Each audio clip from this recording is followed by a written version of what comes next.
Good evening, everybody. I had had a bit of housekeeping to do on my own. Well, basically, I needed to pick up a couple of books from the library. The catch with that is if I had some stuff on hold, and if I keep it on hold too long, I have to pay a fee and I lose the hold. So I had one more day for it, but generally it's nice to um, it's nice not to have to um, it's nice not to leave that to the last minute, because then you're one like sick day or whatever away from disaster. So I'm late. I know this is a thing, and I am sorry, but we are ready to go with some more Book of Hours. Now, this is going to be pretty interesting in for the next little while, because for the majority of the playthrough, I held off from committing anything to the Tree of Wisdoms. And the new challenge now, so a lot of the time that was spent on Friday's broadcast was committing, or not committing, but like working out a plan in terms of how to commit different things to the Tree of Wisdoms. And I've actually noticed a couple of problems. I didn't talk necessarily about what what slots I would put everything in. I read all of the details. But it will probably not surprise anyone to find out that I believe I wanted to commit 13 different skills to Illumination, and I already have Erica Payan committed. So, needless to say, that's not happening.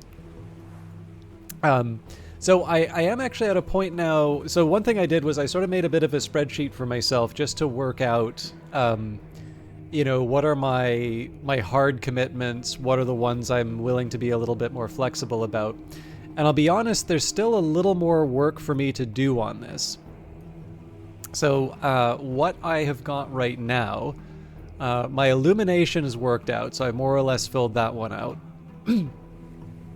But I do have a couple of situations where the... oh, actually, there's another one. Essentially what I've got is a number of skills that are... So once I sort of work out where I want to put them, they are not in a... They're not in a good spot in terms of... they're like too deep down on the list. So I'm going to take some examples of this. I'm not going to be able to see chat while I do it, but I'll give you some examples just because I do actually want to write these down. And I can think a little bit about maybe alternative places to put them. So the one skill that I don't have is Kernwek Hanevek, and it turns out that you need to spend a tally price of 3 to petition for Numa. So I'm a little less likely to do that in the future, which of course means all that Porphyrine I made was for naught, but I didn't know at the time. So I'm going to give an example here. So we've got Spices and Savors, which is in an inconvenient slot for me. So we'll open up.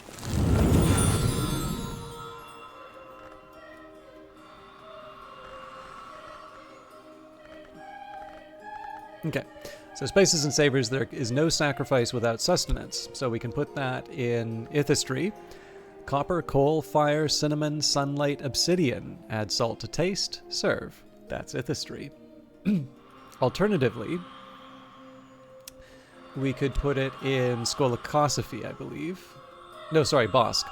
Oak, earth, ice, ash, stars, blood. Drown to quenching. Serve. That's Bosk.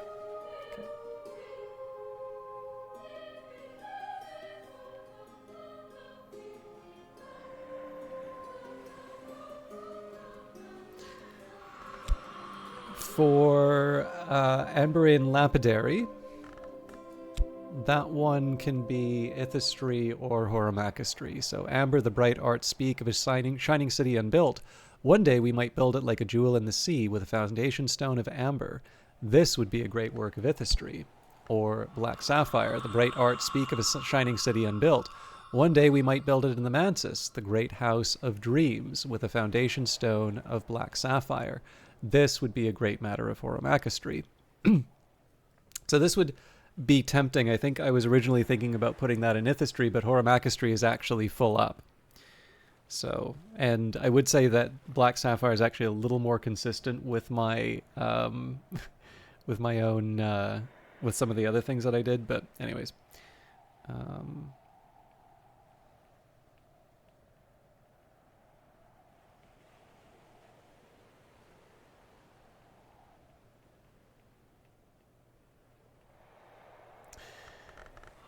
I suppose the thing is that I'm trying to take the view that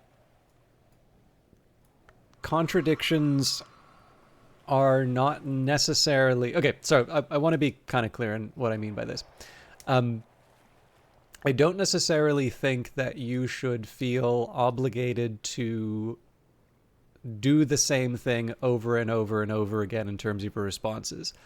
In a lot of situations in life, we value consistency, and it makes a lot of sense to remain consistent. But of course, there's the old saying, right? Foolish consistency is the hobgoblin of little minds. So I've been reading the crypto books lately. I actually finished them, but so I'm thinking. So I quite like Number Go Up, and then I read the Michael Lewis Going Infinite, which made me wonder why I read Michael Lewis books before. I think I've only actually read Liar's Poker. But yeah, definitely the reputation that book has is deserved. Actually, the biggest one on that, I just don't think he understands crypto that well. But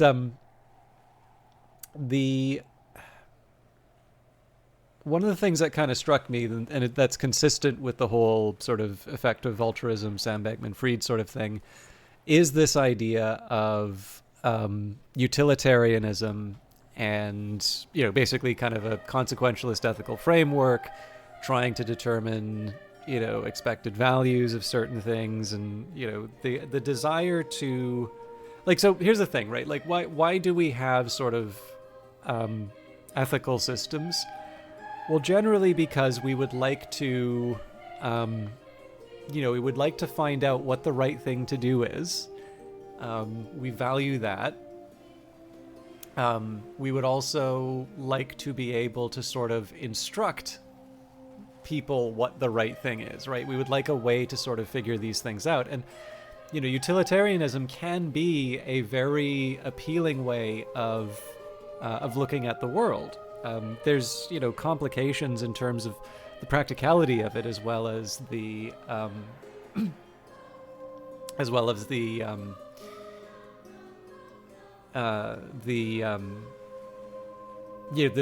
just the question as to whether or not that is the right way to go.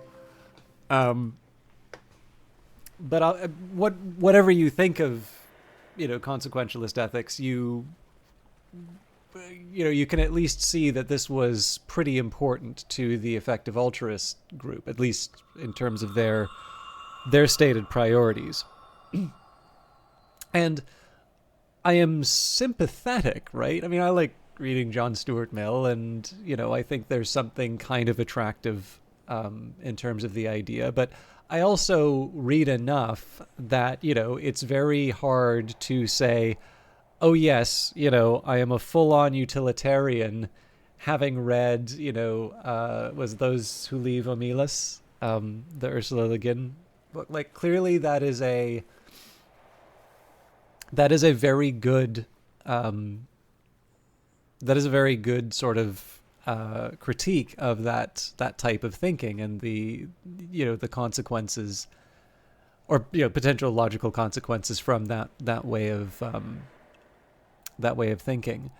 And then, there's other ones, right? You've got your John Rawls, and it, again, like, utilitarianism isn't sort of this towering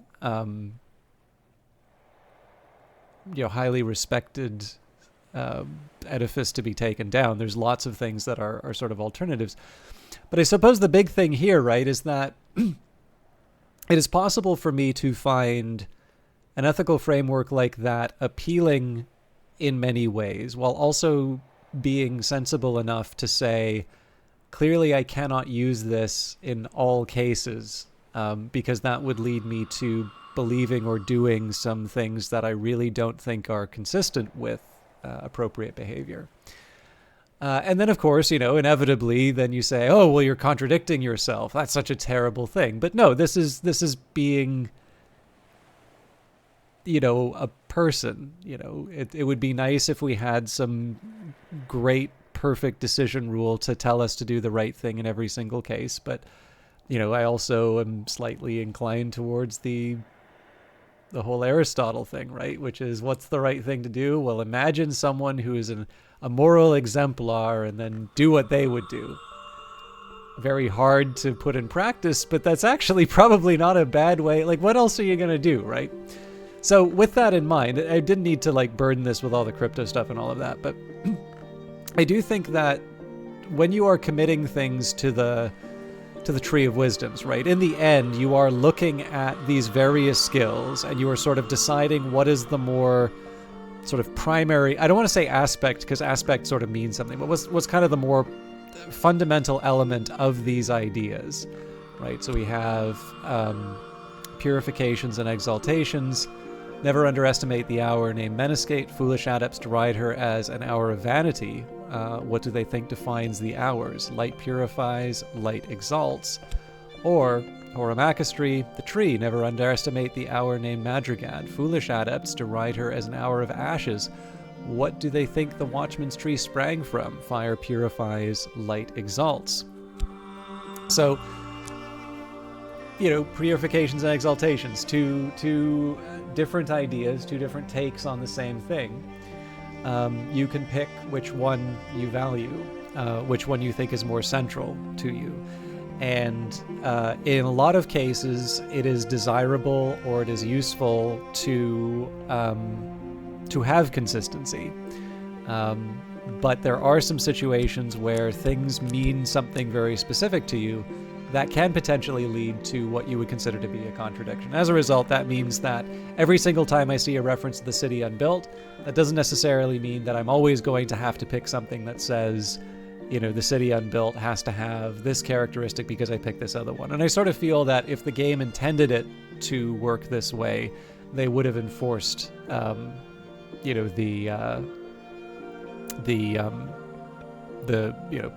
non-contradiction. So. All right, so let me make another note. I don't have too many of these things, but I do want to see what my practical options are.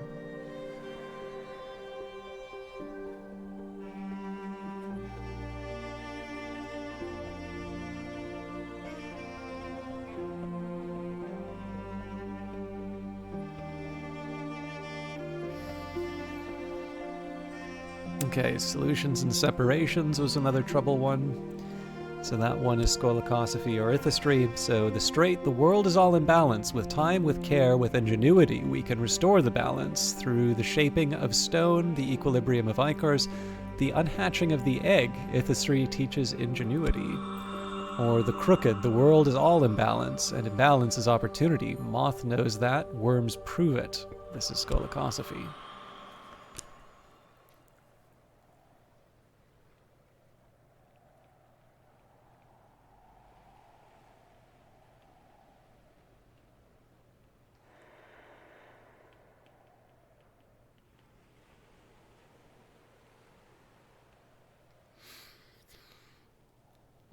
Okay.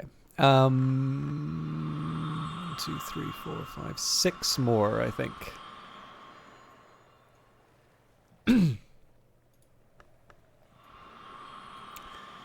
So, strings and songs as birdsong and Nyctodromy. So, the round. There are no words in the song of birds, so birdsong had no beginning and will have no end.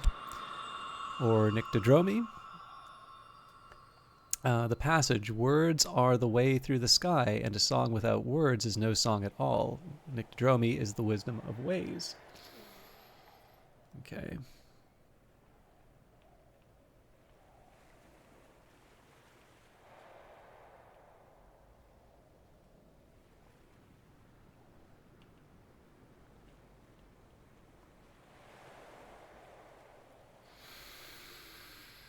Pentiments and precursors.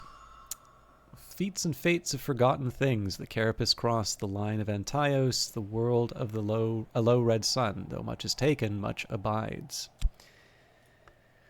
Of the Legian Medusa, it has been said she might be the oldest of her kind still living, and she is dead. Symergists might interpret this thus. She is the oldest of the shared names of the twins, the hours we call the sister and witch and sister. Or Skolakosophy, of the Legian Medusa, it has been said she might be the oldest of her kind still living, and she is dead. Skolakosophists might interpret it thus. She is the oldest of the Seglas kind, which is to say, of a carapace lineage famed for the breadth of their wisdom and the complexity of their teeth. Okay.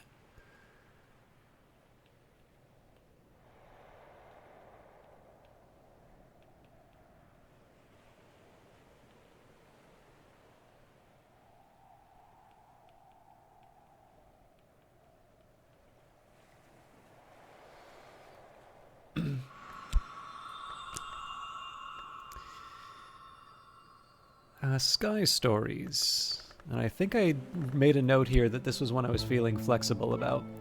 The Roost, a thief of sights, a scavenger of thrones, a border reaver and a thief of knots, a thief of colors and a thief of bones. This is Birdsong. And the Tryst, the Pilgrim's Intrigue and the Grail's Scheme, the Sun and Shadow and the Forge Unseen, the Swan King and the Allegabline. This is Oromachistry.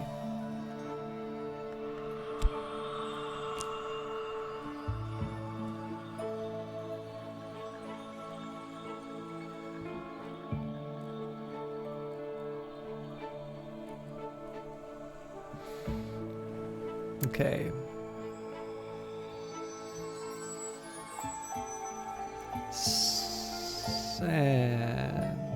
Wait. So I did Sky Stories, but I didn't do Sand Stories. Sand Stories was the one that I had different opinions about. A temple. The 7 tainted immortals we call Legians are relentless in their appetite and outcast under the laws of heaven, but they have their uses to the hours. The Legian Echidna learned her shaping arts in the world's dawn, and even now the Lionsmith values her skill, so every year they meet in the desert, among the furnace shadows of the 7-coiled temple, to share their knowledge of how monsters were made. We call their stories Skolakosophy. So just making a note here.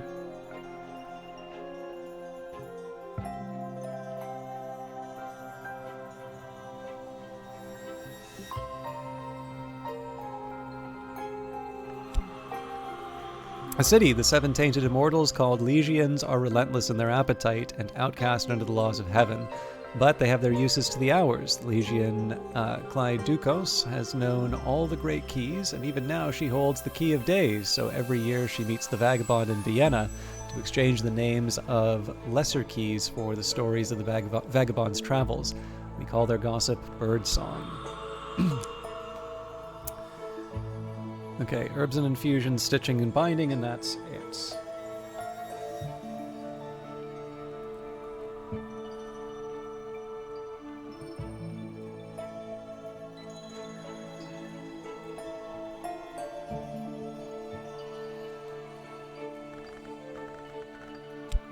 So, the root and the source. In the innermost walled garden of a palace of the shadowless kings in Persia, there grew a yew tree older than any other. Its root was red, its flowers were black, its berries were white. The kings would leave their girl children overnight in the nest of its roots in memory of the great mother of their line, and so their daughters were assured health, longevity, and wisdom. This is the source of all our science, and this is Bosk. Alternatively, this can go to preservations. actually, there's one other one I want to check here. In the innermost walled garden of the palace of the shadowless kings in Persia, there was preserved a yew tree older than any other. The king set a beehive in its branches in memory of their forefathers, and they brewed from its flowers a sovereign cure against all poisons. This is the root of all our science, and this is preservation. I'm going to take a quick peek at stone stories for a minute here.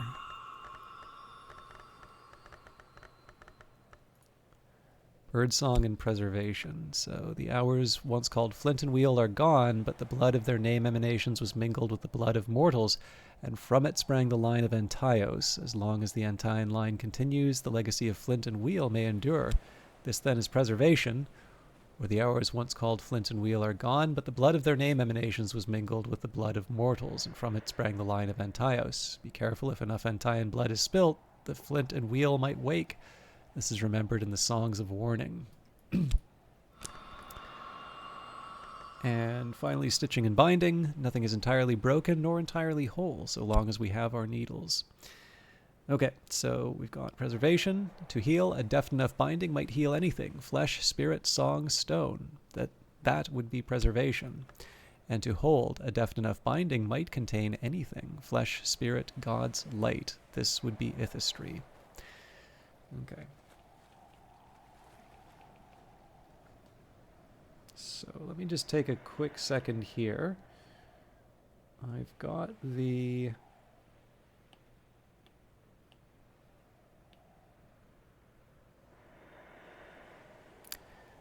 most of the notes that I need to make here, but there's some really obvious ones that I'm gonna bump.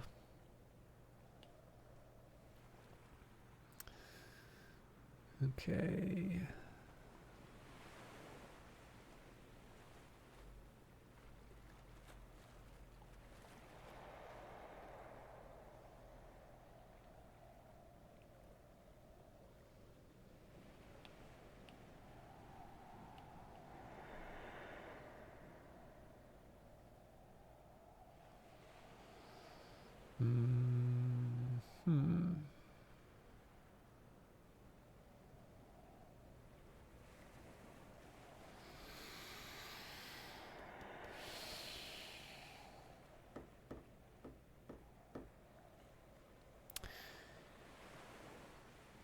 So what I'm noticing here is the ones that offer me the most flexibility,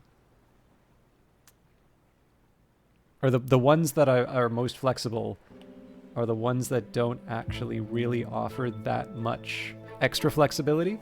So I think I'm going to stick with the plan that I already have. And I want to be a bit careful in terms of how I do this whole commitment thing. Olaf, wonderful to see you. How are you doing? I feel like I owe you a Happy New Year. I hope it is a particularly good one for you, and that you are, that you're doing well. You're actually here to get a big old dump of lore. So what I'm going to do here, I'm going to commit as many... I'm going to commit as many memories as I can. That would be in Cultist Simulator. We will speak with such entities, but I have actually fled the house and don't particularly want to show up. I want to find my third way. So essentially what I'm going to do here, there's a small risk that I run, because when Numa comes, we do have the ability to break up some skills as long as they haven't been committed to the Tree of Wisdoms. And if I commit too many, then that means I'm not able to break them up for additional lessons. But I think with the ones that I'm sitting on, I'll be fine. And what's nice is that all of the extra skills that I get from doing this will actually be helpful in terms of generating memories that I can then use to level these things up. So now really is the time for me to try and make this work. So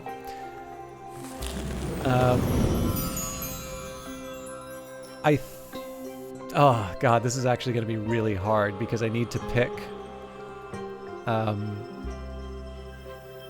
So what I was originally going to do, I was going to like commit everything to illumination last. But I don't think I can actually do that. So I'm going to look for my best...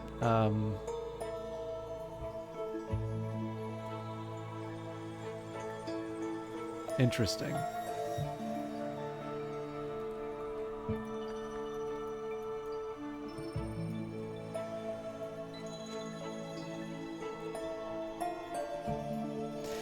So I'm going to start with Horamakastri here.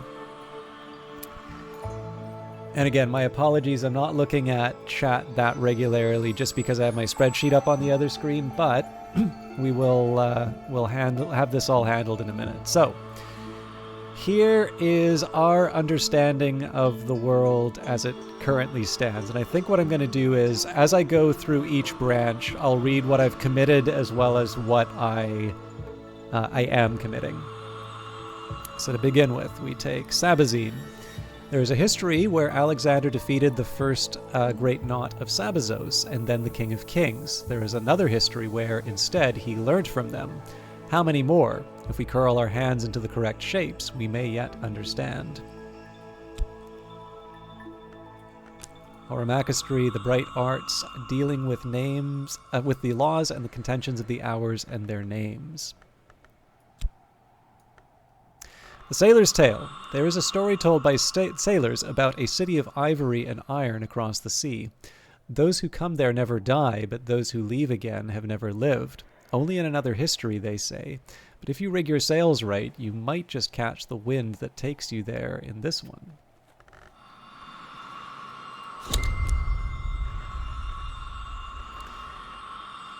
Oronoscopy. Consider the star. Hath each star its 7 names. Observe that these names are never shared. Thomas de Wolfe. Peace. If night is peace, then dawn is battle.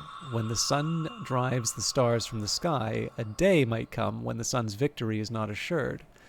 The battles of heaven are a matter of Horamakastri. Inks of Power. The greatest and most secret truths can only be recorded by the librarians of the Watchman's Tree. Even then, only beneath the shelter of the tree's branches, and only in the sanctioned inks called incastum. There are still certain languages in which these truths might be spoken aloud, but the hours no longer permit that power in the mouths of mortals, as the wisdom of Horamakastri teaches us. Just going to take a minute here and verify...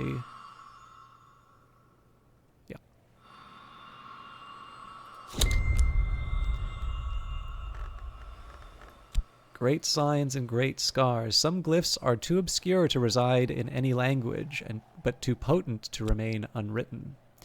Vac is the great scar, the first enemy of Calyptra. When the black flower blossoms on the Watchman's Tree, she retreats, and Calyptra protects perilous knowledge behind secrecy's veil. The nature of their enmity is a Horamakastri matter. Sacrosolus Invicti, the rites of the Church of the Unconquered Sun, and certain secrets of the gods from light. The new king's light, a light above. The new king's light shines brightly. The sanctioned version of the Book of Suns tells us that he may herald the unification of the gods who were light into a new sun and splendor. We should seek answers in Horamakastri. Inks of Containment. When it is permitted, certain knowledge is forbidden to mortals unless it's wisely contained. This law is named Calyptra. The enforcement of this law is named Calyptra also. The 3 hours who enforce it share that name. They permit that knowledge to persist only in certain sanctioned places, and the most dangerous secrets must only be recorded in the inks called incastum terminale. Horamakastri teaches us Calyptra's importance.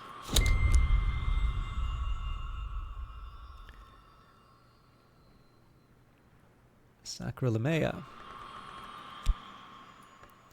Of limits, the hours are not all-powerful. There is a place beyond their reach where mortals and immortals might build a shining city of iron and ivory. Horamakists understand the hour's limits.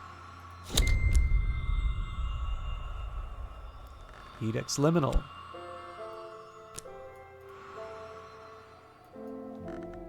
missing something here? Uh-oh.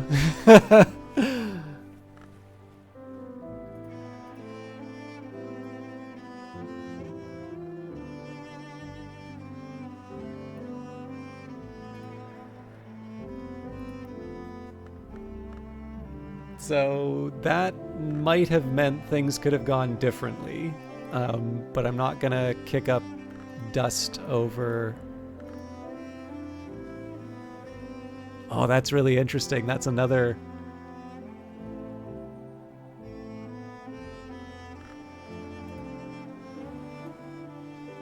Okay, I need a minute here because I seem to have mislabeled a few of these.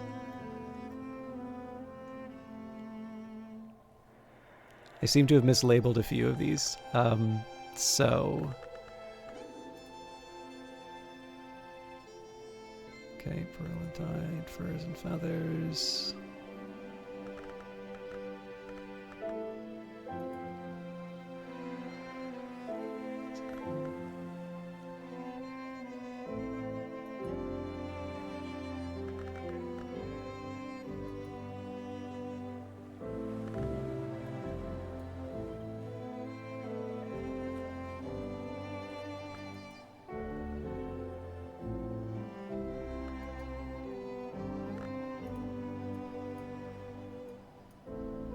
Okay.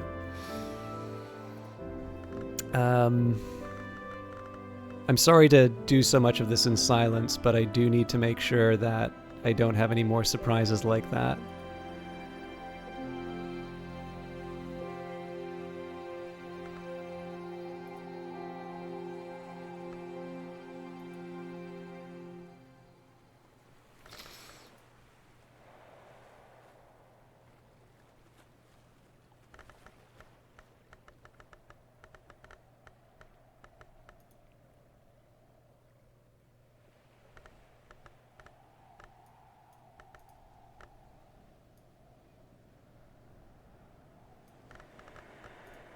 Okay.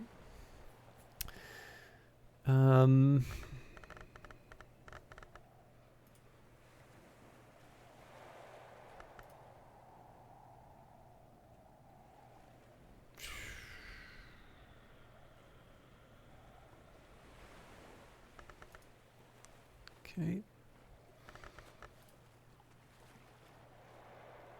It's not going to be too much longer. I just really need to make sure that I have all my ducks in a row here.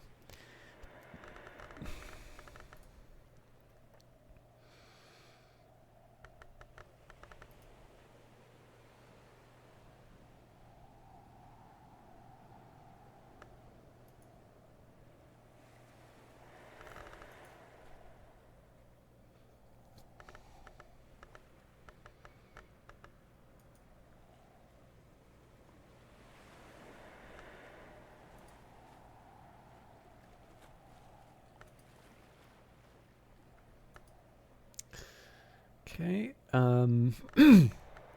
Now I'm getting into some dangerous territory here, so...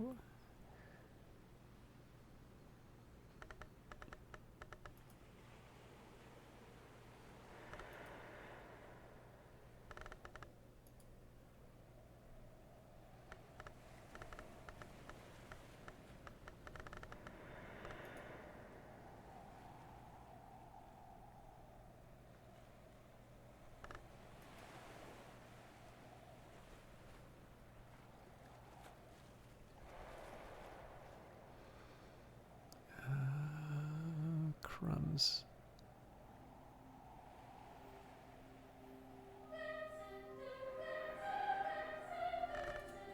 Okay. Almost there.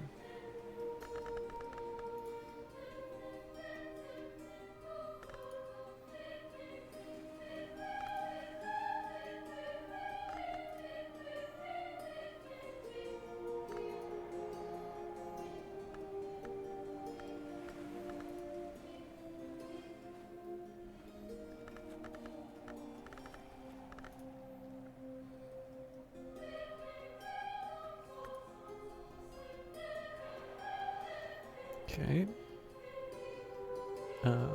I just did Oromachistry. All right, so there's one last one that I need to take a look at for Ithistry, and then we're good.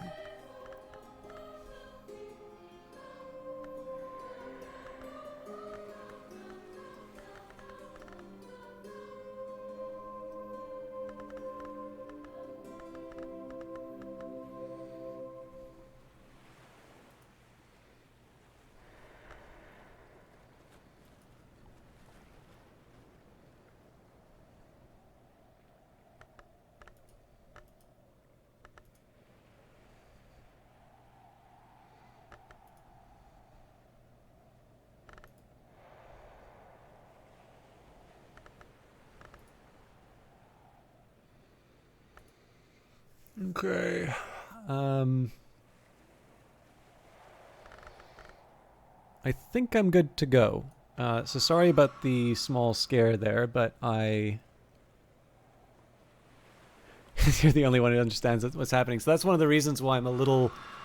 I feel a little awkward about the way I was doing that, because I do want, as much as I can, to bring people along for the ride, but I do also recognize sometimes, some of this is like fun to discover together. So I'm facing a few restrictions on the different decisions that I can make, and I'd like, as much as I can, to have a lot of this stuff sort of be revealed over, in a semi-natural way. So I'm trying where I can. So again, I'd like, as much as I can, to have illumination be the big finale as much as I can. But simultaneously, I would like to make sure that I'm still, I'm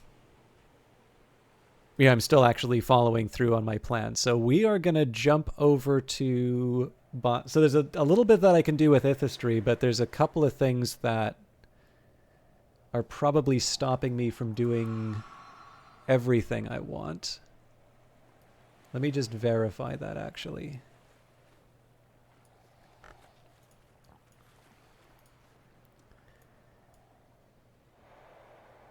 Yeah.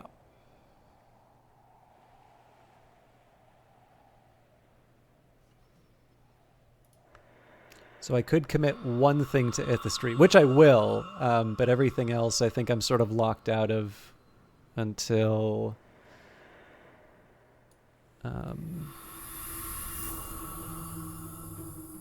yeah, I need a bunch of stuff to happen. So that's Deep Mandayak. The most secret script of the innermost rites of the deep sects of the deep desert, the birth tongue, it is claimed, of the mother of ants herself. The Chandler's Tale. There's a story known to candle makers of a guild master who made a wager with a master of the Potter's Guild. The Potter's oldest cup, she said, was older far than the Chandler's oldest candle. However often one drinks from a cup, it can always be refilled. So they brought their witnesses to the judging on the appointed day, and the Potter's witness brought a cup that he had used for 70 years until its shattering. The Chandler's witness brought a candle 77 years old. Every month the Chandler had bought the old stumps, returned the matter to the vat, and used them in his wares, so that each newest candle was also the oldest. Ithistry teaches us there is always a way. Okay.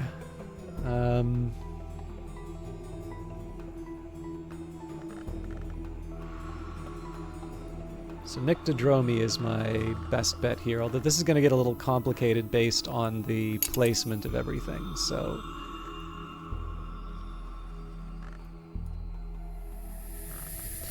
So for Nyctodromi, we started with Vac, an arrangement, something not commonly understood. Without Vac, the exception, there could be no Calyptra, the law. Vac is, in this sense, and perhaps every sense, Calyptra's servant. For Nyctodromi, let me just make sure I've got the right one. All right. Pearl and Tide, the depths of the sea, the waves upon the shore, and the memories of their withdrawal. What remains? The sea, Whale Road, Salt Realm, Moon Way. Anything given to the waves may find another home, unless its home is the sea.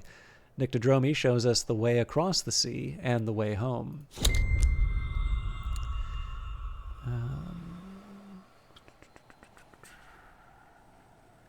Furs and feathers. Beasts, birds, husbandry, harvest. The wings in the wood. When the first hunters were lost in the wood in the days before its darkening, they found a chrysalis of black and white. To it they sacrificed the birds of the air so that it would show them the way home.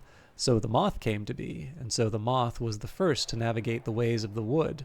This is the foundation of Nyctodromi.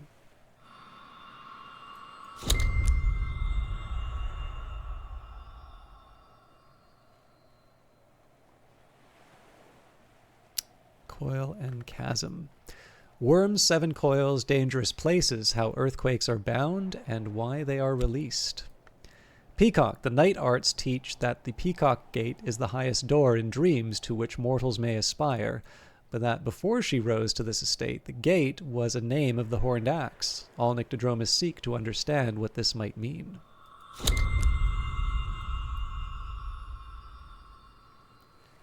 Insects and nectars. Oops, sorry. Let's try that again. The hive, the nest, the chrysalis, and the 3 secret principalities of the lesser world. 2 of those 3 know the temptations of sweetness.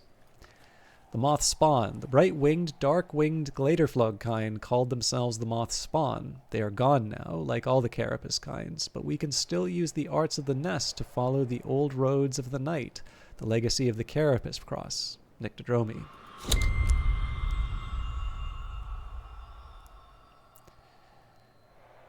Okay. Door and wall. The lock seeks its key, the wall seeks its door, and we who would pass learn at last that they are not our servants. Willem Harries. What may not be. There is a prophecy of a shining city that mortals might build. There is a paradox that a city unbuilt can always be greater than one that exists. The night arts teach this resolution, that the gate to that city must be fashioned from black sapphire and raised in dreams.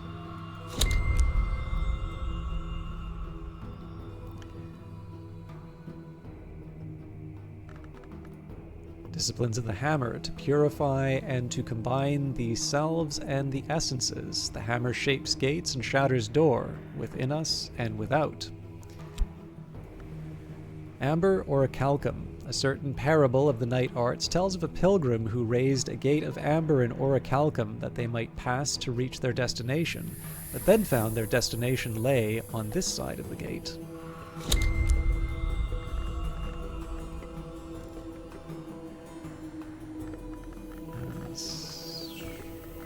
Cyclone eclipse. Salt and silver, balance, necessity, and rebuke. Words to walk by. Unwise words unlocked unwise doors. We can use wise words to lock them. This is a matter of Nyctodromi. And finally, Edicts Liminal.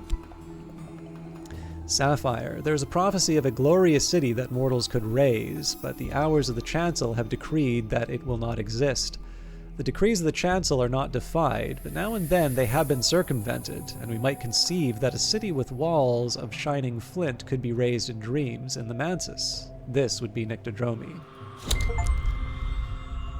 I mastered the wisdom of the ways and byways of the transmundane. So one of the things I was trying to do with my lineup as well was where I could, I wanted to try and push certain things to the top level. So in this case here, I did have an option likely to max out Horamakistry. But I'm not going to like reload the save, right? Like there are choices, there are regrets. There's always another playthrough for me to sort of work some of these things out with. Okay, so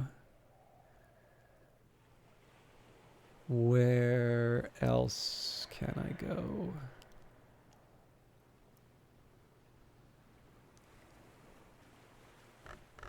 Bossk seems like a good place to start. Unless...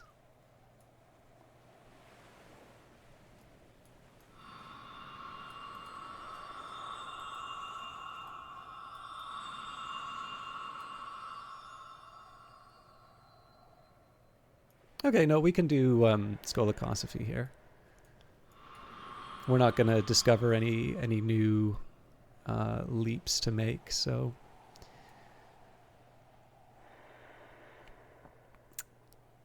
So we've got Hyksos already. The assassins of the Traguleri, who end the long lives of Long, tell stories of the wars between the hours and the dawn of the world, when the sun was red and low, wars where the savage sound of savage bells unraveled the light of moon and sun, wars where dreams burned on pyres, where Long were the fuel. All this ended, the Traguleri say, once the worms came, and the hours had a common enemy. So the Traguleri fear worms, hate worms, and make offerings to worms. So first on the list we have serpents and venoms.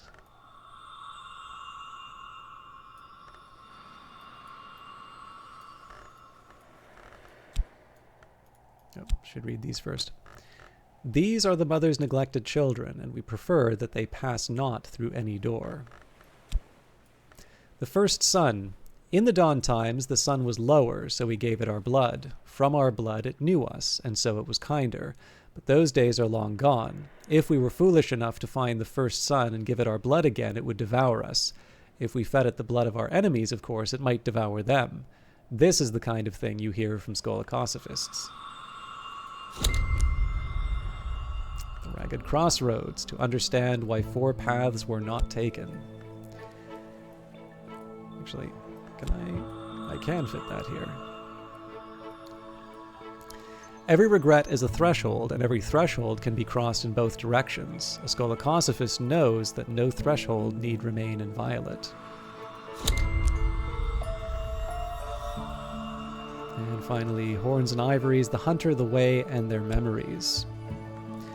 The chandler's path. When the chandler goes a-hunting in the dark of the wood, he shields his candle so his prey is not forewarned, but he leaves a trail of ivory wax so that we may follow him and purchase his prizes.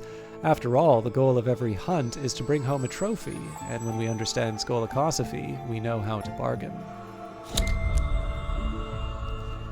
Let me just take a quick look and make sure the chat's still going on. We've got Cured. Good evening, System Chalk. Looks like I've stopped by at precisely the wrong moment. I hope you guys have a good stream.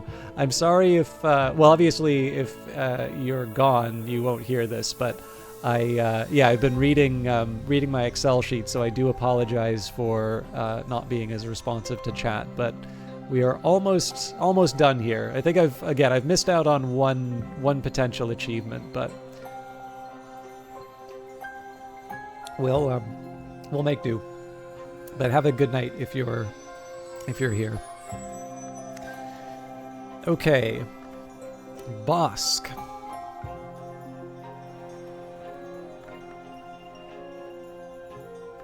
Yes, Bossk is the right place to go.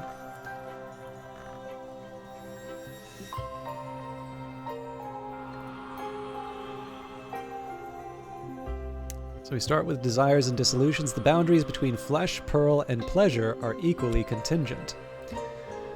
Underneath, red the dawn and black the night, and white what's left. Above we see, beneath we know.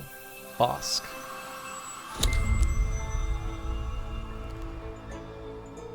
Orchids and narcotics. There is no greed without beauty.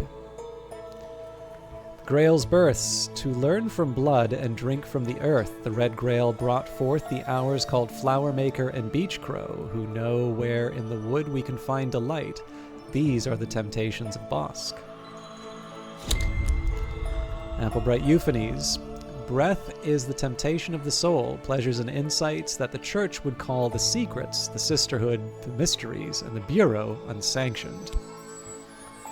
What may be known, Calyptra is the law that requires secret knowledge to be concealed except in the libraries of the Watchman's Tree. The number of the hours of Calyptra is 3, and we do not speak of the oldest hour.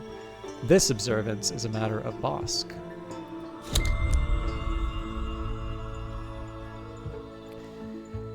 Okay, weaving and not working.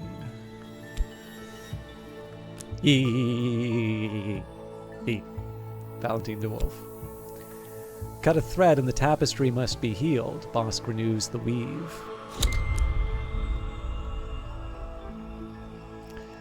Drums and dances. The first musics were not made by mortals, but taken from Sandcoil and Sea Thorn, from Flint Heart and Dragon Womb.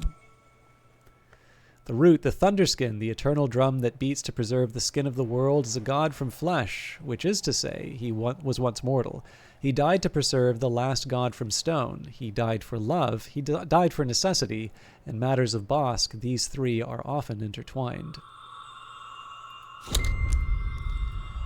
Rites of the roots. The oldest hours are the gods from blood who rose from sacrifice. That blood is always spilt on the roots, and the rites of its spilling are still remembered. What is taken? The oldest living hours are the gods who were blood. The gods from stone were older still, but they're buried in the earth, scattered in the sea, lost to the moon. This is why we're always careful when we make the sacrifice, because if we spilt enough blood on their graves, they'd return for their revenge. Bossk knows. Resurgences and emergences. Birth and death are only directions. Between the two, we find a crossroads. Grail and Moth. The gods from stone made a law that the keys of dream cannot be held or owned. The time of stone is past, but the keys remain, so the holders of those keys can only be the 7 Legions, whose crime has set them outside the law.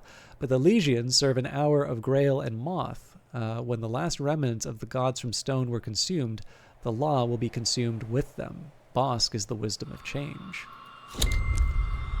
And Tradisma Hyra, the rites of the Sisterhood of the Triple Knot, which include certain mysteries of the dwellers in the wood behind the world. The first among the feasts. The moth consumed the wheel, the grail consumed the tide. In the days of the forge, the stars fled from every facet of flint. Which feast was the first? Those who walk the wood know that whichever was first, Grail's was the greatest. Mastery Bossk. I have mastered the wisdom of the primeval wood.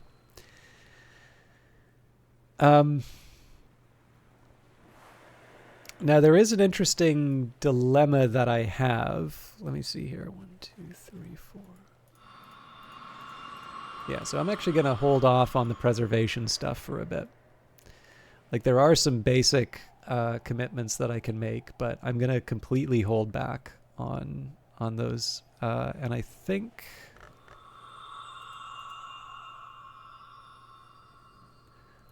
that actually keeps me from doing stuff with Birdsong 2, or maybe not. Birdsong 5.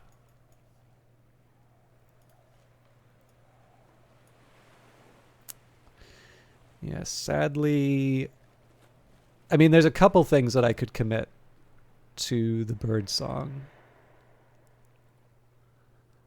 But it ultimately wouldn't get me... It wouldn't get me specifically what I'm looking for here.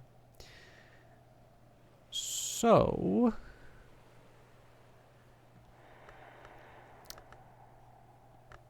that could leave me with Ithistry.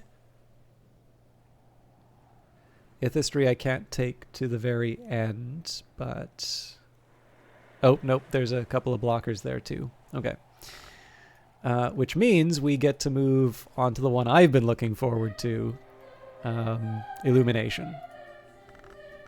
Let me just double check. We did do Hushery, right? No, we didn't.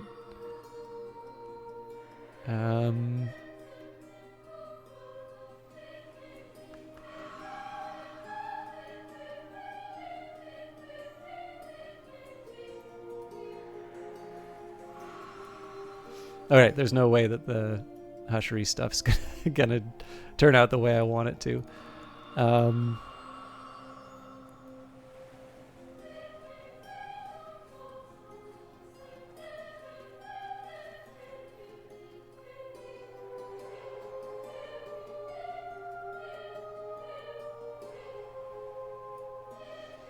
So technically I want to put Sharps here. This is going to be a little weird in the order, so...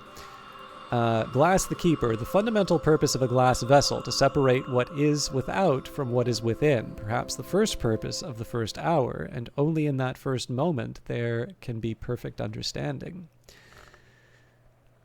So Sharps... we can put that in here. A wound. Sorry, I should read this first. Knives, dangers, and things out of place. A wound in dreams. Before speech, we could not dream, which is to say, before speech tore open the peacock gate to dreams, the mantis was unwounded and at peace. It is not obligatory for Long to pass that gate, but they generally choose not to. Perhaps that's why the Hours charge their names to hunt down Long, even the Long who claim to serve them. Hushery recognizes this truth.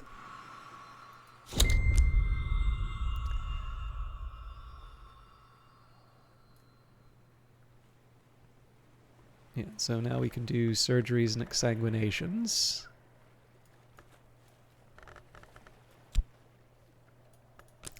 Surgery entails the flow of blood, and the flow of blood entails purification, but the door also opens the other way. The white, the watchman's tree has flowers 3, black, red, and white. Red is the life that flows in the body's courses, and white is the writing at the body's core. Hushery teaches what ends. And finally, sights and sensations. To mix the rarest colors, a merciless detachment is required. The end. The artist knows that every work could be improved. The artist understands perfect work can never be completed. Perfection exists only in absence. Hushery understands this. Okay, so I've done Hushery. I've done... Oops. Oh, there's my fat.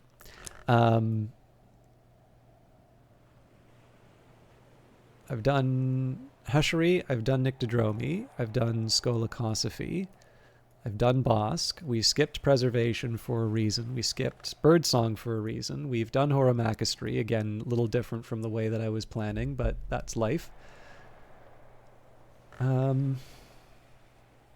Skipped Ithistry for a reason, so that does leave us with Illumination.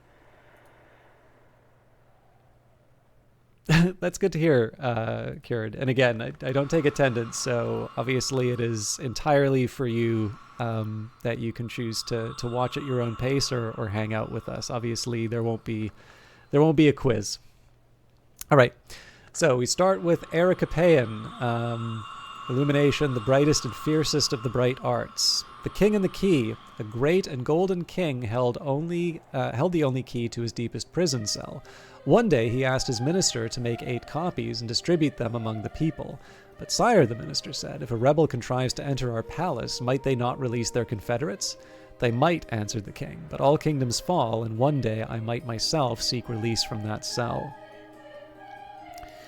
So we begin with the Edicts Martial, the precepts of struggle and conflict which drive the cosmic engine of change, sometimes called the chorality. Understanding creates conflict. When we name our differences, we learn our enemies. Where there are no names, there are no enemies. This is a matter of the Illumination wisdom. The Menascate Reflections. Without is purified, within is erased.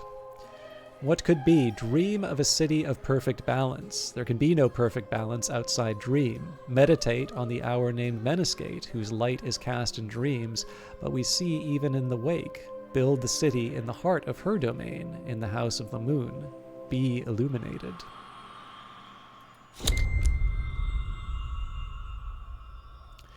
Transformations and liberations. Forge and Moth are less different than we think. Every change is in some way a release. From light, if even the sun's division was a plan, then once we complete that plan, we'll bring the second dawn and unite the sun. It won't be easy, but what great work ever is? Illumination might show the way.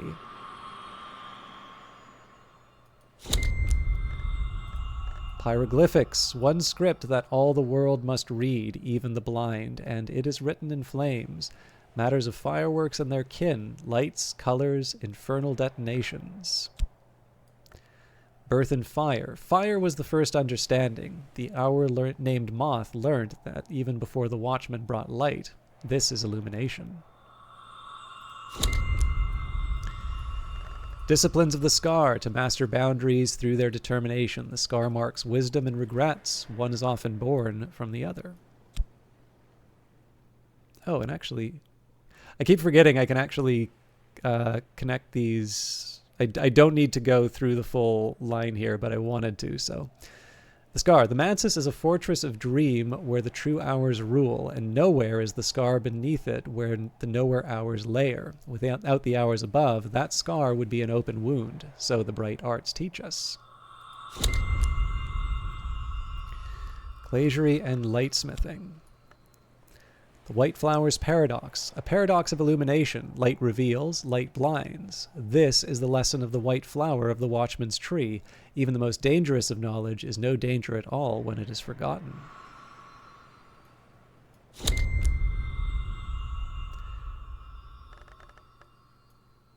Preliminal meter. 9 modes, 9 horizons. The subtle rhythms of words which open ways. Of keys, one of us passed the summit, one may not. 2 of us sought the lantern, 2 chose flight. The 7th rarely named, but not forgot. This is illumination. And finally, auroral contemplations, to know what will pass in what has passed. The practitioners of this discipline see endings and beginnings, passages and transitions in the same mode as dawn and sunset. The first sunrise, yesterday's light determines the colors of tomorrow, and through illumination, we learn that we all began in light. Mastery illumination, I mastered the wisdom of purification of the self and its surroundings. All right, let's collect my elements of the soul. So what I'm particularly interested in here is, after all of this, how much have I collected of each type.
Okay, I think that's it for the cards. So I am a little surprised, but not unpleasantly so. So if I were to basically based off of the numbers from the commitments that I have, and this is a little off just because I did do. I guess technically I should put one whist in here. Well, actually, I guess we kind of got a few of these others. So.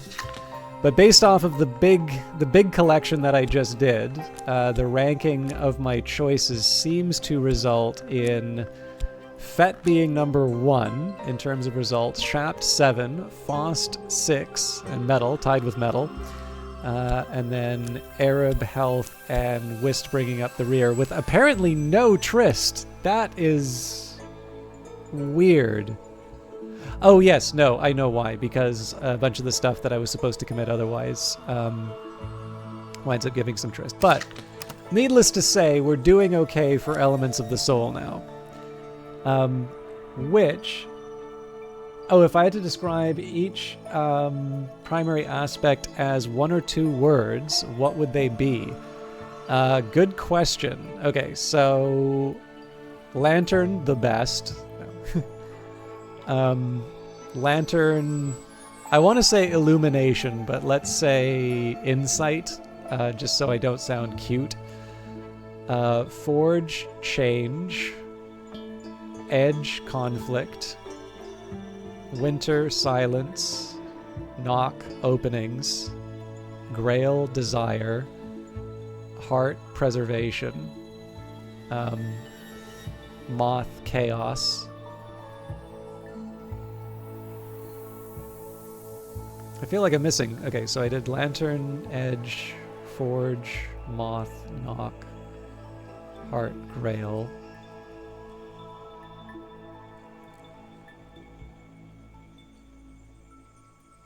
Am I missing any? Grail, Heart, Edge, Grail, Moth, Heart, Forge, Lantern, Knock, Moth, Winter. Oh, right, I'm forgetting Secret Histories. But I don't know if that's what you were... Secret Histories I could just self-define with 2 words. Secret Histories.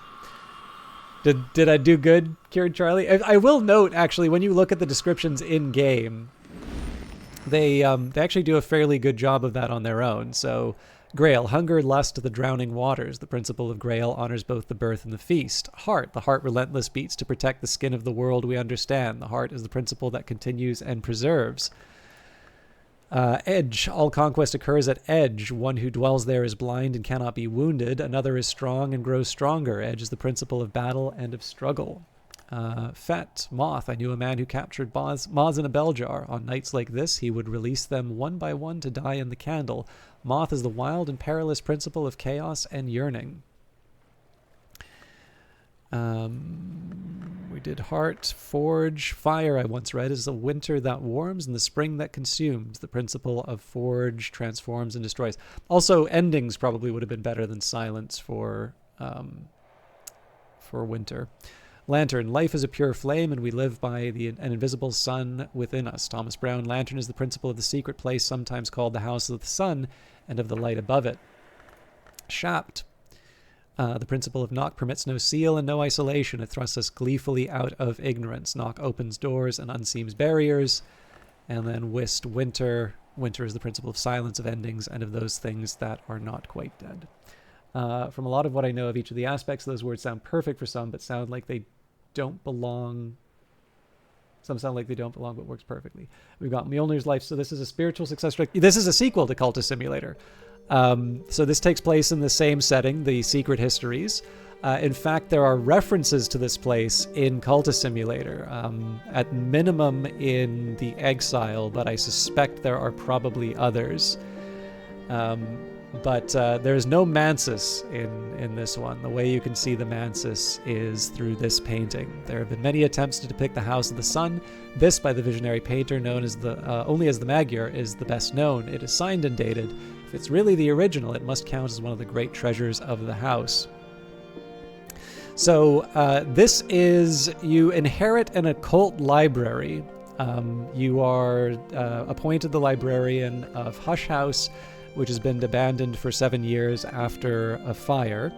But you're shipwrecked on your way there. You wash up on St. Brendan's Cove, and you basically need to work your way. The book Middlegame. I've not read the book. But for those of you that are the literary types, I hope you all know that Weather Factory does have a podcast called Skeleton Songs, and I think their most recent one they talked about, was it Jonathan Strange and Mr. Norrell? Anyways, it's definitely worth checking out. But yeah, so you work your way up to Brandkrug, and essentially, with the help of the villagers, you open up these rooms one by one. So of course, I'm quite far into the game right now. But as you're maintaining a library, right? So you pick where all of the books go, and you read the entries, you make sense of the world as best as you can, and it is this great expansion of the setting from Cultist Simulator. Now, what I'm going to do here, so one of the things we're really waiting on right now is we're waiting on Numa. So one of the things that I can do here, now that I've supercharged my Elements of the Soul, I can finally read all of those books that I've been wanting to pick up on. So we read Etery After. We also read Lady Ava's Repose. So now we'll do The Pale Lady and The Prince of Wines. Now, technically, we've read all of this stuff before. We have a better understanding of the setting now. So whether that's a good or a bad thing, I leave it to you. But I don't want to... Basically, the thing here is I don't want to take all day rereading the whole library. but we are at minimum waiting for Numa one more time. So I figure while we do that, I can at least... why is Black Nephrite here?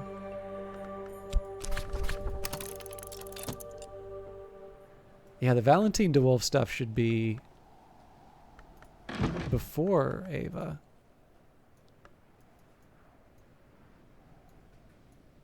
I think I misplaced that ages ago. Anyways, we'll manage.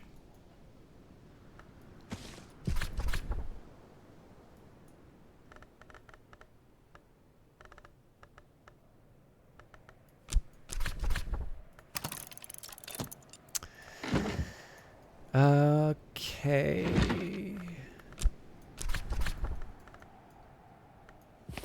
So obviously we don't get to Numa if I don't unpause the game, but like I said, it's kind of nice to learn a little bit more about the world, especially now that we have knowledge from other sources, so I am taking the opportunity. Oh, you know what? I didn't get any core out of all of that. I do think it's very interesting to see where my investigations take me in terms of what I value and what I don't.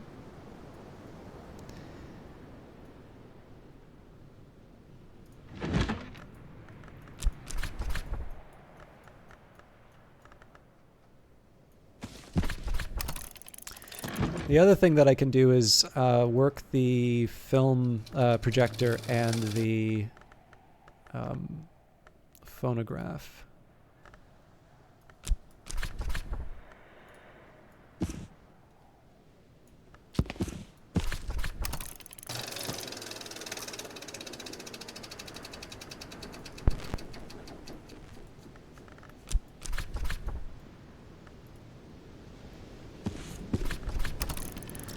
Okay.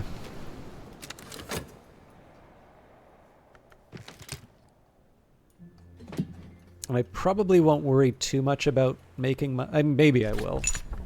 I can put one in, take one out, put one in, put one... take one out.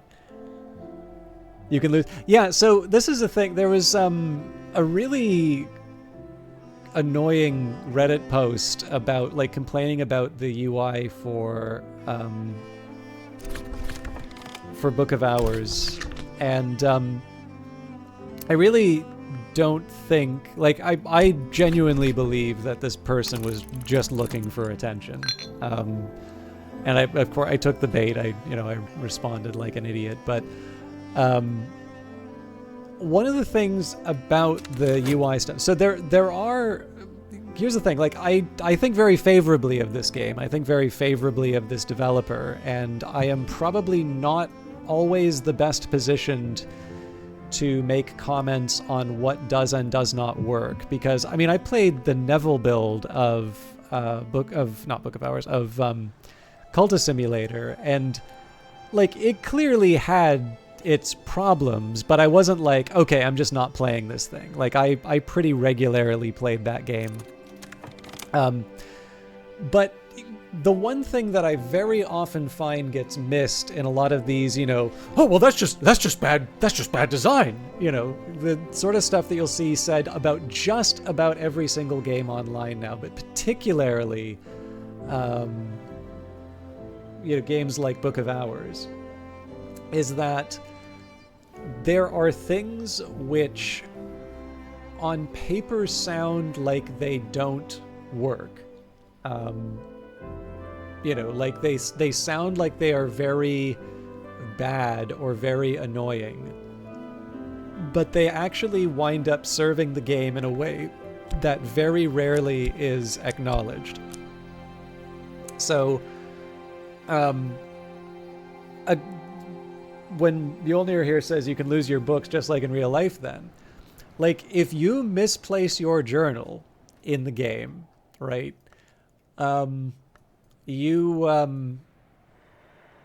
there's no find journal button. You go through the house and you look for it. And it's just like if you lose your keys on your, like, when you're getting ready for work. Like, you may be late for work because you are sure as hell not leaving the house without your key. Well, I'm not, because I live alone, but presumably if you have someone who, stays there, maybe, you wouldn't. But like for the most part, you don't do that. Now, on paper, you're saying is like, oh, so you want to frustrate your player. Well, aren't you very artistic? But here's the thing. If you panic a little bit when you lose your journal, that's something you don't get to feel a lot in games, right? That is you being quite invested in certain things about this world and about the certain character, and that is very rare to capture in certain games.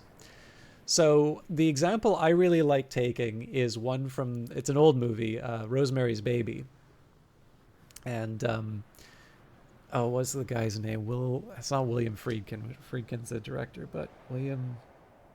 I'm actually annoyed enough by this that I'm going to look it up.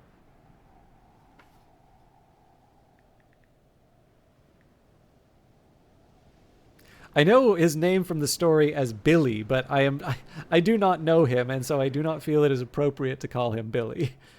And I'm gonna kick myself for not knowing this because he is a reasonably well-known one.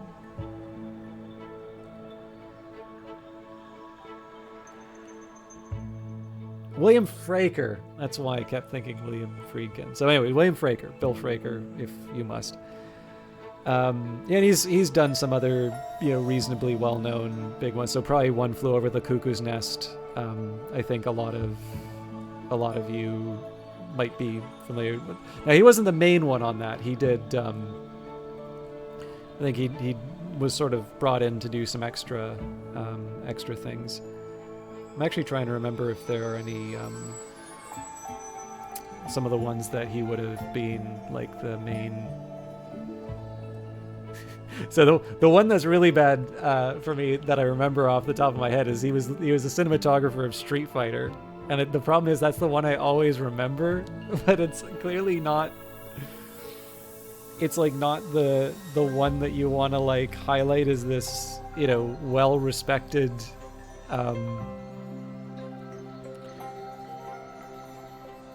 Well-respected filmmaker. Anyways, Rosemary's Baby, the thing that matters. So, the story goes that, and if you've seen the movie, you will know exactly the movie that I'm talking about. And some of you have watched the stream long enough. I've told this story before. But basically, the story goes that there is a scene in which Rosemary, the Mia Farrow character, who's going to be having a baby. Has these neighbors who are suspiciously nice, and it is kind of suggested there's something more going on with them. There's something sort of sinister. And I'm sure most of you know that like Rosemary's Baby is all about, the occult and, and all these freaky things going on. And so there's this scene where the neighbor, basically kind of forces her way into the apartment and finds out and is I'm gonna share the news, and she goes to grab the phone in the other room and tell someone. So you can tell this is like a super old movie, right? Because anybody nowadays is like, why doesn't she just take out her cell phone and call? It's like, well, because you would, if you were at a place, you would be using that place's phone. It would probably cost those people money too. But anyways, the shot is basically of Rosemary from her point of view, looking at the neighbor doing the call, and William Fraker sets up the shot and puts the frames the neighbor and the door, this potentially sinister figure. And oh, thank you, Olaf. I am glad that turned out well for you. It's a pretty standard thing too in cinematography, right? If you can do a frame within a frame, these things always work really well. So, he sets up the shot, and Polanski's like, no, Billy, no, do it this way. And then he sort of shifts the camera off to the side.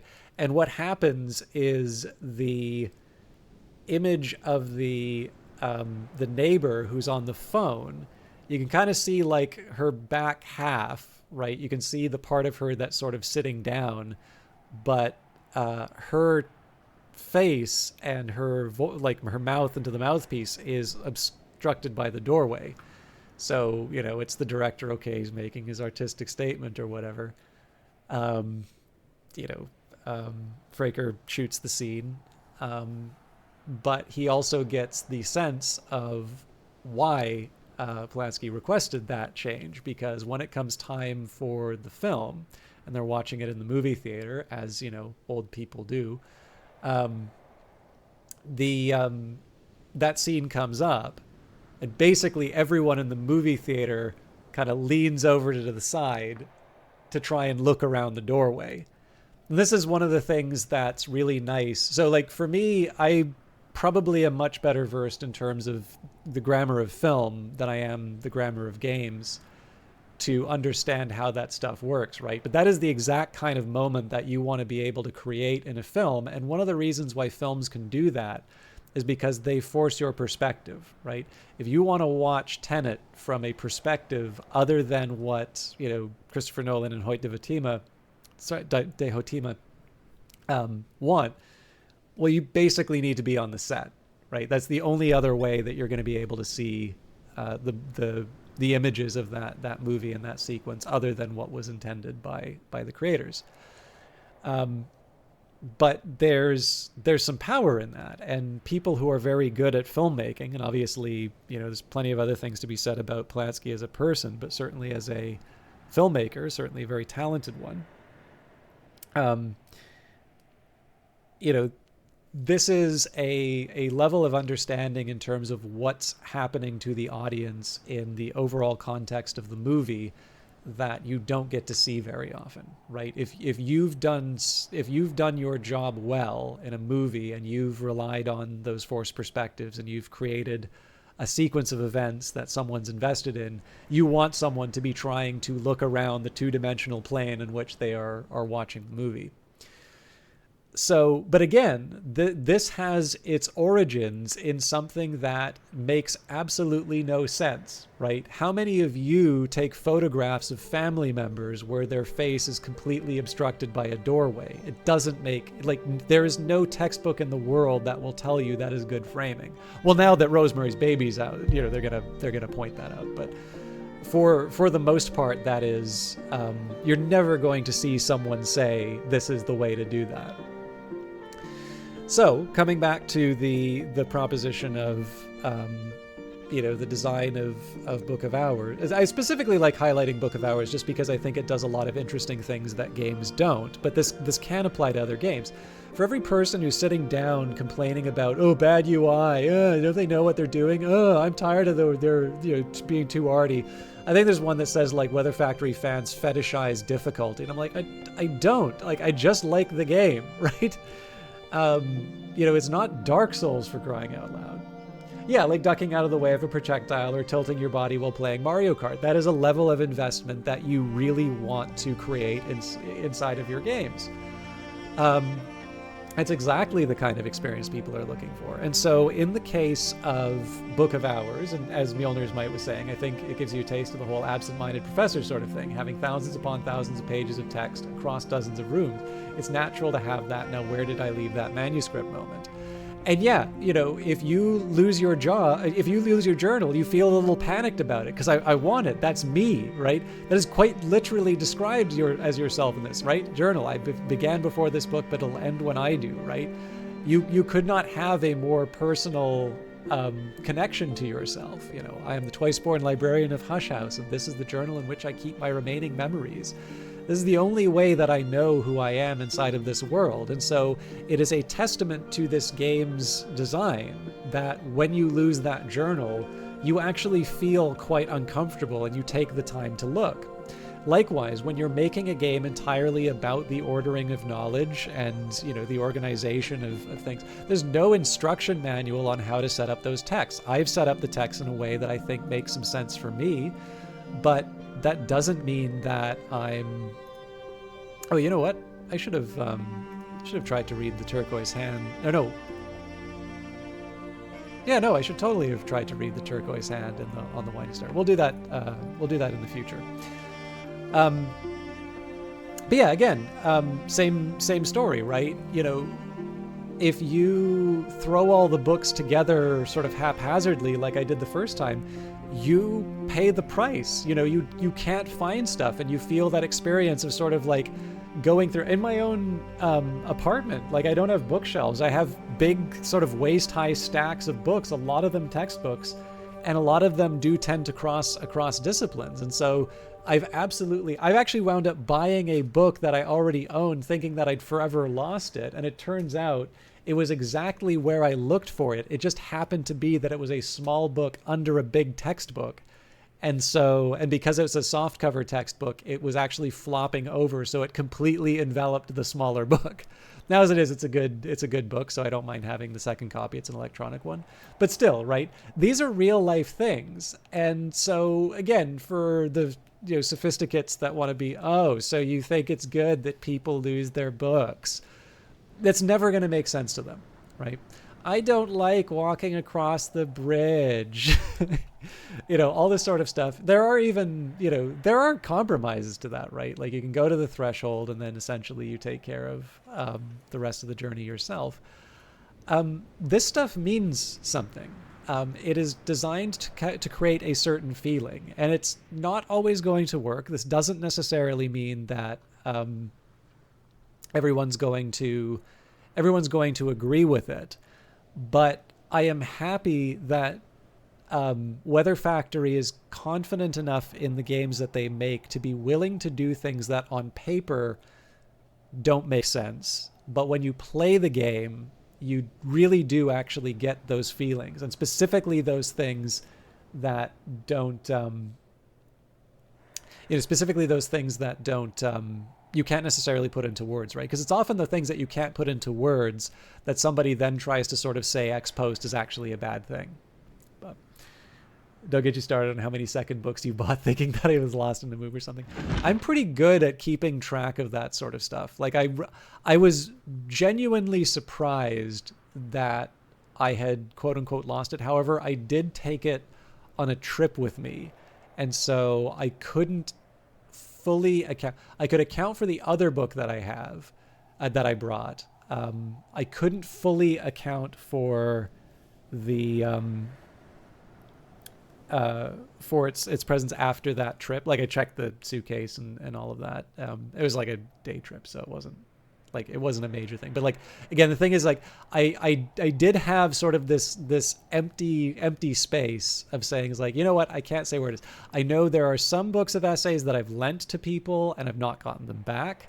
I even know that for DVDs I've lent to people.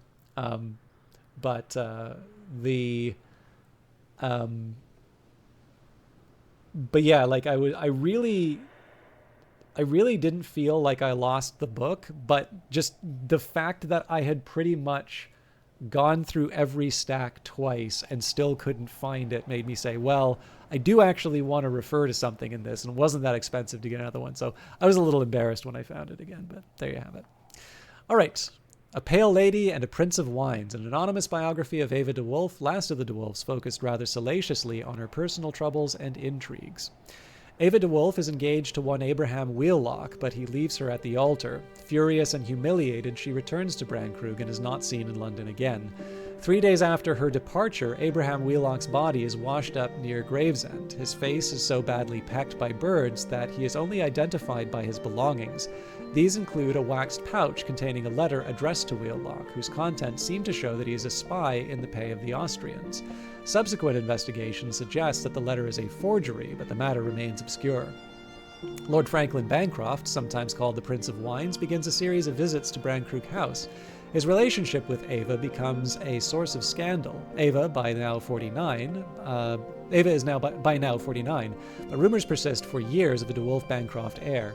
Ava's biographer claims that before her drowning death, her child by Bancroft was adopted by her friends the Southies, and that the child became the sister of the later poet laureate Robert Southey. No real evidence is provided in support of this claim.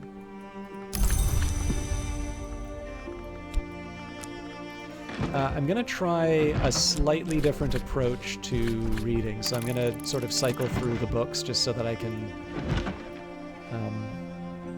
make this, I can sort of get right back to it. So, Republic of Teeth, an eccentric political tract by Valentine de Wolff. Valentine suggests that rulers should be elected to govern by serpents, not their subjects, for the serpent, being cold-blooded in its nature, is incorruptible. Valentine's initial proposal is that a college of electors should subject themselves to the bites of venomous serpents, which he grades and details, preferring the least dangerous, and should allow the resulting deliria to guide them in their choice of people's representatives. He becomes concerned, however, by the practicalities of ensuring equal quantities of venom in each case, and he gets halfway into a proposal for using birds instead in the selection process before giving up mid-sentence.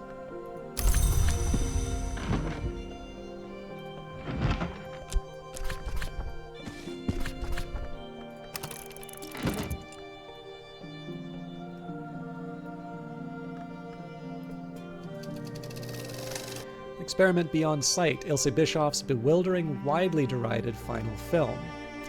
The film is an unrelenting fusillade of apparently unrelated images: birth, mirrors, grain threshers, animal attacks, crowds at stations, but a single image appears again and again, dominating the rush images until the film is only a single static shot. The repeating image is a view through a grimy window pane of a nearby tower. There is a vague impression of flickering light around the tower top. Just as the film ends, smoke plumes from the tower. That's it. Nothing of note at all, unless one happens to recognize the view of the Crucible Tower from the window of the librarian's quarters, and unless one happens to know that Ilse Bischoff never visited Brandkrug or even Britain before her untimely death.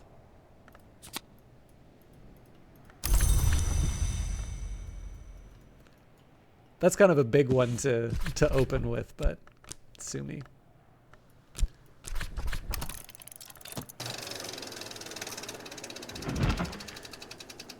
Black Nephrite, one of Valentine de Wolff's dream journals, in which he records his visions of a place that is no place beneath the house that is no house. You made your own card catalog? This game is definitely for you, then. The dark inchoate feral space described by Valentine seems to be the nowhere of the invisible arts, the infra-oniric layer of the alien hours, sometimes called the gods from nowhere. Valentine's attitude to the nowhere hours is unexpectedly relaxed. He speaks darkly of their appetites, but he insists that they are too alien to penetrate the house of the sun, let alone the waking world. He even seems to suggest that the Mansus hours have exaggerated the threat of the nowhere hours for their own reasons. Not all birds are trustworthy in their feathers, he warns.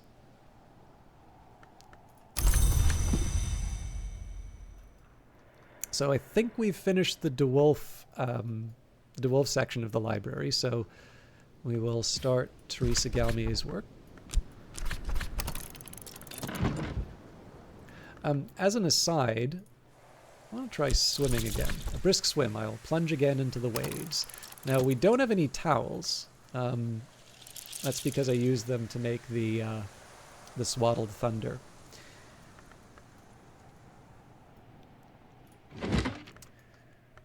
All right, A True History of Valentine de Wolff, written in the third person by Valentine de Wolff. Rarely coherent, though it includes some useful footnotes on falconry and on exotic veterinary medicine. Yes, so in addition to the aspects that you are familiar with, there are additional powers, and the game is actually quite specific in not calling them principles. So Secret Histories is not present in the game, but there is a new power called Rose, and then there is Sky, which is what this one is. So Sky is blue. In fact, there's a wonderful broadcaster named Prosciutto Fist who calls Sky blue, and Grail chair.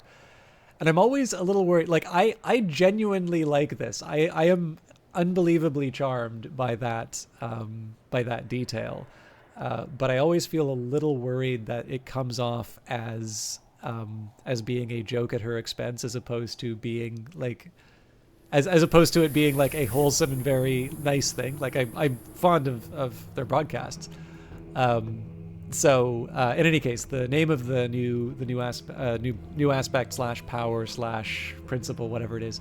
So there's moon, sky, nectar. Moon, sky, nectar, and I feel like I'm missing. Oh, rose, right? So I wouldn't say this is true for every book, but for most of them, you can sort of color coordinate. So in this case, A True History of Valentine de Wolf is a sky text, and sure enough, in this case, it has a mystery sky. So, True History of Valentine de Wolf, written in the third person by Valentine de Wolf, rarely coherent, though it includes some useful footnotes on falconry and on exotic veterinary medicine. It really is a good. So there's two reasons why I checked out that channel, because this was when Book of Hours first came out. One was because they were playing Book of Hours, but there was multiple people playing Book of Hours, so of course I'm going to check out the one called Prosciutto Fest. Valentine is obsessed with the meaning of the De Wolf coat of arms on a field or a chevron in arched gules between two corby heads, erased sable in chief and a wolf sajant sable in base. Long have the two birds pursued my blood, yet one is no crow, yet it is darker. Long has the wolf rolled itself in gold like a clovered cow, until its slobberings stain our thoughts.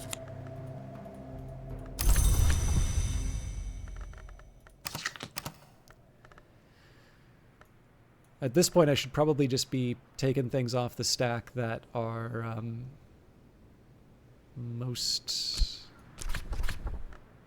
like that I have the highest quantity of.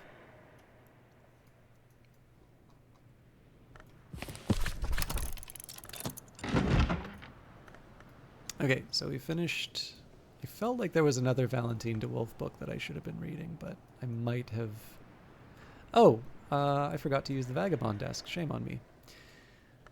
All right, The Beekeeper's Ends. Dialogues with bees and their uses for honey, as erratically recorded by Ricardo Milagro, gardener of Hush House in Musgrave's time. Milagro spends an entire chapter on his hatred of wasps, which he describes as the vile pretenders. Milagro claims that bees retain many traditions passed down from earlier and greater branches of their species, but that they are fiercely jealous of these traditions being passed to lesser insects and insist above all on an oath of secrecy. Tragically, therefore, he is unable to describe these more substantial, powerful traditions.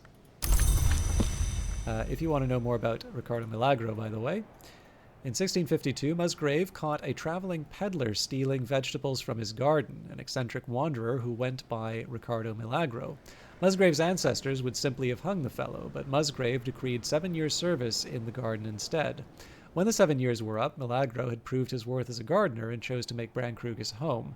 The grapevines here were planted with rootstock he carried in his pack.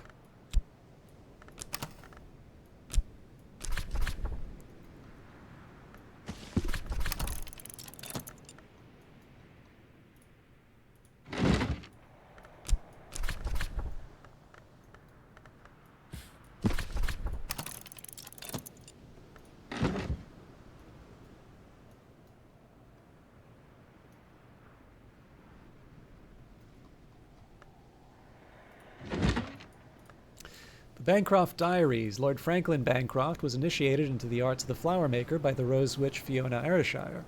He rose to become a society provider of occult services and secret pleasures before his abrupt disappearance in 1790. Bancroft seems to have been a talented adept, but devoted his energies to frustratingly whimsical projects, arranging grape-fetching races between Mansa spirits, teaching percussagants to juggle, and conjuring storms of imaginary blossoms for the rose witch Ayrshire, who resolutely refused ever to couple with him. Bancroft spends 20 pages bemoaning this last. The mantra here recorded is a high and exacting magic which can be used to pledge one's spirit to the watchman, beginning an ascent to the house. Bancroft boasts of his ability to recite it when in his cups. He has also had it set to music for a performance with fireworks at Vauxhall Gardens.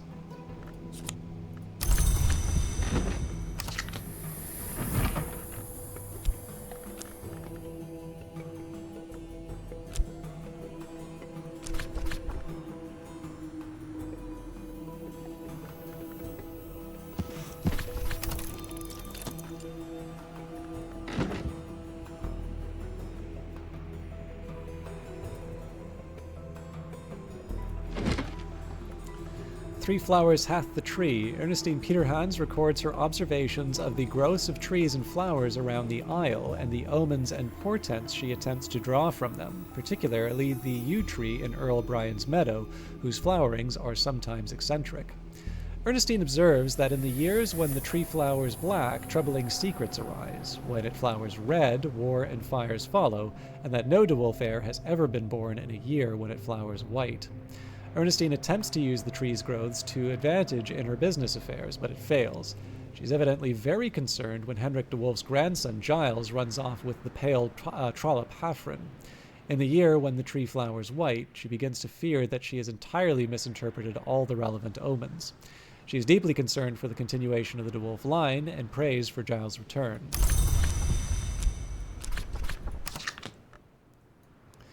Okay, so we are reading all of the Locksmith's Dream entries, so now we will read Traveling at Night, but we can only start the first volume. And then an investigation of a foundered country, subtitled Recordings from the Atlantic Coast. The phonograph initially seems to consist entirely of wave sounds and the cries of gulls, but attention to the cries suggests that they are not gulls at all, perhaps not even birds. The bird cries resolve to possibly human voices, half lost in the sound of waves. They lament the absence of a city unborn. They hymn to the ice behind the wave, the amber cobbles, or perhaps amber corals. The tenor of their song is melancholy, but also increasingly menacing, as they promise the city irresistible. As the voices fade, distant bells are clearly to be heard among the surf sounds. Recordings of the Althebian Abyss.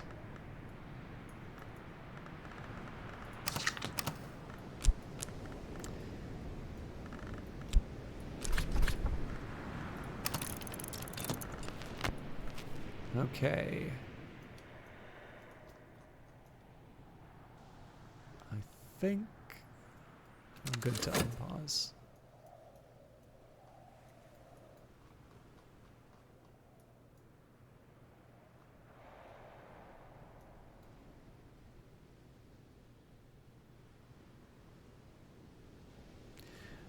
This is also not a bad time, so I am going to be doing as much sort of lore-ish stuff until Numa comes around. But for those of you that have any questions about the game itself, we're getting very, very close to the end of this playthrough. I'm sure you've all kind of figured that out at this point. So I'm happy to try and answer any questions. I know Solfea kindly said it's really nice to listen to him play, but I have no idea what's going on. And as much as I can, I would like to be somewhat accessible. It is spring, and the landlady has served me a slice of her stargazy pie with the pilchard heads poking cheekily through the hot crust. Now, if you can just give me a second here, I actually want to take a minute and work out some details here, because some of these I will have uses for later.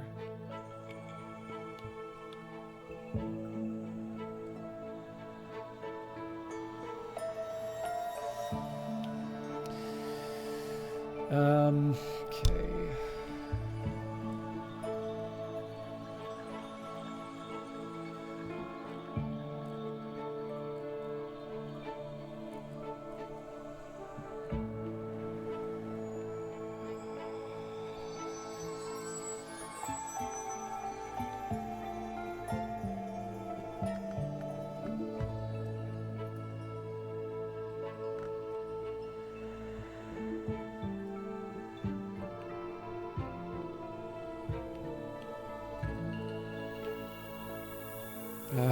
Sorry, my notepad just caused a problem.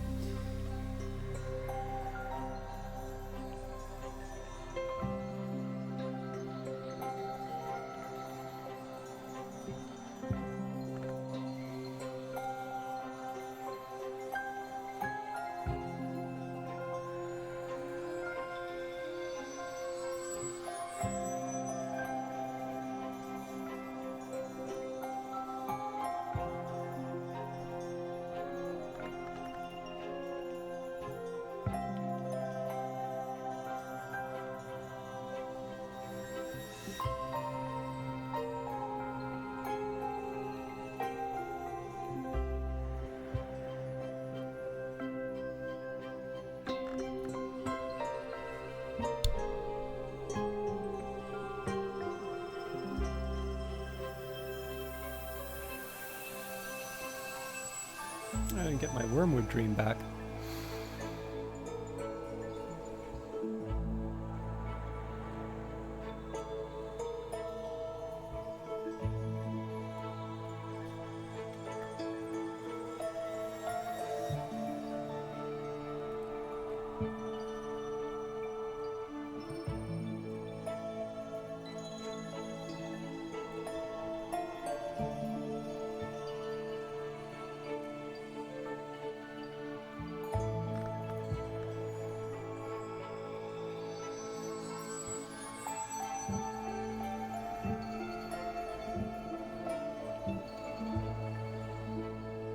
So what I'm doing here is I'm just writing down what evolutions that I can do based on these memories.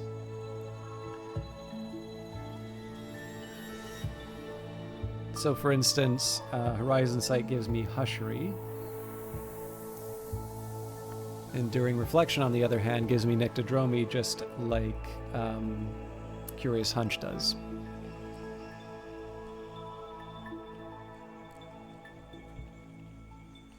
And that'll be important when it comes time to upgrade certain elements.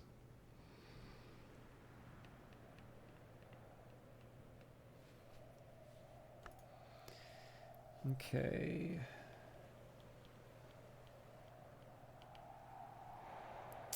Horamachistry.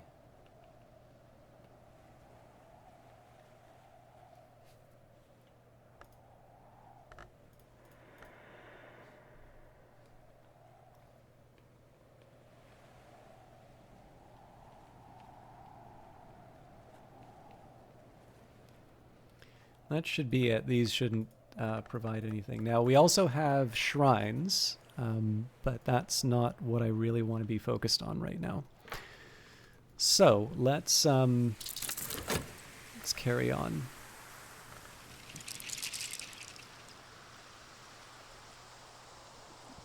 So if it's unclear what I was trying to do there, you are not stuck with these base levels. So for instance, with like my metal, my Faust, my Shapt, there's a pretty good argument for me to combine these into higher level elements of the soul. I'm not going to do that right away for reasons that will become apparent during Numa, but I can at least get a head start on some of my plans by taking some notes based on the memories I currently have available. All right, so The Shadow in the Stair. Ernestine Peterhans records her conversations with the Little Darkness in Hush House. Hush House's Stair Tenebris, which she calls Donkerling.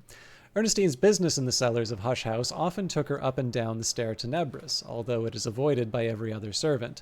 Donkerling attempted first to consume her and then to demand sacrifices from her. Ernestine consented to bring it mice, but became very stern when it asked for a new drowned child. Donkerling claims to be an imprisoned long under the protection of the deepest power of the sea.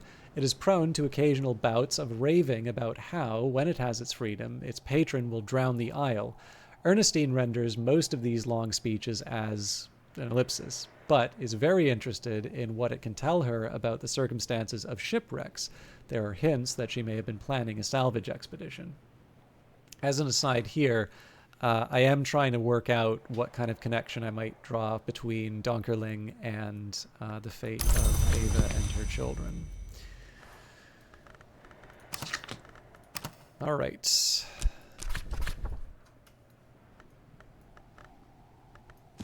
More Christopher Alopoli.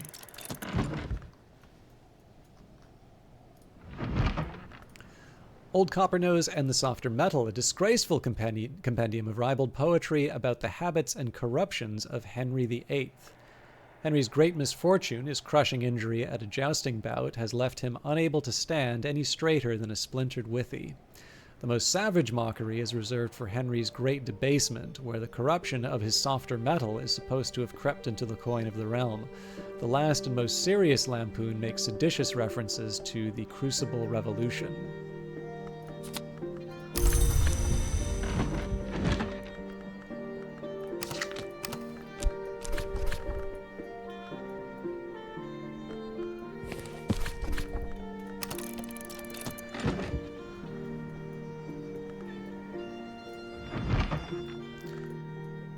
Locksmith's Dream, A Light Through the Keyhole, the first volume of Teresa Galmier's examination of the parallels in the mystic dreams of artisans. The parallels in the mystic dreams experienced by carpenters, masons, and other artisans, and what they purport to reveal about the architecture of the world. Surprisingly mordant and even funny, no one has ever explained why Galmier devoted herself to this chaotic exploration of artisans' dreams. Time and again we hear of the wood which rises from the world's foundations. All trees reach for light. What does the wood reach for? Is there a difference between light and light? I think the key to the dreams of the wood might be one of these, the one that isn't exactly real.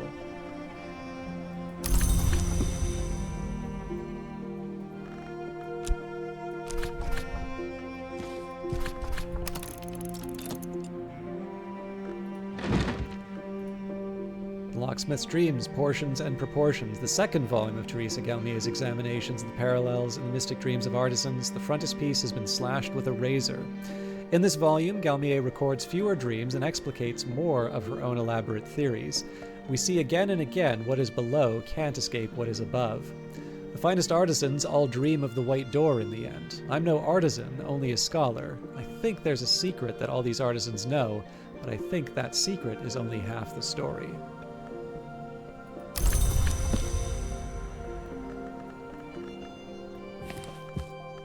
Oh yeah, so if I wanted to complain about UI stuff, it's the placement of the books, and the other one I was going to mention about was occasionally I'm not 100% sure if I'm going to lose something when I commit it, or when I use it in crafting.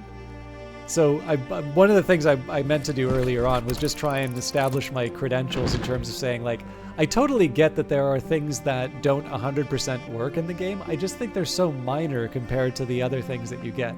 It's probably better for me to make the positive case, though. So sorry, I just remembered. I don't think I ever actually let that other shoe drop. The Locksmith's Dream, Trespasses, the third volume of Teresa Galmier's examination of parallels in the mystic dreams of artisans. In this volume, notoriously, Galmier's prose begins to disintegrate, and it is not clear which dreams are in fact her own.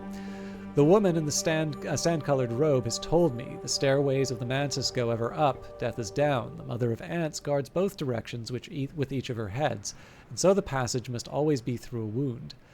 I think the white door might be a wound. That's one reason the dead sometimes pass it.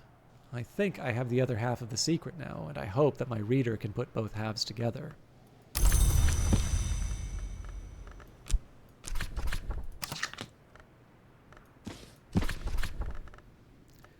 This is the last of the Alopoli works for us to read.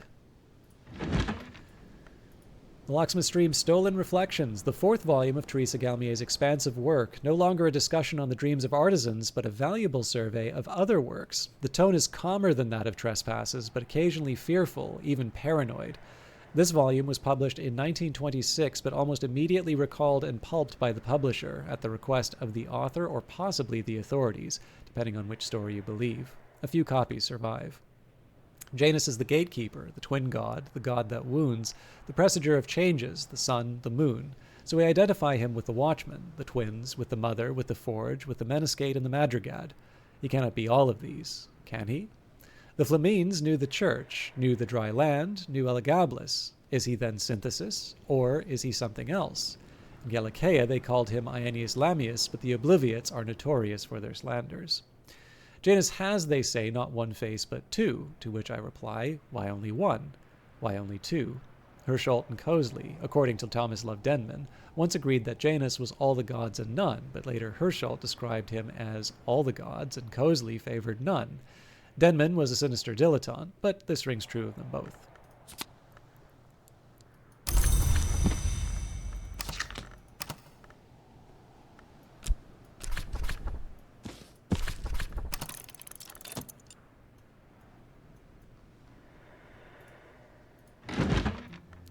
The Locksmith's Dream, Incursus, the fifth and final volume of Teresa Galmier's notorious work, which began as an examination of the parallels in the mystic dreams of artisans, but became an account of her own occult journey.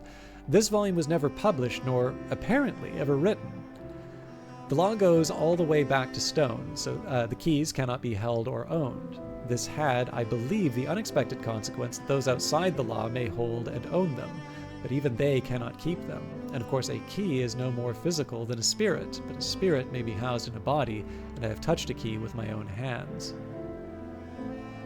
So the Legions hold the keys. I had thought the Legions only old and powerful transgressors of the crime of the sky, but I began to understand that the crime of the sky is more even than it seems, and why a twin, who unite what is not to be divided, might accept a Legion as a name. So I see your comment or question there, Mjolnir's. Might just give me one quick second. I want to make sure that I'm keeping on top of these. All right. It seems like clock management doesn't feel as strict in this game. I remember so many times that forgetting to pause killed you in Cultist Simulator. That is correct. So this game, I think you probably were around for the original tweet that sort of spawned this game. Essentially, it was, I'm thinking of putting together a relaxed cultist-like experience where you maintain an occult library. If this gets 1,000 likes, I'll make it. And then of course, the internet being the internet, it got the 1,000 likes. But of course, Weather Factory is sort of smart enough to know, okay, this is actually an indication that this is something that people want. So this is definitely, so the thing is that it's very easy to try and draw a comparison, and in many ways a negative comparison, because of the ways that Book of Hours improves on Cultist Simulator. And it is an improvement. It's a very, very well done game. It's just, I never want to take away what Cultist Simulator does. So this is definitely a game where if you were someone who said, I really wanted to like Cultist Simulator, but it asked a lot of me, and I really just can't justify playing a game that is so ready to kill me and set me back to square one, to learn all of its secrets. That's a completely fair, point to make about Cultist Simulator. It does ask a lot of people. So for those people, Book of Hours is great for this, because there's just a very different tone to it, right? Like, you are maintaining and expanding this occult library. You don't necessarily need to worry about keeping a roof over your head. That is your job as the librarian of Hush House. So that doesn't mean that there aren't challenges. And in fact, many of the delights of this game are the fact that because you do not have those survival requirements, you can go much deeper into the lore, and there's lots of different things inside the house that you can combine and figure out. But that also leads to a situation where if you want some of the harshness of Cultist Simulator, and particularly Exile, it's a very different tone. But I think it is a positive direction. Like, I'm happy that it's not Cultist Simulator over again, because I already have Cultist Simulator. But what is nice is because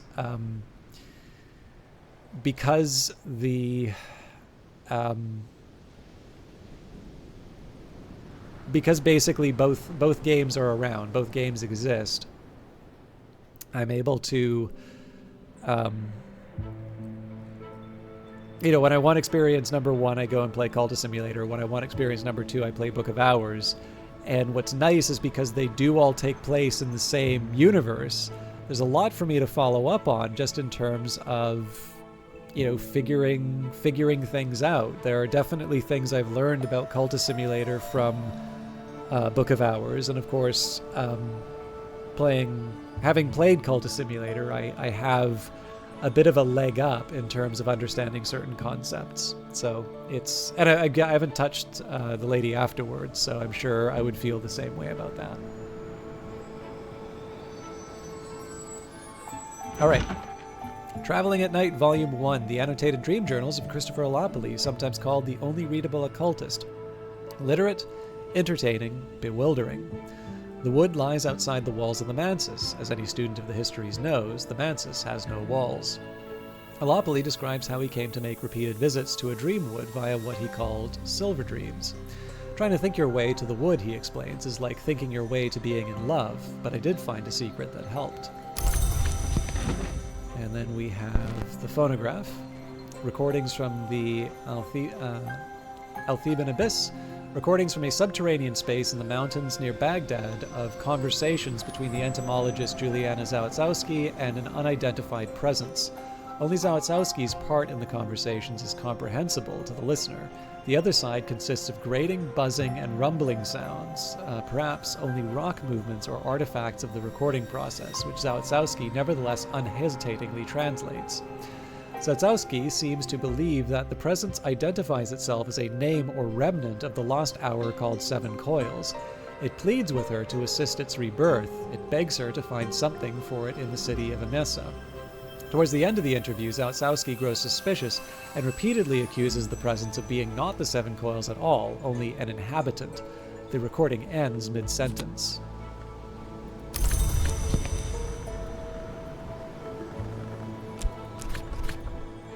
Lake Fusino Recordings, which amazingly does not require translation into Fusine.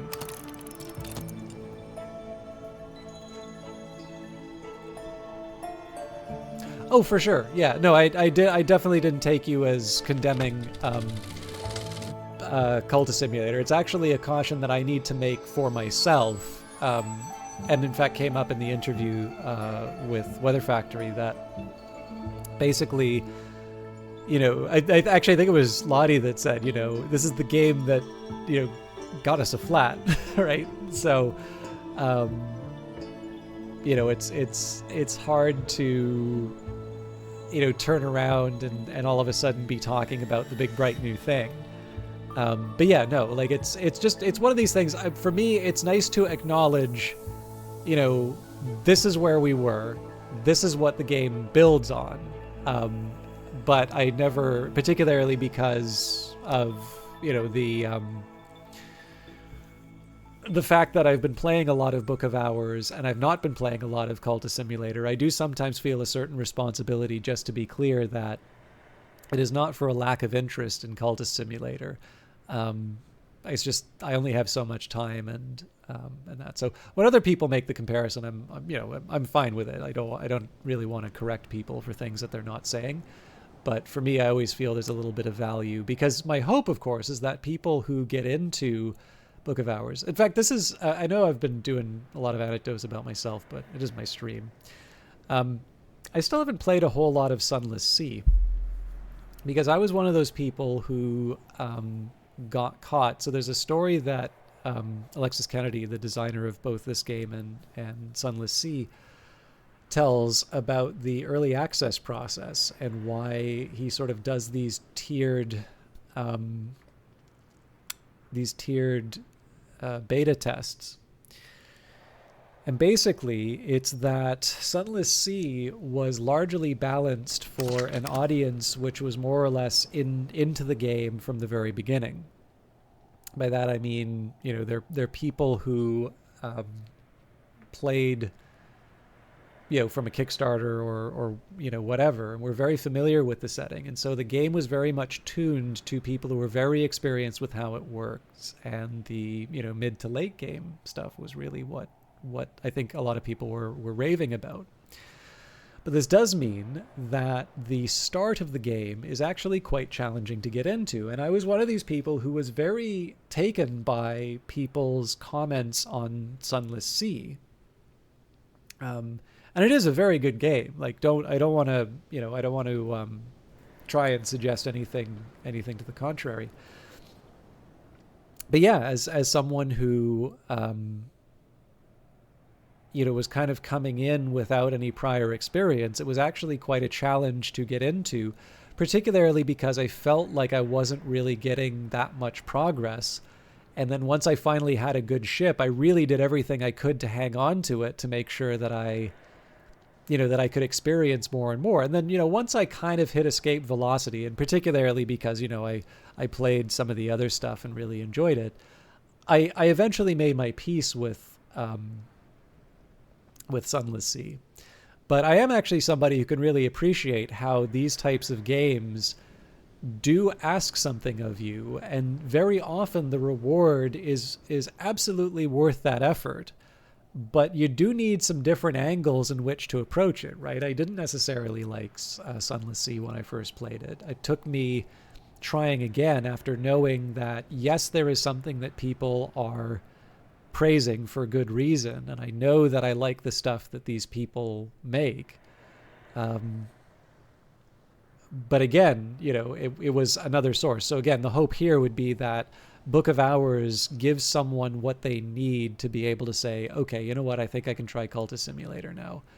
And, and then, of course, maybe some people try Cultist Simulator first and come to Book of Hours. But I'm particularly interested in the group of people who come to Cultist Simulator from Book of Hours. Yeah, the funny thing about Sunless Skies is I was only a beta tester on it. I've never actually played the full game. Because I kind of feel like I should do Sunless Sea. But anyways, there's still time. Colors in the Liver, Ilse Bischof's most controversial film, blamed for outbreaks of cannibalistic killings in Tiflis and Leipzig. A gang of heretic priests agrees to strike the fear of the change into the infuriatingly atheist citizenry. At night, they dress as four-winged angels and crawl down chimneys and through windows to savage members of their congregation. The priests are caught by unidentified figures wearing heavily mandibled masks like grotesque caricatures of ants. They are force-fed larvae. A final caption indicates that at dawn, the larvae will hatch.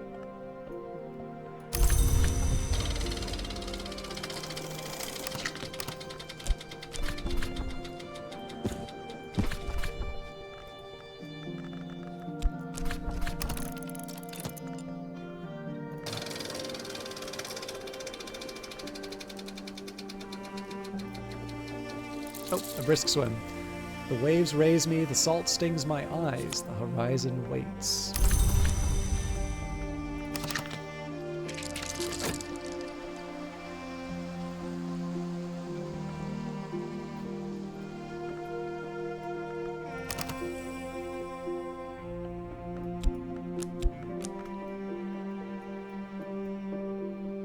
So we should have one more round of books.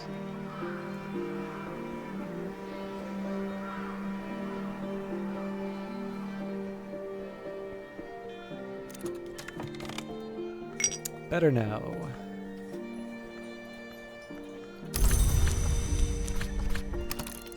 Offer help with letters. I could offer help with correspondence and arithmetic. There is no school in Brandkrug, and not everyone here knows their letters.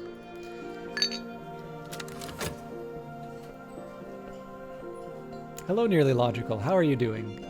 We have committed a whole bunch of skills to the Tree of Wisdoms. Not everything that I wanted to commit. We're going to have to wait likely until after Numa for that.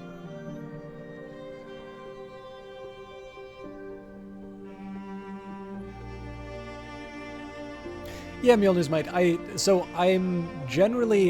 actually generally like how they approached it. I do feel that in a perfect world, Sunless Sea would have got the same kind of testing that Book of Hours did.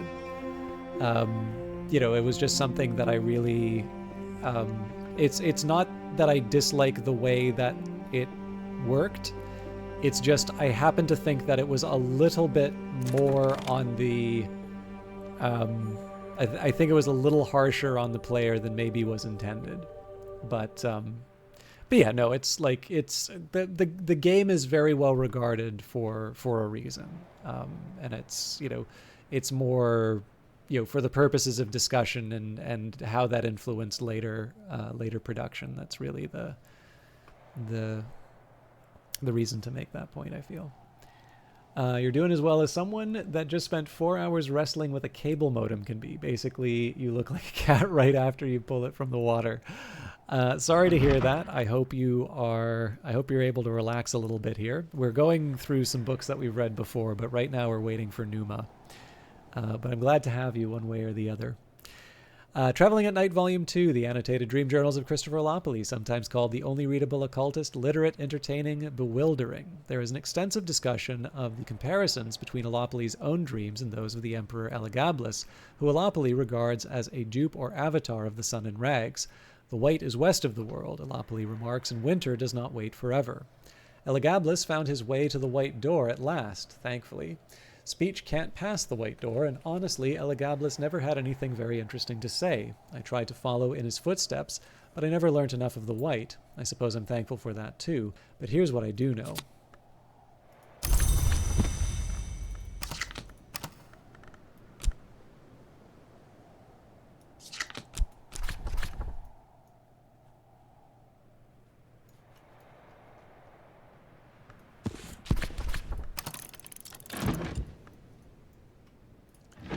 Traveling at Night, Volume 3, the annotated dream journals of Christopher Allopoly, sometimes called the only readable occultist, literate, entertaining, bewildering. Allopoly's disquisitions on fire and the unburnt god are interrupted by passages of distractingly erotic poetry addressed to Baldamera. To reach the stag door, I believe that all you really need is to want something enough, but I've never wanted anything that much except, of course, Baldamera, and I'm very much afraid that the knot in the story is this. What Baldamera wants is the stag door. But here's something I learned in Persia. Perhaps it'll teach you what you want.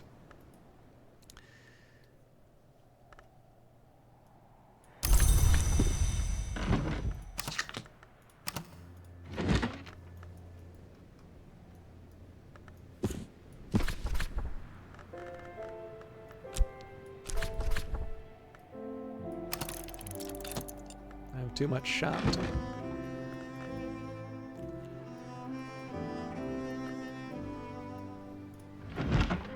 Just Verse, a rare surviving copy of Christopher Allopoly's notoriously unsuccessful volume of experimental poetry published in 1912. Allopoly is clearly more interested in the occult than in the aesthetic aspects of the work. By most measures, the rhymes are contrived, the meter inconsistent, the imagery banal. Still, even the worst verses have a compelling quality, and I find myself drumming my fingers on my desk to accompany their rhythms. In an afterword, Allopoly discusses mnemonic... I'm so bad at this. Mnemonic holometabole, by which he seems to mean a sort of crafting process where memories, when fed into a preliminal meter technique, in the presence of enough knock or rose, can blossom and fissure into more potent versions of themselves. So we can actually try this here, right? So preliminal meter with knock or rose.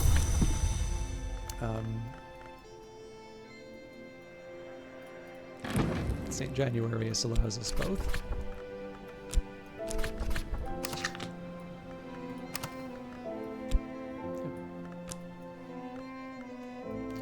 So the knock, curious hunch or chronsichord, and then rose is the horizon sight.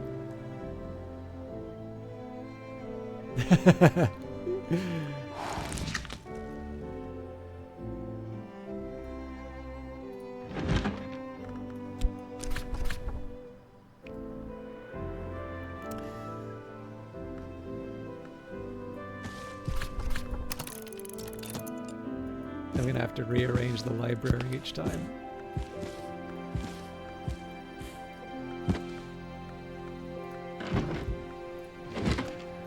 The Radical Measure, glossed. The original Radical Measures was a manifesto for experimental poetry with occult properties written in the 19th century by Dr. Aaron Peel.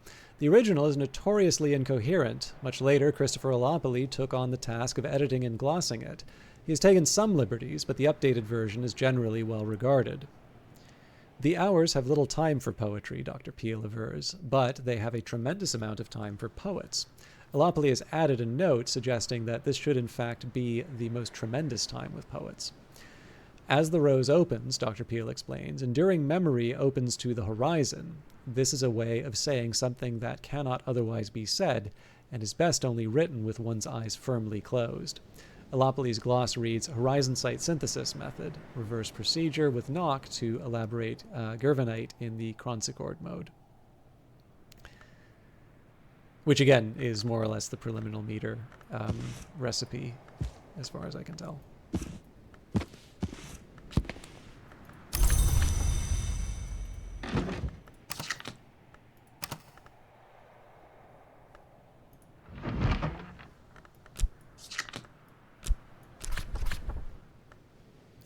Now, I'm not going to be able to read all volumes of the Geminiad at once.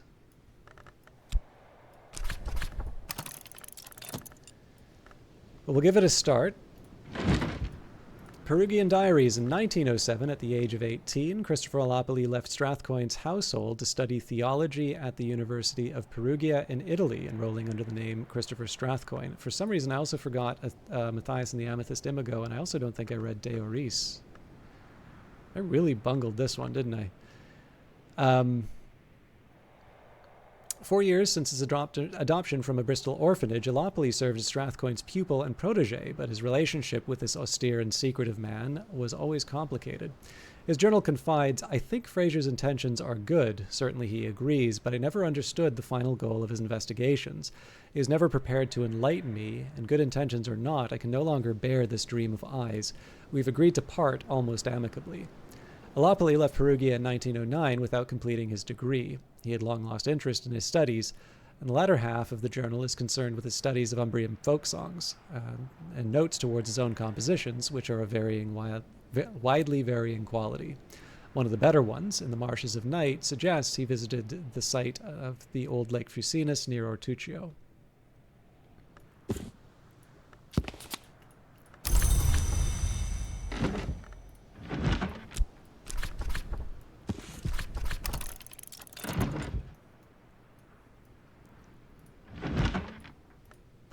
On Matthias and the Amethyst Imago, Pursuit, an account of an occult romance. A certain Mech claims to have written this in a single night as part of his initiation into the Theban branch of the House of Leith, that order of immortals who use the arts of water to conceal themselves. Matthias defied us to hunt the names of the moth in the wood to populate his pinned collection. The Amethyst Imago had dallied with the witch and sister, but she'd returned to the wood to plead the moth's pardon. The moth, as a whim or penance, sent her out to lure the long to a slough of nightmares. Matthias loved the Imago. Did he? Can long love? Or has that organ of their soul desiccated beyond repair? The Imago loved Matthias. Did she? Or did she only enact a whim? He pursued her through the wood, but at the last she turned aside from the nightmare slough, and they lay together where the bounds grow bright. So they learnt the Grail's pleasures, and this is the lore they won.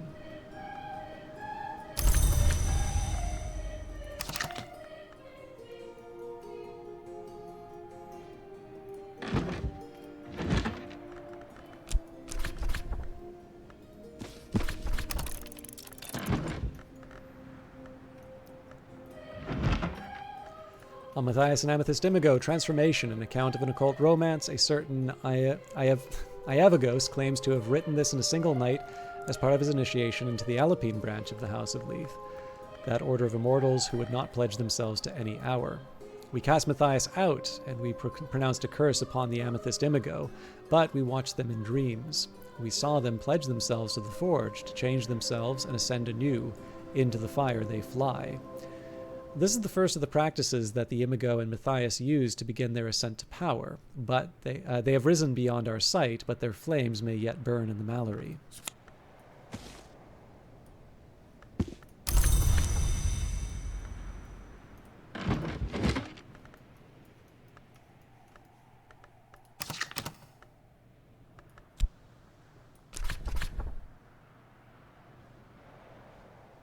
I guess technically I should use health if I'm following my decision rule here.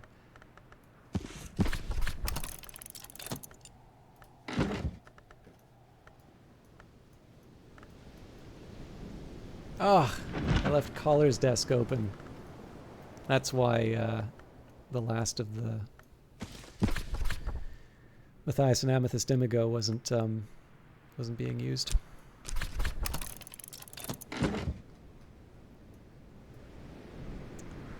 Okay. Lake Fucino recordings of the folk dances from the Fucine marshes. Wailing of flutes, the roaring of drums, cries like birds lost in the marshes. These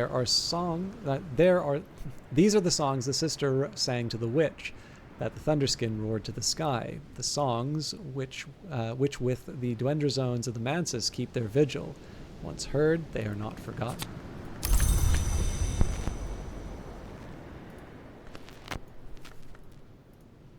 The Invisible Opera unfinished recording.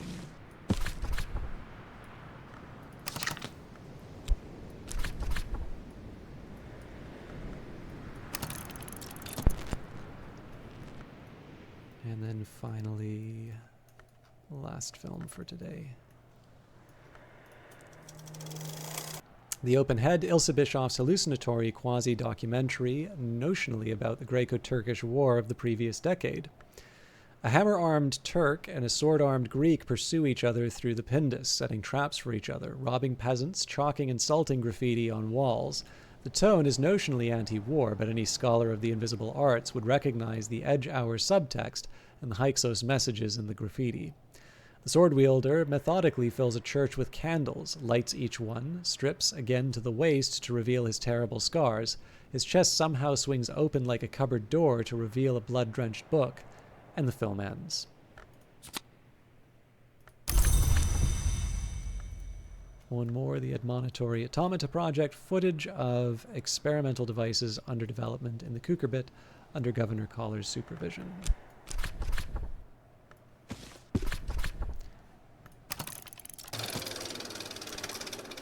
Okay, so we have exhausted everything that we want to do with our Elements of the Soul. I can't do any more reading without having it cross over into the next day.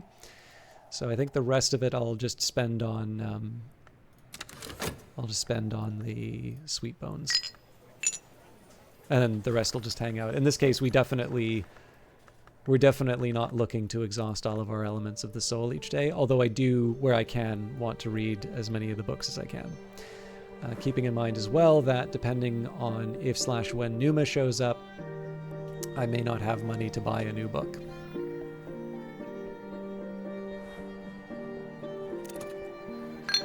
An afternoon spent profitably reading newspapers to the curious, writing affectionate letters to the lonely, steering farmers through the requirements of the Ministry of Agriculture.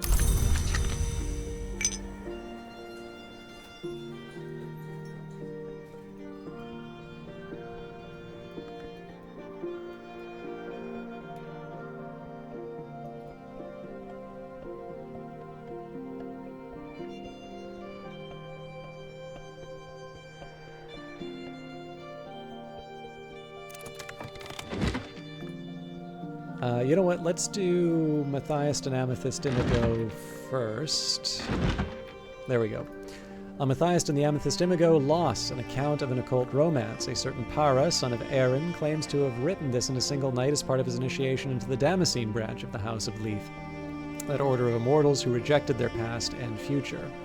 The laws of the house forbade Matthias to love. The customs of the wood forbade the Imago to remain. So he conjured her a final time when she had uncovered the shears of El Kapura, and she suffered him to cut the wings from her back so that she might remain, and he suffered her to cut the parts which hold man's seed to keep them from the detestable act. This was love in all its blood and joy. We have cast Matthias from our house. In the Cradle of Roots, Matthias and the Imago left their names, and though their names were lost, they found their name-day riddles. This we recall in Solution and Separation, so that in the presence of the moth, our memories may become our futures. Do this wisely in memory of the name and the long who gave up their past, that they might be together forgotten.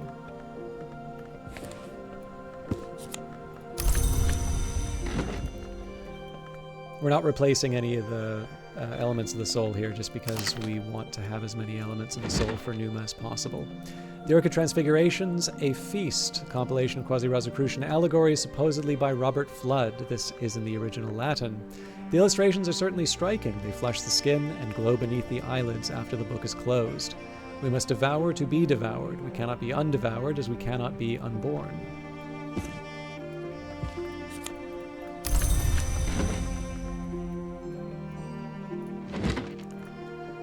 Orchid Transfigurations, A Birth, the second volume of a compilation of quasi-Rosicrucian allegories, supposedly by Robert Flood. This is in the original Latin. Flood, or pseudo-Flood, suggests alignments between the alchemical traditions of Rubidoux and the older Grail traditions through the Pine Knight's quest for the Cinnabar Cup. Seek the cup in the birthing bed, the Pine Knight is told. The midwife at the birthing bed, to his amazement, is the Mountain Mother. In a fit of awe, he both gelds and flays himself. The vigilant storm bursts joyfully from the remains.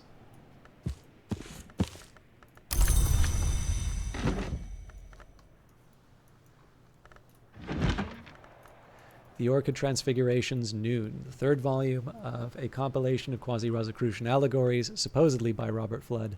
This is in the original Latin.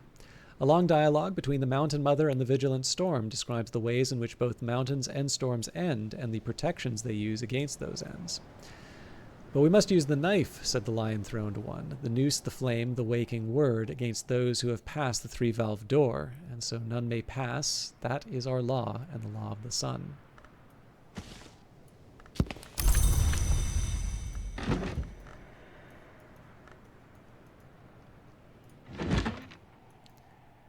The Geminiad Volume 1, a fragile manuscript, illuminated with twinned shapes of sad and luminous beauty, with all the phases of the moon. It might be as old as the 7th century, but the language Fusine is much older.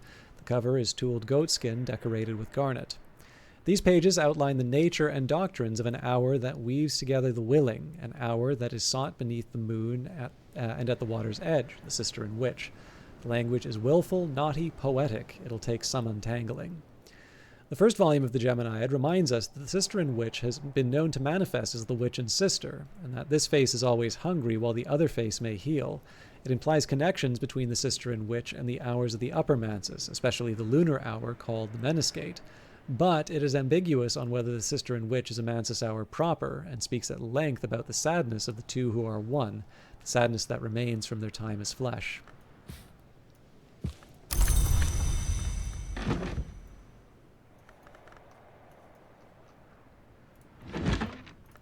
The Rose of Nuriel, a volume of collected teachings of the Sisterhood of the Knot, that arcane contemplative order that existed in all histories, but in some was very powerful indeed.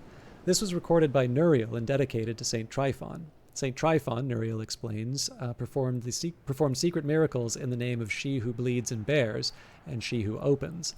Thus St. Tryphon opened the way to the house of the sun. Thus St. Tryphon underwent the great birth, and ascension to immortality.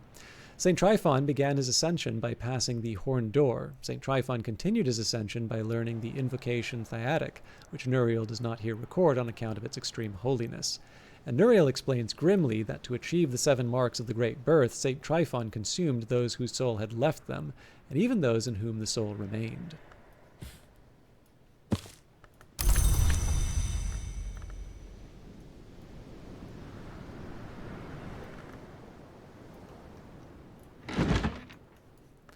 Rose of Hypatia, a volume of collected teachings of the Sisterhood of the Knot, that arcane contemplative order that existed in all histories, but in some was very powerful indeed. This was recorded by Hypatia and dedicated to Saint Nympha. Saint Nympha is described as not born but cultivated, the sentience that became the saint. Hypatia indicates inhabited a sinner's corpse in order to enable that sinner's redemption.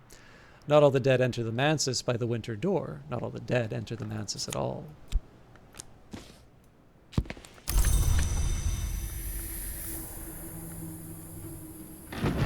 And the last of the books for today, The Rose of Woznai. The heretical teachings of a disgraced offshoot of the Sisterhood of the Knot, that arcane contemplative order that existed in all histories. This was recorded by Woznai and dedicated to Saint Respicuous. The offshoot favored by Woznai, the true sisterhood, followed Saint Respicuous in pursuing ascension in the name of the door in the eye, the merciless hour of light. St. Respicuous failed, perhaps, because the larger sisterhood tracked him down and ritually strangled him, but Woznai outlined steps for those who hope to succeed. Seek in dreams, seek the mansis. The 3rd mark can be achieved only when one has passed the stag door. One must pass the wood. One must pass the white door. The stag door awaits the light bearer in the sight of Girby.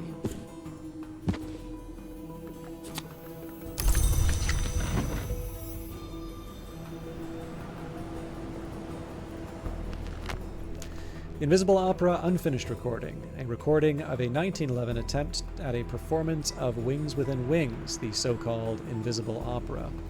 The singers complete the Skewbald aria Beneath Our Skin and A Rose in Maya without incident, but the Invisible Opera is dedicated to Pharazref the Magpie, who delights in unexpected interruptions. The recording ends with a clamor of horrified voices, a grating metallic screech, and a soft brass buzzing that fades into burning silence.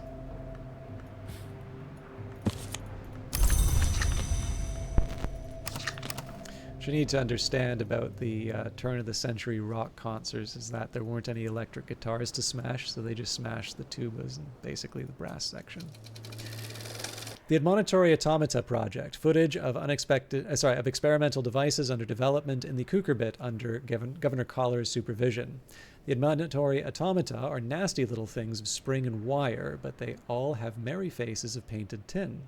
The last item shown is a prototype towards something called a condignator, which Collars says proudly will allow a prisoner to elaborate their own punishment. He hastens to add that he hopes that in the coming era, punishment will be an entirely obsolete concept. So ends our day's labors.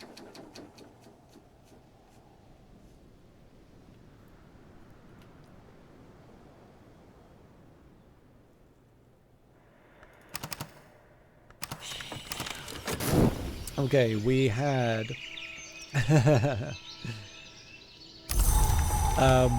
so I think I could have afforded this. Ogkor, Tisalak, Ogkor. A surprisingly chatty text by an entity that identifies itself as the Excellency Nathobasis. This is definitely something I would have liked to have bought.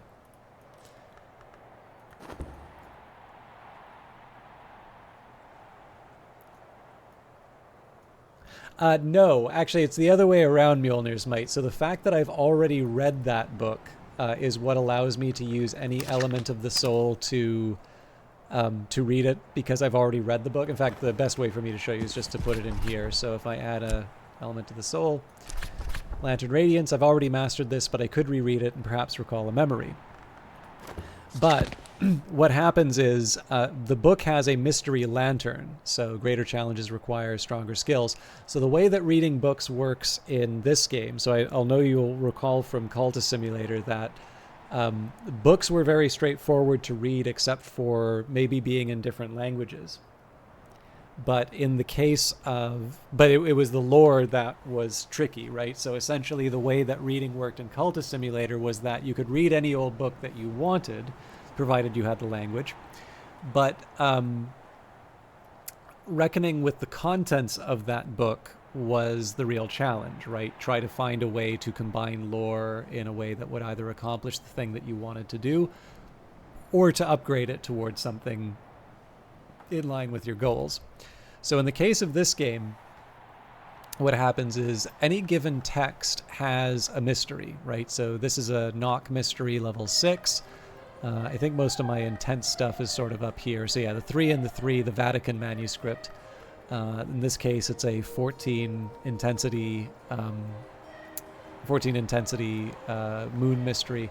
In fact, I have another edition of the same book, which is an 18 moon mystery. And you can sort of even get a hint from the description, right? So in this case, we've got the 3 and the 3, the Vatican manuscript, a church-authorized version of an older text. This book describes the Chancel and the Calyptra, 2 triads of ours with subtle, far-reaching powers and responsibilities. It has clearly been reworked to fit church doctrine. Whereas the 3 and the 3, the St. Chiavi manuscript, this book describes the operations of the Chancel and the Calyptra, 2 triads of ours with subtle, far-reaching powers and responsibilities. Of all extant versions, this one has best survived the interventions of the Calyptra. So the difficulty of the books is definitely reflected by the mystery. So what you will generally do in Book of Hours is, in order to handle a mystery, you'll take an element of the soul. So let me just take the Geminiad Volume 2, which I'm going to be reading anyway. Actually, before I do that, I do want to read the Turquoise Hand and the Winding Stair. I can actually probably read both.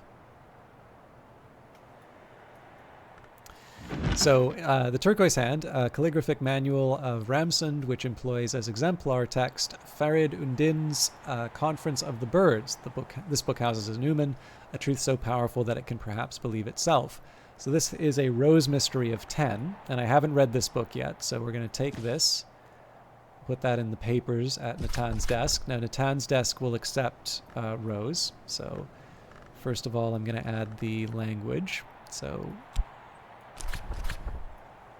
this language has been called Mantik Altir and Lenga Aukel, or possibly Ausel, and the speech of birds and Ramsund in the hazelnut tongue.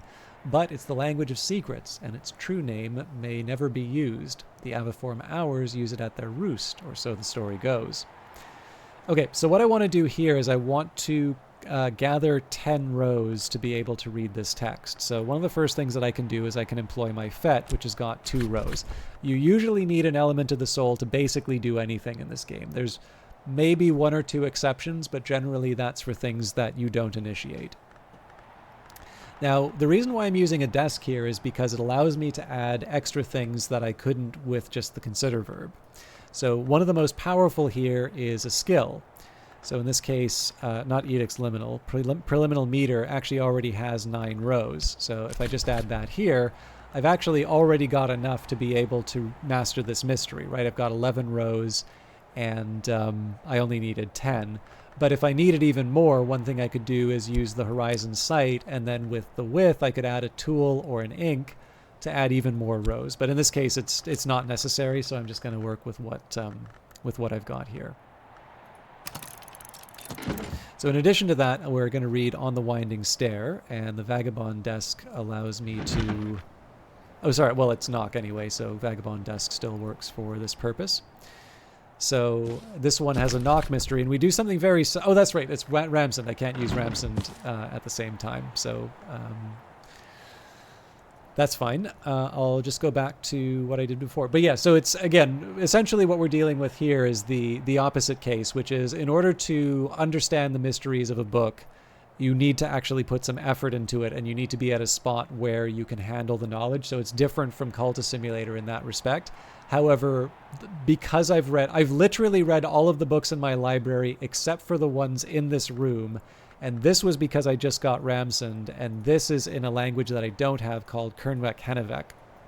And I'm unlikely to get that in Numa, but we'll see what happens.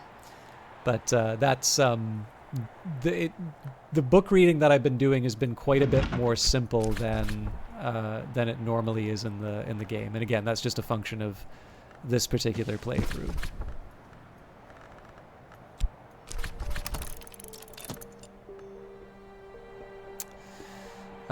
Okay, I also need to read Deoris to catch up on some of the stuff that I neglected before, so we'll do that right now.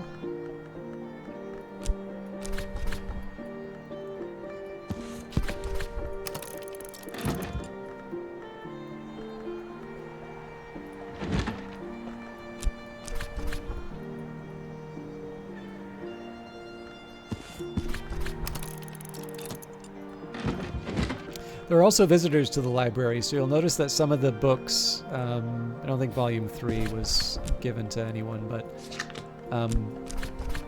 I'll point them out when it happens. But you can, when you have visitors, you can actually lend them a book. They're showing up to this library specifically to be able to, to understand more about the world, and part of your job is to help them. But to prevent you from just constantly giving the same book to the... There's a couple things that prevent it, but basically your visitors are looking for new knowledge, so there is a tracking system in terms of... Oh, here's one. So the Sun's Lament, we gave this to Lalakemia, came to the house seeking my help, so I let her consult this. So you do get to pick what books people look at, or whether you help them at all. You can sometimes just ignore the request. Well, you can always ignore the request, but sometimes there are just other things that you might want to do.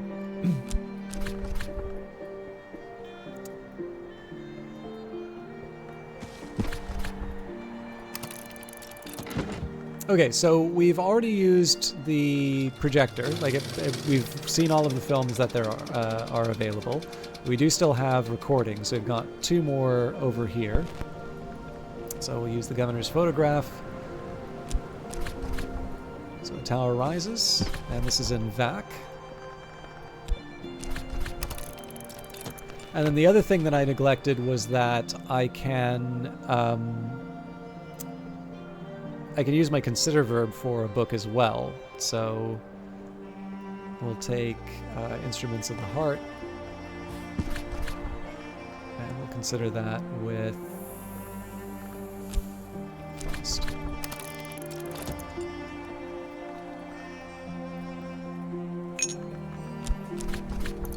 I could offer help with correspondence and arithmetic. There's no school in Brandkrug, and not everyone here knows their letters. So this probably isn't as representative of what you'll be doing day by day in the game. Like, there's definitely benefit to reading and rereading certain texts, but what I did was, there is a season that I want to come by called Numa, and we petitioned an hour to bring about Numa, and we sent that to the post office, basically spent all of our Spintria to do that, but it's not Amazon, right? You can't order Numa and expect it to show up within 24 hours. I have no idea when it's going to show up, basically. So in this case, what I'm doing is I'm sort of using the time in between, and because I need memories to work with,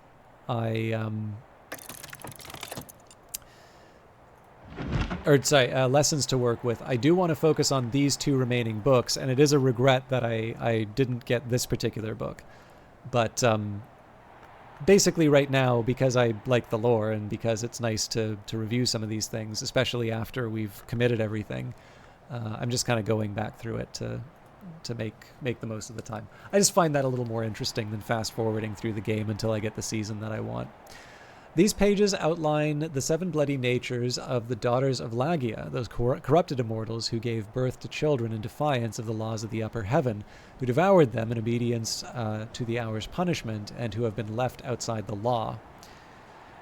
Oh, sorry, this was the Geminiad 2, a fragile manuscript illuminated with the twin shapes of sad and luminous beauty, and with all the phases of the moon. It might be as old as the 7th century, but the language Fusine is much older. The cover is dark and exotic leather with a smooth and almost chitinous surface, decorated with jasper. The second volume of the Geminiad suggests that that these 7 corrupted immortals have been accorded the privileges of names of the witch and sister, or perhaps the sister and witch. It reminds us that the twins unite what is apart, and that the crime of the sky is in some sense a supreme joining, and it speaks at length about the sadness of the 7, the sadness of mothers whose children are forever lost, and far worse than lost.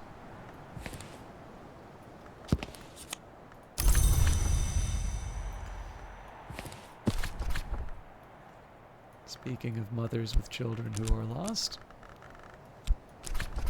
Geminiad 3 at Ava's desk. Okay, Deoris, Book 1, an occasionally coherent catalog of the secret gods, organized by hour. This is a reprint, but in the original Latin. This volume deals mostly with the hours of the wood, the moth, the black flax, the ring yew, among others. The glory is a question, and the moth always answers yes. Probably should have manually... Oh no, that worked.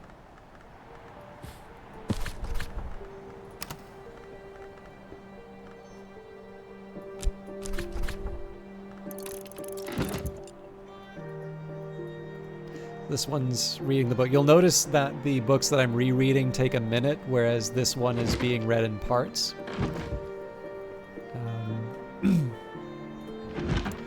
Deoris Volume 2, in Latin, a 19th century reprint by the indefatigable Nathaniel Darcy Evers of a 14th century Latin translation of a 4th century work.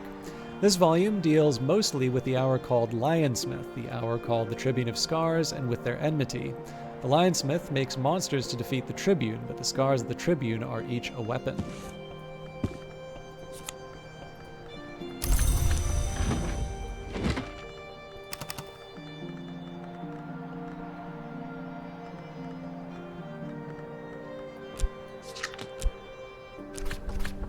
Actually, we can use the Trist on this one.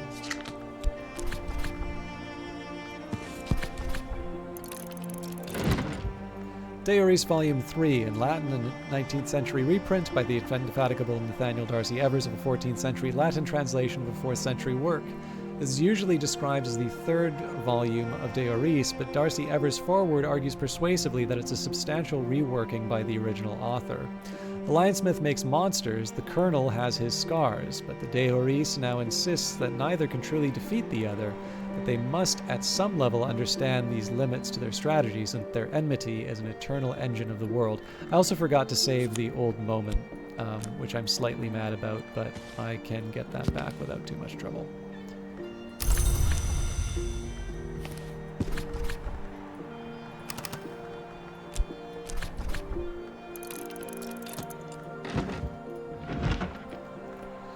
Annals of St. Brendan's, over 100 years of the Abbey's annals from 1230 to 1350. So we've moved beyond my collections of collected works, and now we're moving on to different phases of the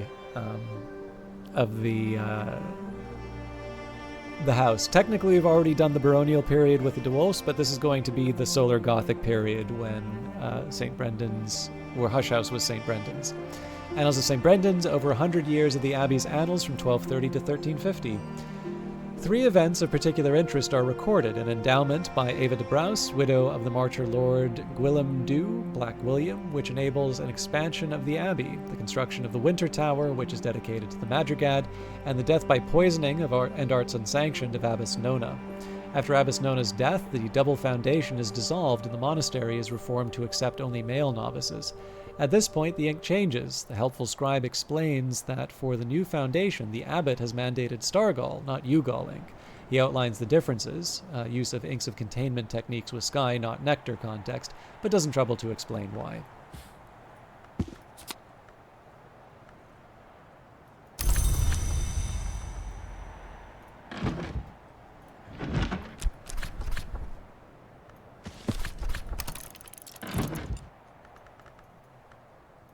Speaking of Abbess Nona, this is Abbess Nona's desk. The Sun's Lament, the first volume of the Meditations of Abbot Thomas of the Abbey of the Black Dove. The thorn-beaked crows took my eyes from me in justice for my crimes, but though I lost my sight, I found my light. Abbot Thomas speaks of the breaking of his oaths to his sword brother Trygive and the Lord of Scars that he served before he came to the abbey. He writes of the power of oath bonds and considers the means and morality of their sundering. If you want to see Abbot Thomas, there he is.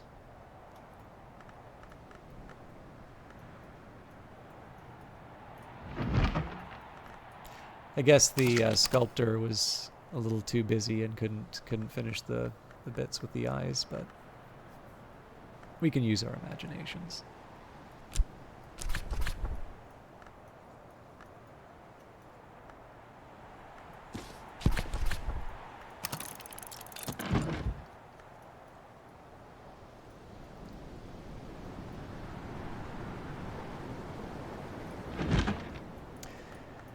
The Moon's Egg, the third and last... Wait, did I read the second? Oh, right, no, we don't have the second. The Moon's Egg, the third and last volume of the Meditations of Abbot Thomas of the Abbey of the Black Dove. Abbot Thomas speaks of the coming death he hears in the sound of the waves, but rejoices that his blood will water the egg of the moon, by which he seems to mean the future. The last chapter was dictated, not written, by Abbot Thomas. When Thomas's sword brother Trygive returned to raid the abbey, Thomas had broken his monastic oaths and taken up arms to defend the abbey. The two had been both mortally wounded. Thomas' last words are, "The wheel turns, the moon sleeps."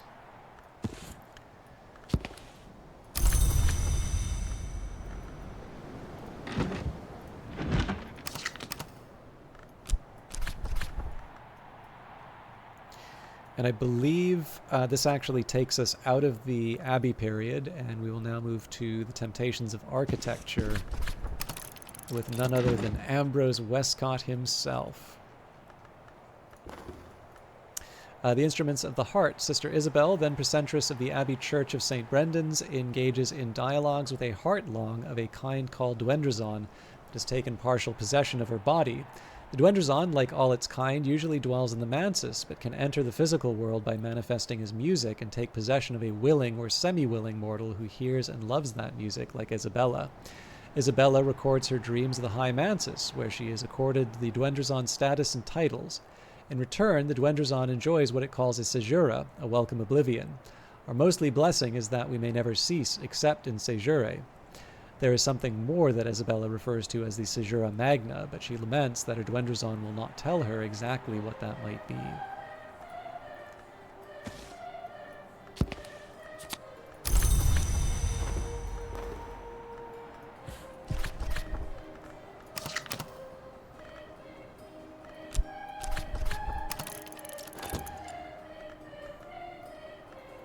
Should have the recording. Yep.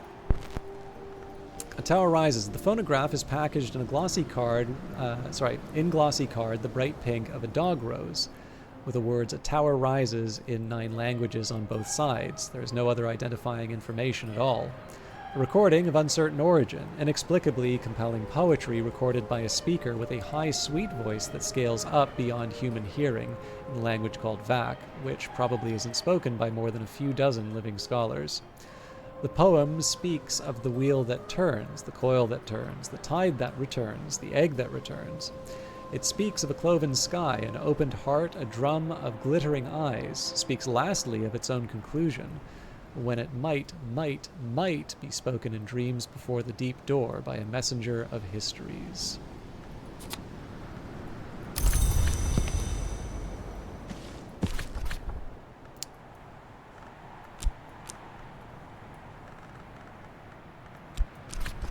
A tower falls.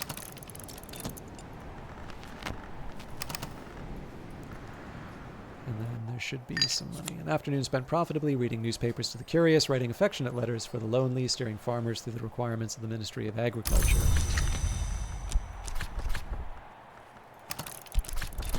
It is spring, and the landlady has served me a slice of her stargazy pie, with the pilchard heads poking cheekily through the hot crust.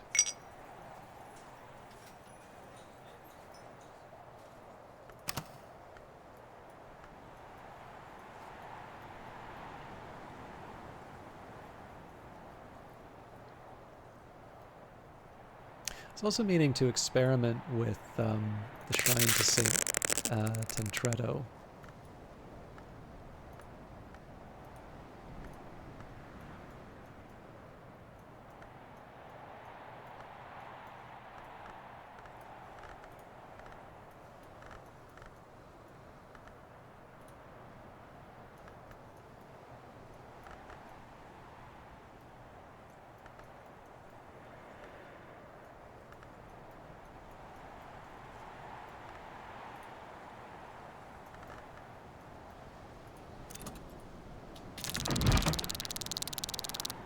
Alright, I have some books to read. Geminiad Volume 3. A fragile manuscript illuminated with twin shapes of sad and luminous beauty, and with all the phases of the moon. It might be as old as the 7th century, but the language Fusine is much older. Coral decorates its cover, and its page edges are sharp enough to slash a throat. These pages outline the nature and doctrines of an hour that demands the union of what has been separated, an hour that is sought at the water's edge and beneath the moon, the witch and sister. The language is elusive, enigmatic, intricate. It'll take some untangling. The 3rd volume of the Geminiad reminds us that the witch and sister has been known to manifest as the sister and witch, and that this face may heal while the other face is always hungry. It implies connections between the witch and sister and the hours of the wood, especially the secret keeper called the Velvet. But it is ambiguous on whether the witch and sister is a wood hour proper, and it speaks at length about the sadness of the two who are one, the sadness that remains from their time as flesh. So obviously echoes with that 1st volume. Okay. Oh.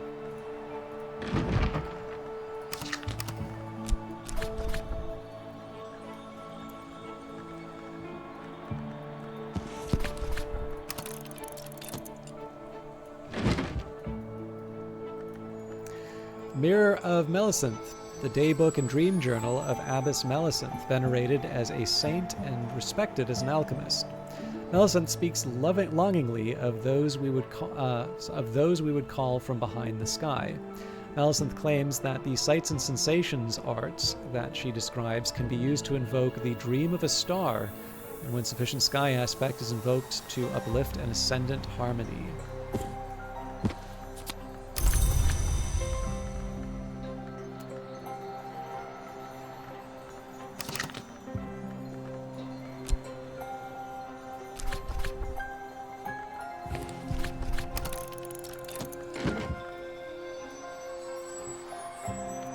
This is going to give me some work to do, so I'm going to save that one for the last. And actually, I'm going to hold off on any subsequent work because I might actually need to use some of the... I may need to use some of the be more specific in terms of the memories that I get. A Descent of the Shell, a treatise on eggs, light, and optics by Abbess Melissenth, dazzlingly illuminated with renderings of the Abbess's visions. The book is unexpectedly challenging to read. The bright glitter of the gold leaf illuminations acquires a migrainous quality. The eye aches and tires. This is most likely the certain vivid book that Melissenth once sent to Gunhild, daughter of King Harold, which provoked in her a dream of eyes, but also caused her to begin to lose her sight until she was healed by the Saint Bishop Wulfstan. To complete, it is a kind of test. Its double thesis, at last, seems to be that the sun is either an eye or an egg, and so the second dawn will be either its opening or its hatching.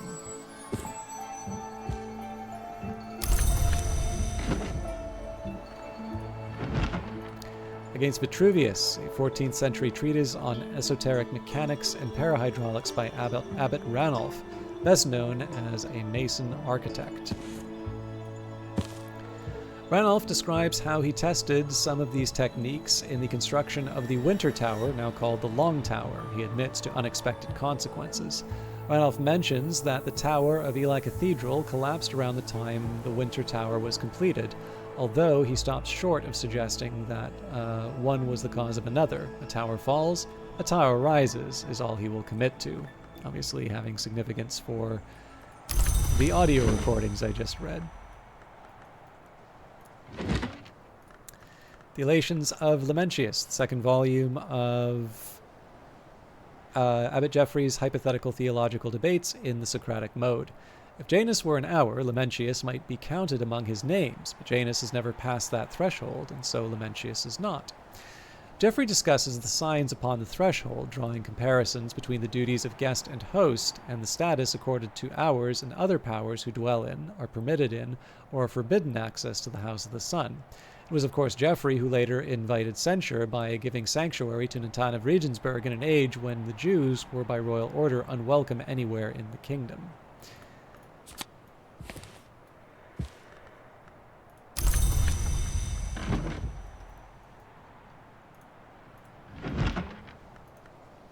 Warming Draughts to Uplift the Heart, wonderful compendium of healing to saints compiled by Natan of Regensburg.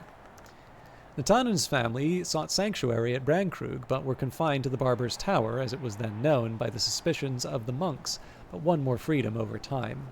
Natan records his delight on the day he was finally permitted access to Earl Brian's meadow. He speaks very carefully of the black bird he met in its branches, and the treasures of music and history that it brought him when he healed its wing.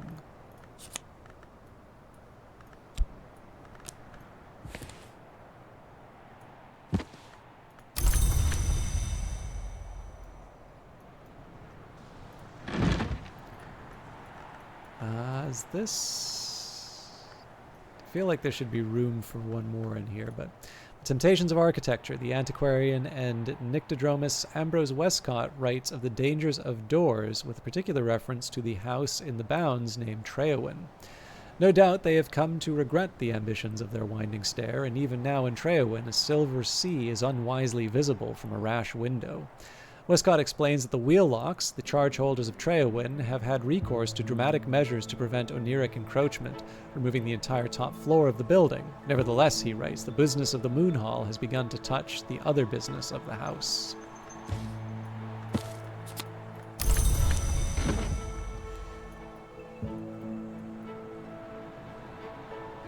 Is that all the desks? Oh, right. No, I get it. So...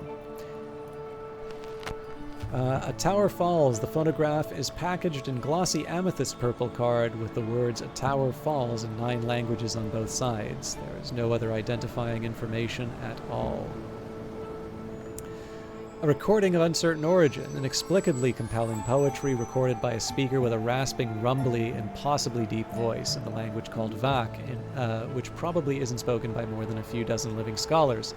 The poem speaks of a 4-winged war, a 4-mouthed king, a 4-rayed sun, a 4-cornered stone. It speaks of a tide-washed hunger of the heart. It lastly speaks of its own conclusion, when he might be spoken in dreams before the deep door by a messenger of histories.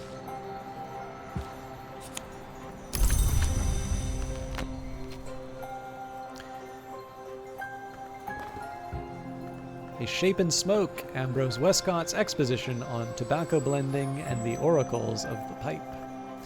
The text is spotted with spark holes throughout. Westcott observes gnomically that a pipe might be said to manifest the red flower of the watchman's tree, for when lies are burnt, wisdom arises, and vice versa.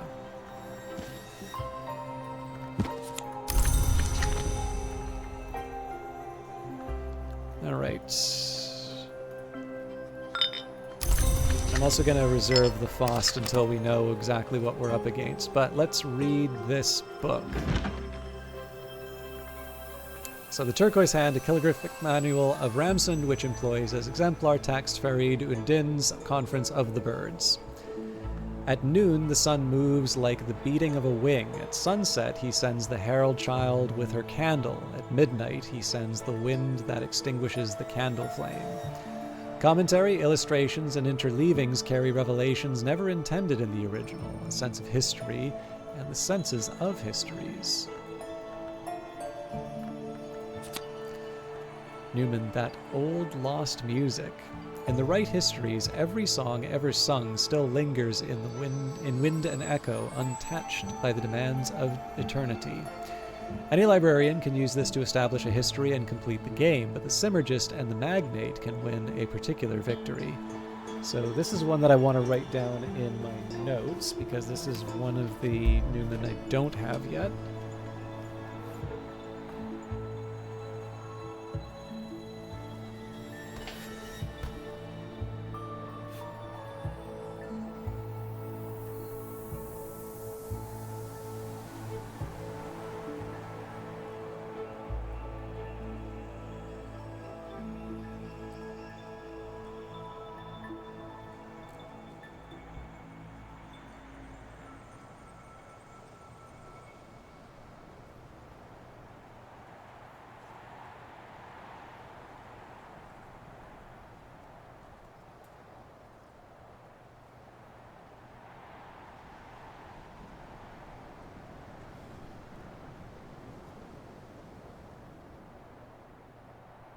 Okay.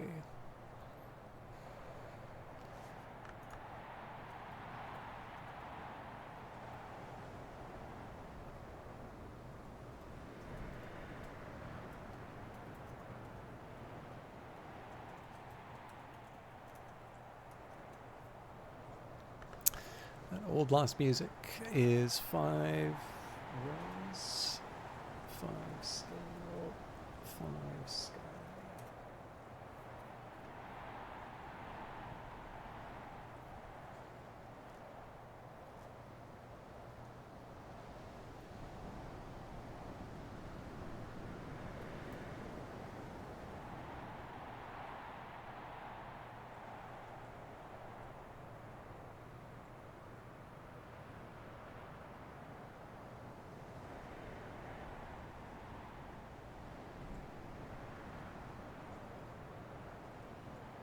Sorry, if you can just bear with me a quick second here. Oh, hey, Lord Gloom, good to see you. If you can just bear with me a second here, I just saw something on my computer that I want to take a look at.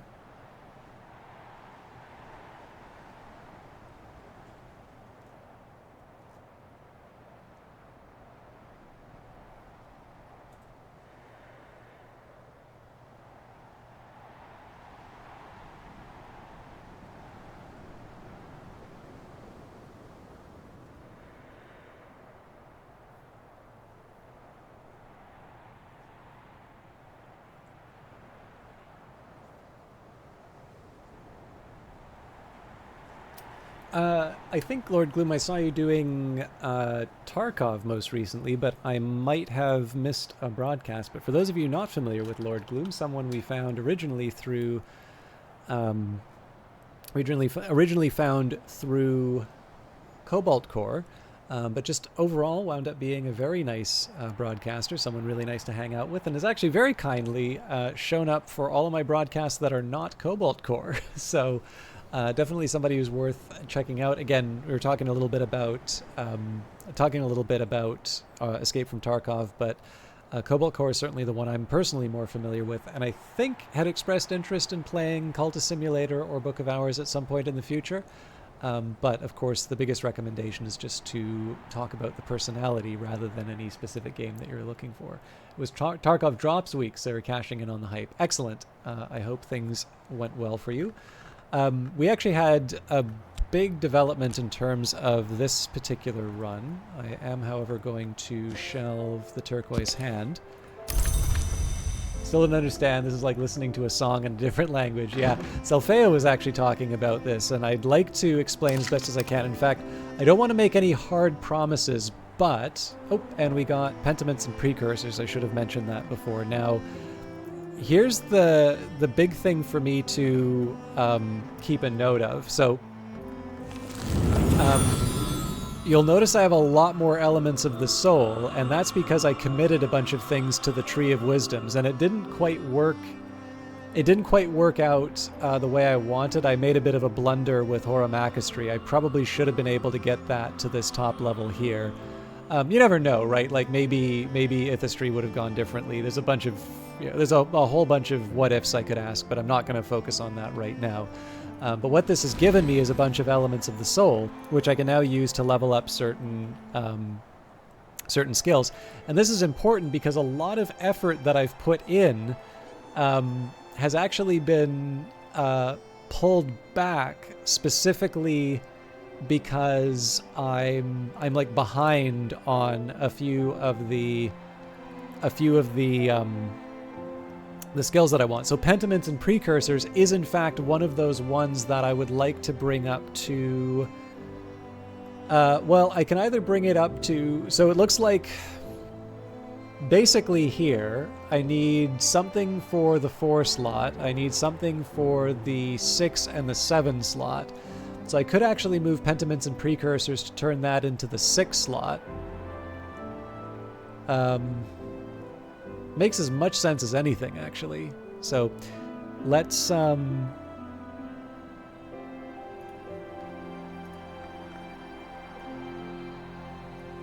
see what I can do with this without going out. So if I just limit myself to, oh hell,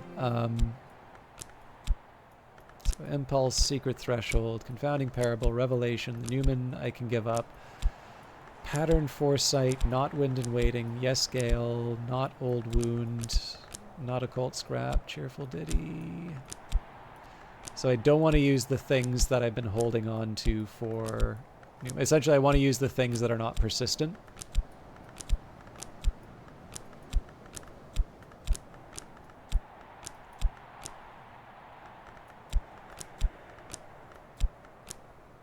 Okay.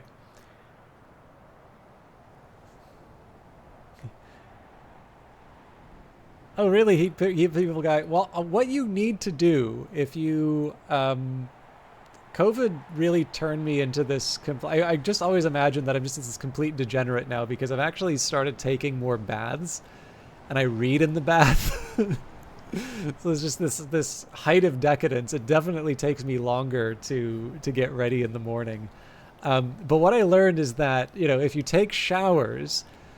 If you take a shower, basically every embarrassing thing that you have ever done since childhood comes to you in just a flood of memories. So if you're having trouble keeping that many memories in your head, just jump in the shower, and I promise you are going to get every single sort of fear, regret memory that you could ever want to real child. Yeah. So that's the secret. All right, let's focus on... So what I want to try and do here is turn Pentiments and Precursors into a level 6 skill.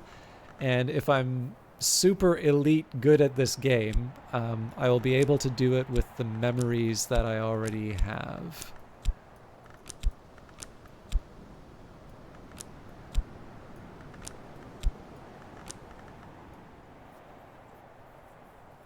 No, bats are I'm reading, so I don't need to, for whatever reason, I don't need to worry about. It's only the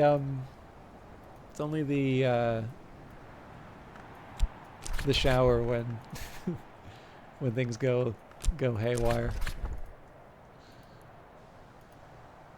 I think no, I've got it. So we add the fear, the satisfaction, the beguiling melody. It's a little bit of a shame to give up the old lost music, but I know what I'm dealing with is the big thing.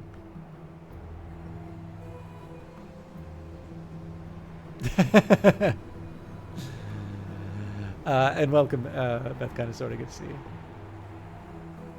Yeah, I am too, but it's not that. Like, I've checked my phone in the bath, so like if I'm willing to risk an expensive electronic, it's a little silly for me to be like, oh, but the pages. No, it's I don't like juggle it or anything like that. It's just.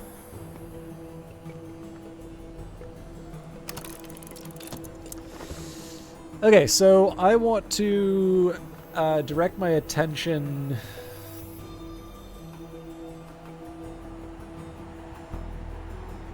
This is a tricky one. I think I'm going to avoid reading On the Winding Stair on the odd chance we get hit by Numa. And what I'm going to do now is I'm going to focus on getting Scale and Grail memories.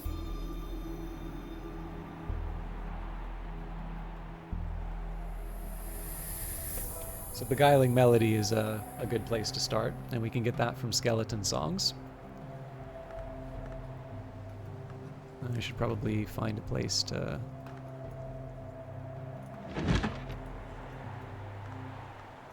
Don't do that at the dispensary.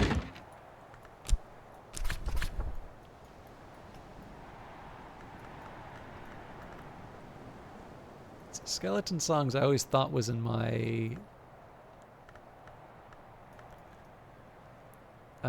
oh wait, no, it's down, it's somewhere in here because it's music. Yeah, there we go.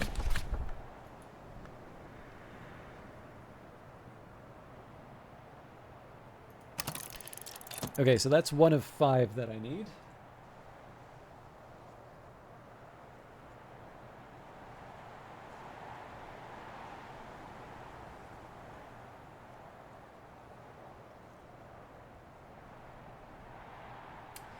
Now, amazingly, I have not gotten my Earth sign back. I really should have done that ages ago. That's another easy one. Duratio Quircum or...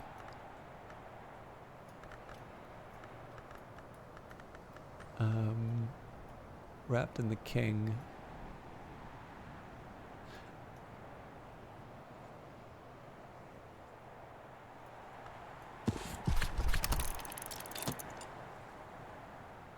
I know I've asked you this and have a brain of Swiss cheese tonight. Does the name of a specific book mean it will always give you a specific memory or lesson?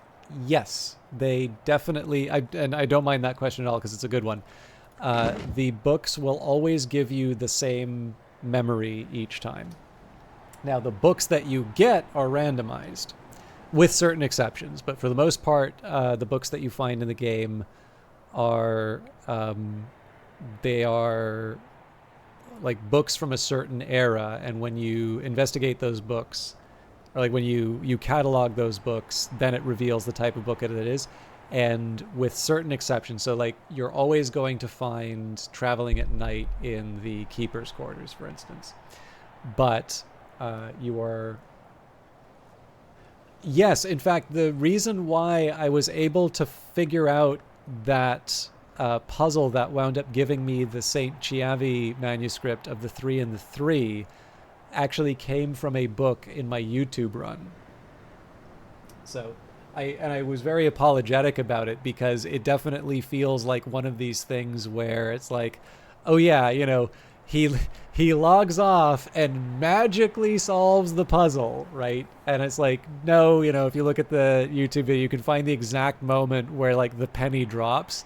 But I'm also not expecting people to like be, you know, like fully watching every last second of everything that I do. So it's just one of these things where I'm like, hey, you know, this is the reality we're dealing with. Obviously, this is the first I've ever seen this particular book, Ogre Tislak Ogre.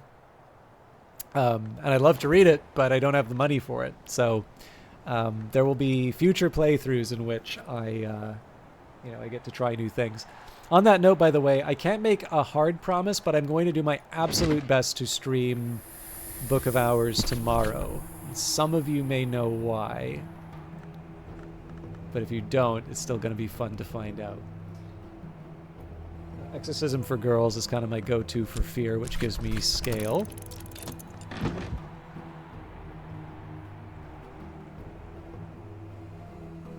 So that should be 3.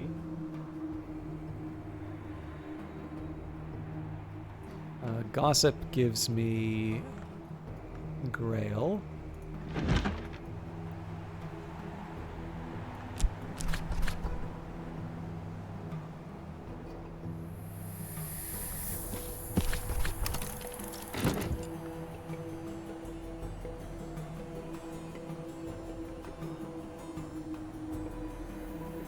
Hindsight gives me Scale.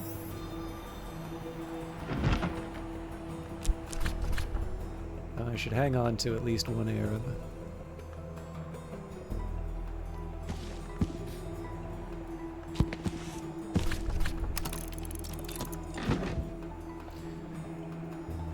Hang on a second, I gotta figure this out. So, Hindsight 1, Gossip 2, Fear 3, Earth Sign 4, Beguiling Melody 5. I'm gonna do one more.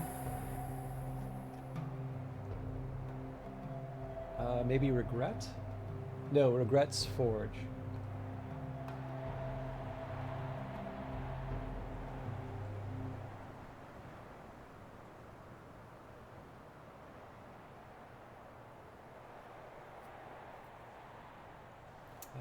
Red Book of Brittany should do the trick. And that lets me keep the...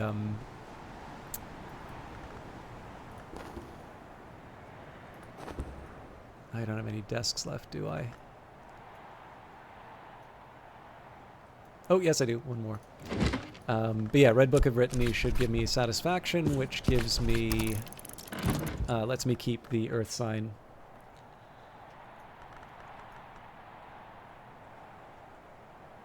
Oh, that's really cool, Hit People Guy. I'm actually probably going to rely on that when Numa comes by. So I'm glad you found that helpful. See, the thing is, I have noticed that, so the reason why I play this game the way that I do is just simply because I, was lucky enough to play in the beta, and I really appreciate Weather Factory letting me do that. But, there's a couple things. So number one, you want to try and change things up in a beta just so you can do some good testing. Like that, I think, is something you can kind of take for granted as something you want to do. But number two, right, just like this is fun for me to do in Cultist Simulator, it can be nice to just sort of change things up and see how you can play. So by the time that everybody was playing Cultist Simulator, or playing Book of Hours, I had the experience several times over of going up from St. Brendan's Cove and going into the house and trying to open up various rooms. And for a very long time, I was, committing skills as quickly as I could. And so by the time the full release came around, I wanted to see if I could try and do things a bit differently, to see if I could play the game by holding back on committing skills for as long as I could. And that actually taught me a lot about how the game works. So, in fact, I generally feel that skills are very helpful, and having lots of elements of the soul lets you do more things.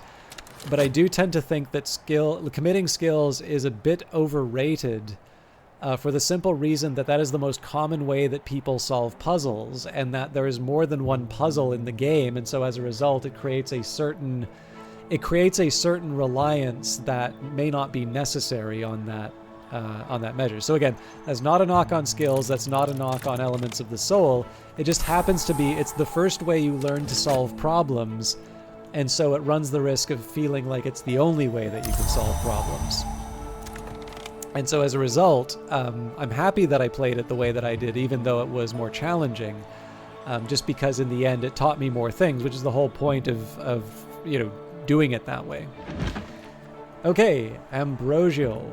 Ambrose Westcott's inventive, one might say pioneering or indeed buccaneering essays into kitchencraft. Westcott proudly announces his intention to transform cuisine to become an engine of alchemy, a fount of war.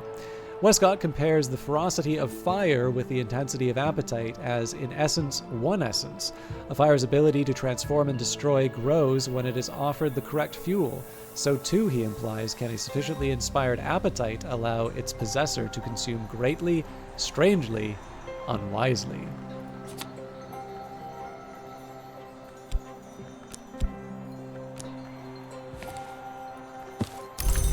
I would probably be into cooking a lot more if I had a cookbook that had a recipe like that. Much less Uber Eats. More home cooking if I had a copy of Ambrosial at home. An Almanac of Entrances, a handbook of sealed and unsealed byways and shortcuts through the bounds, compiled by Willem Harries in the 1860s during his term as librarian of Hush House. Harries discusses the role played by the Legion de Soule and the Company of the Wolf and Gold in warding the bounds against outside influences. He warns that bounds travelers may themselves be considered outside influences. The Mansis, as Ys, lacks walls. Ys and the Mansis have both their gates, and there may be no gate without a wall. Thus the paradox resolves, as all those who walk in dream will learn.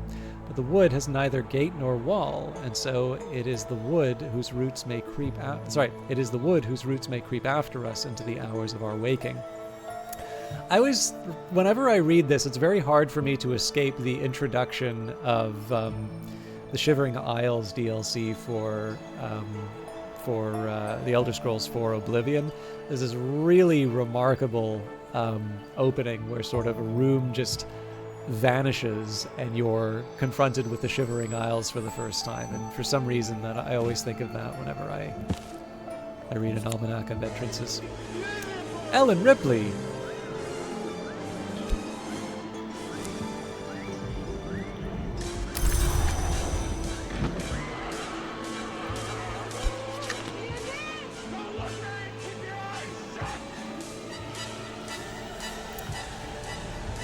Coming in strong with 7 months to tell us how to make AI. How are you doing, good sir? I hope you're doing well, and thank you very much for your continued support, both not just in this channel, but also, getting me subs to all the other channels that I watch. You are very generous with your Twitch wealth. I guess your real wealth, but.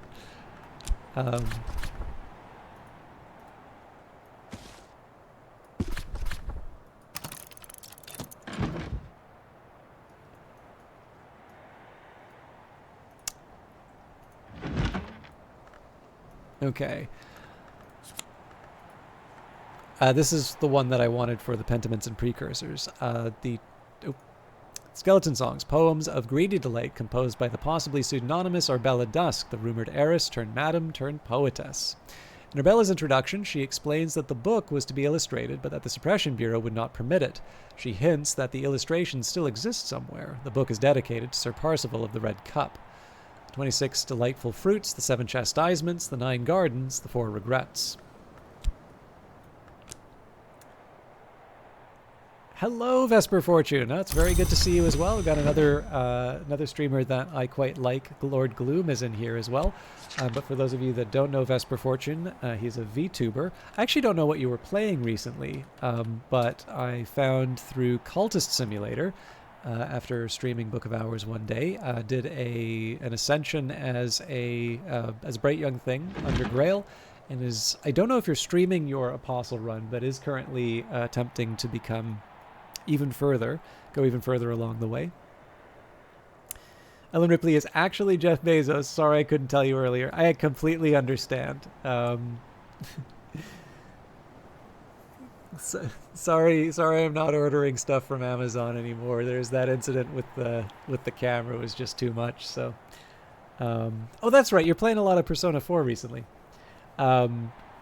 But yeah, anyways, actually one thing that's worth shouting out about Vesper as well was he posted the GE commercial. Okay, so what some people don't realize about a lot of classic Christmas movies is that they were actually commercials by very large companies.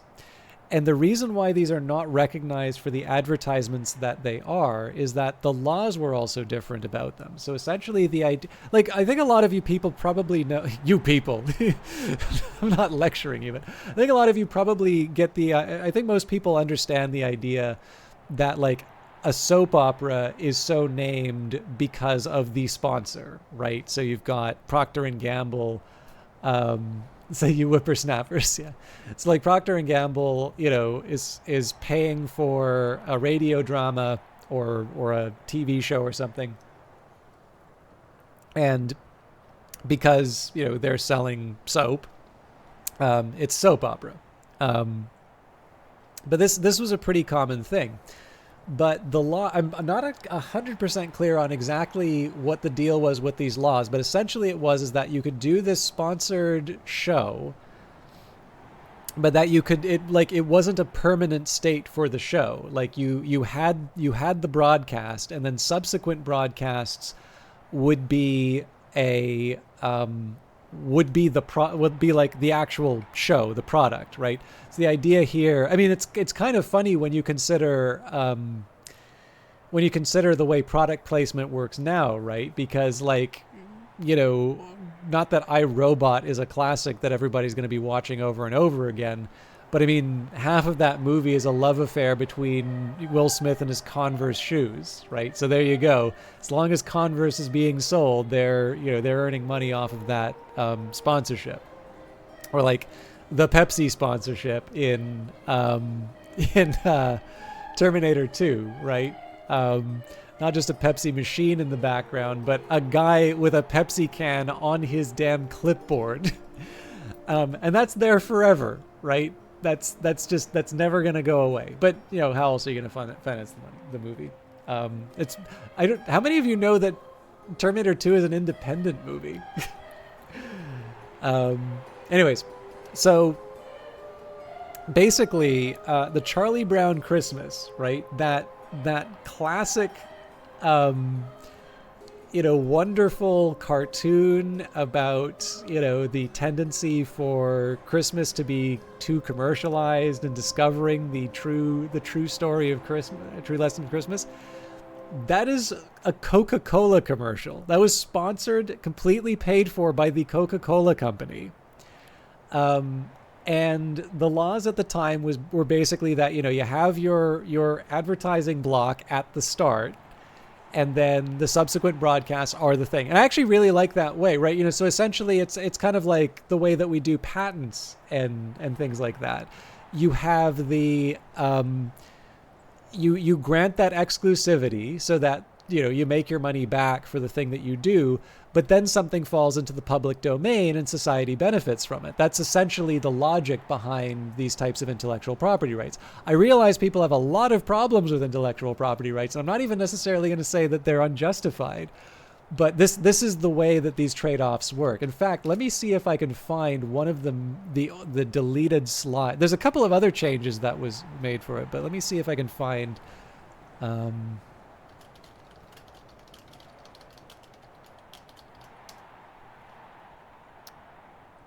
so there's an original title tag on YouTube, it looks like. But what I'm going to do here is just bring up an image so I don't need to worry about any kind of claim.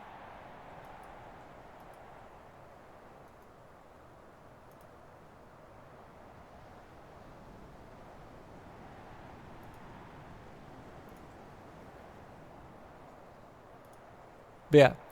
Brought to you by the people in your town who bottle Coca-Cola.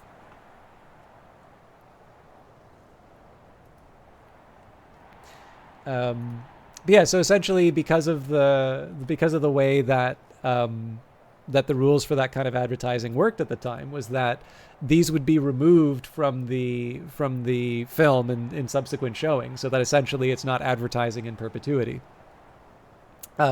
So Vesper Fortune gave a wonderful, I don't know if it was intended to be the Mystery Science Theater 3000 / RiffTrax version of Rudolph the Red-Nosed Reindeer, but that's what it certainly became, and it was wonderful for it. But similarly, he was suckling at the corporate teat with Rudolph the Red-Nosed Reindeer stop motion animation presented to you from General Electric. Which we also got to go into, we got to read a little bit further into this, and there was, let me find the, so there was actually a horrifying, this horrifying feature of the original, where is it? There was a change to the end, which I was very amused by. So this is the one with like the, this is the one with like the island of misfit toys and stuff like that. So there is one thing that I love about the reaction to the show. Let me just see if I can find the...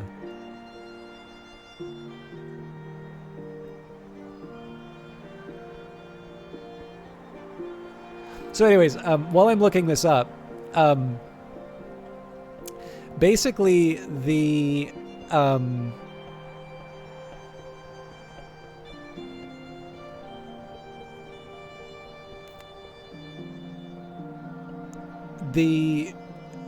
one of the plot points of the stop-motion Rudolph the Red-Nosed Reindeer is that in the Island of Misfit Toys, I'm pretty sure it's Rudolph, but anyways, there's like this promise made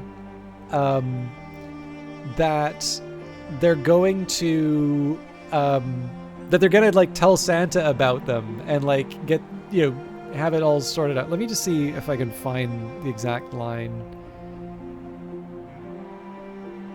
Oh, yeah, here we go. It's the 1965 to 1977 telecast. This is Wikipedia.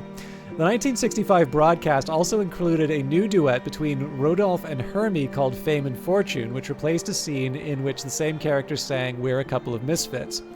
Viewers of the 1964 special complained that Santa was not shown fulfilling his promise to the Misfit toys to include them in his annual toy delivery.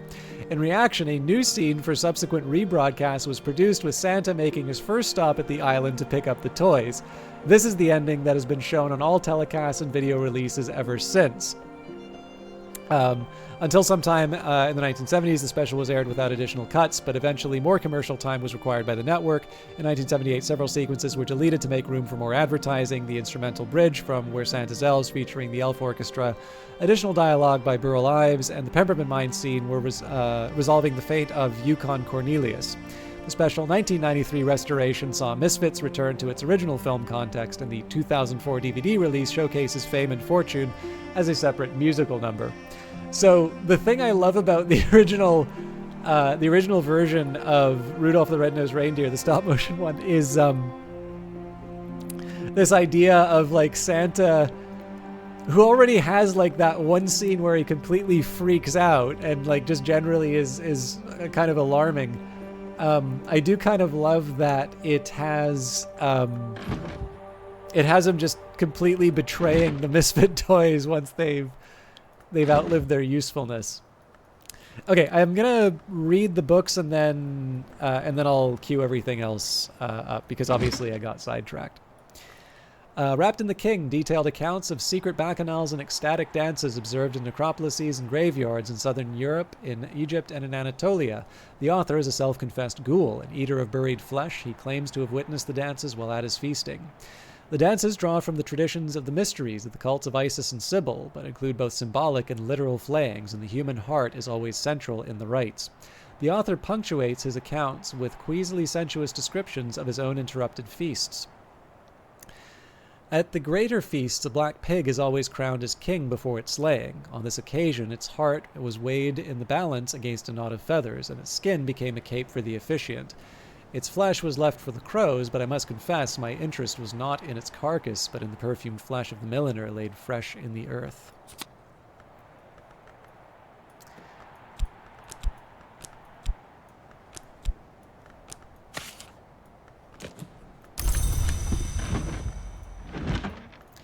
Exorcism for Girls, simple but forceful techniques for rousting unbefitting spirits, written in straightforward and colorful language. Blake seems uncertain at points. Wait a minute. Did it say? Okay. Blake seems uncertain at points whether the techniques are intended for use by or on girls. She clearly regards children as a nuisance. There's advice on the shapeless wood things known as raw prophets is typically practical. 1. Discourage them with buckets of water as close as possible to freezing, and with the smoke of dried lemongrass. 2. Under no circumstances kiss them or receive kisses from them. 3. An effective formula is provided for laundering clothes stained with prophet slime. I am slightly curious whether or not this has anything to do with Hokabald's mishap. We don't talk about when exorcism was removed from the Girl Scout manual. The Red Book of Brittany, a volume of ink lore gifted to St. Brendan's by Brian of Brittany, who was made Earl of Cornwall after the Norman conquest. The red flower lies heavy, but the roots of the watchman's tree are constant. The red flower is described as the temptation of suffering, but its suffering can apparently be allayed when the copper fruit is enspelled with nectar aspect alongside herbs and infusions techniques. A variant of the same approach with inks of power techniques outlined here can gentle lethe into a great ink.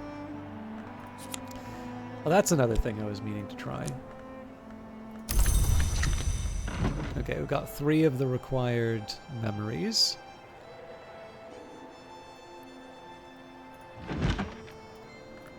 On Matthias and Amethyst Imago, Pursuit. Now, we did just read this, but an account of an occult romance. A certain mech claims to have written this in a single night as part of his initiation into the Theban branch of the House of Leith, that order of immortals who used the arts of water to conceal themselves. Matthias defied us to hunt the names of the moth in the wood to populate his pinned collection. The Amethyst Imago had dallied with the witch and sister, but she'd returned to the wood to plead the moth's pardon. The moth, as a whim or a penance, set her out to lure the Long to a slough of nightmares. Matthias loved the Imago. Did he? Can Long love, or has that organ of their soul desiccated beyond repair? The Imago loved Matthias. Did she? Or did she only enact a whim? He pursued her through the wood, but at last she turned aside from the nightmare slough, and they lay together where the bounds grow bright. So they learnt the Grail's pleasures, and this is the lore they won.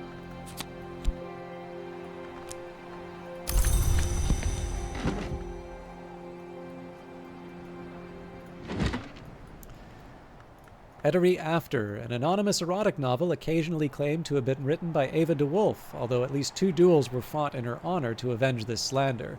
The novel graphically details Madame Etery's various imprisonments, ravishments, and escapes in the debauched Commonwealth of Tinctures and its neighbor, the Pious Atraman.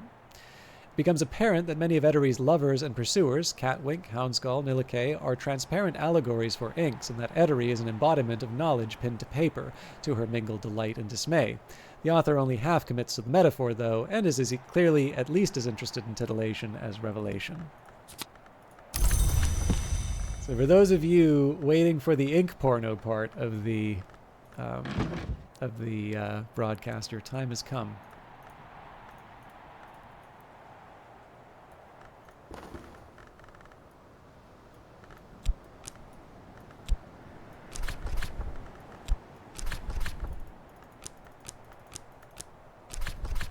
At last I am something of an authority in this.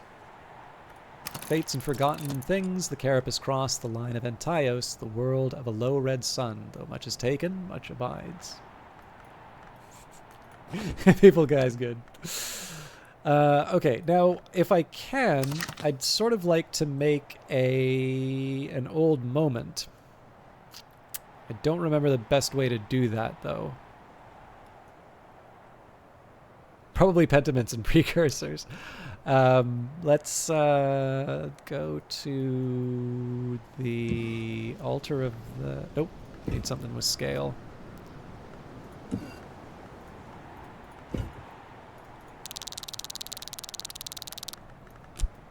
People love that noise. Coins and ivories? Hey, it works. Guess it doesn't really matter which of these I use, but... Craft an old moment. Recall something lost, something scale aspected. Then I would need to feed it, so I give up 2 elements of the soul rather than 1.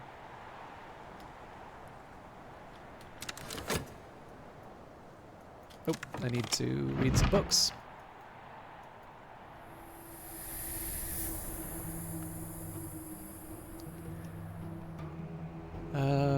Okay.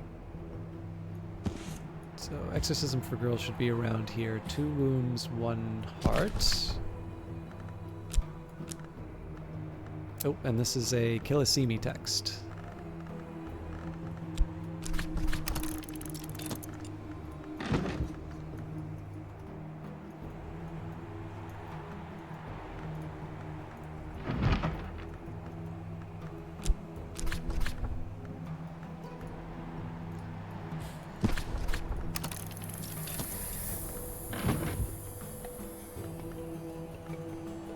So this is just queuing up all the books that I want to read while we're waiting for Numa. Faust should work there.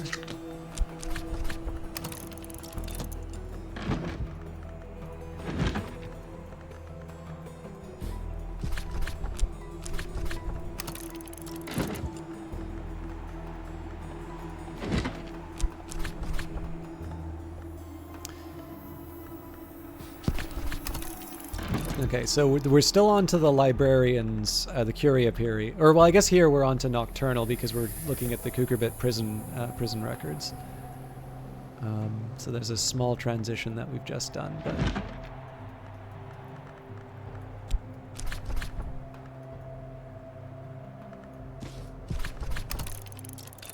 And then Letters to My Successor, which very nicely fits in that last slot with...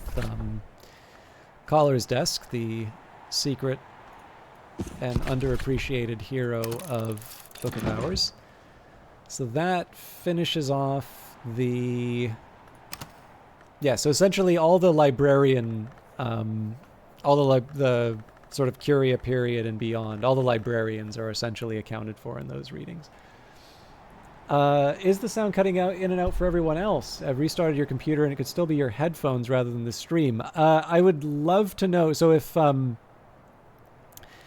people are experiencing that, please do let me know. Like, that is the sort of stuff I find useful because I have a monitor, but I do know that the monitor is not always reliable in letting me know what you're hearing. So I can keep talking. Like, I'm assuming Ellen Ripley's talking about my voice being interrupted partway through as well. I can make a bunch of noise in the, in the game as well. We could do the Oubliette ASMR, for instance. Okay, sorry, Ellen Ripley.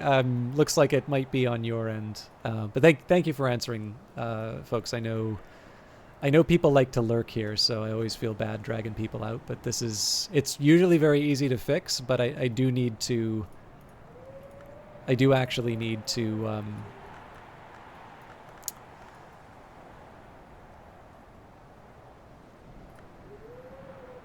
know about the problem, so.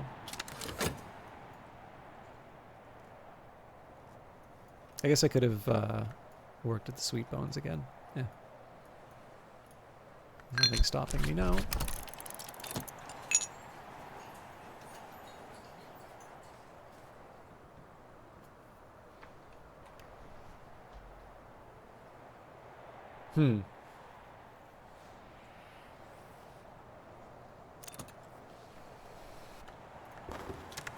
The skill is now level 6. Its power aspects have also increased. Okay.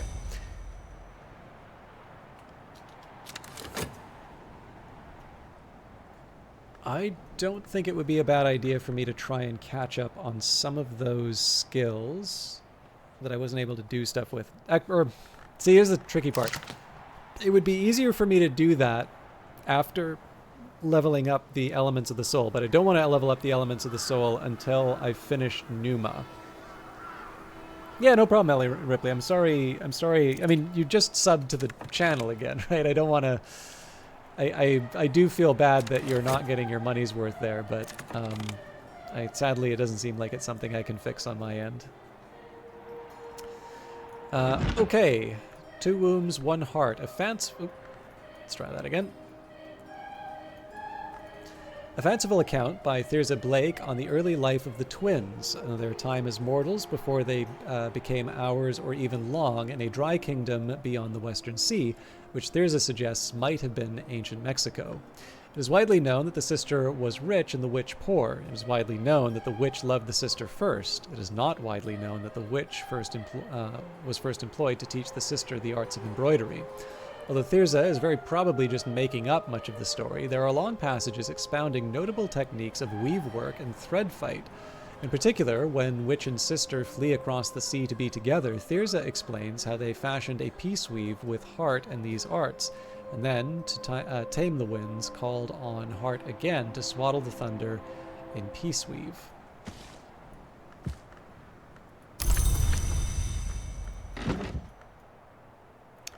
I should be still replacing.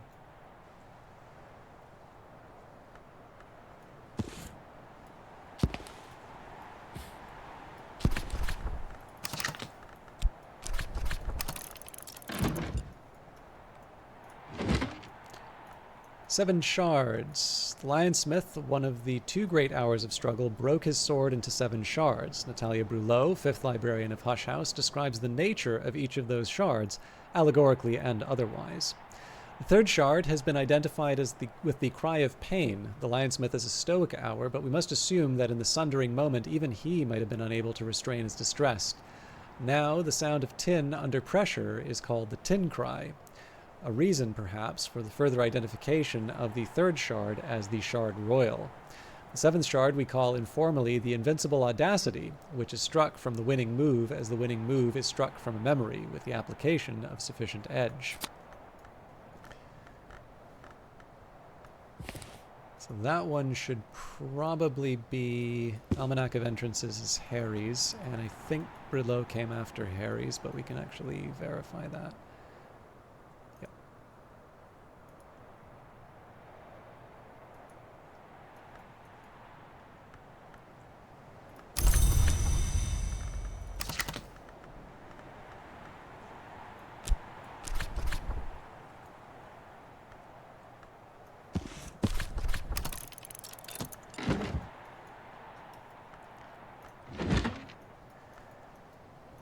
Fekri's Herbery, now, is that...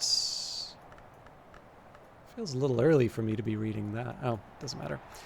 Fekri's Herbery, the early wisdom of Isin Fekri, at the point a traveling healer, and much later secretary salvant of the Curia of the Isle. As a Scaptodon, Isin may consume only that which is found in the earth, so he is best with root lore. Isin identifies a pale seaweed found on the branches of Cornwall as a useful source of rose and winter aspect. His tone here is a little guilty, perhaps because he's showing interest in sea produce, which might be thought unwise for a Scaptodon, and perhaps because his proposal to name it Ava's Locks suggests a tiny crush on the Pale Lady of Brankrug.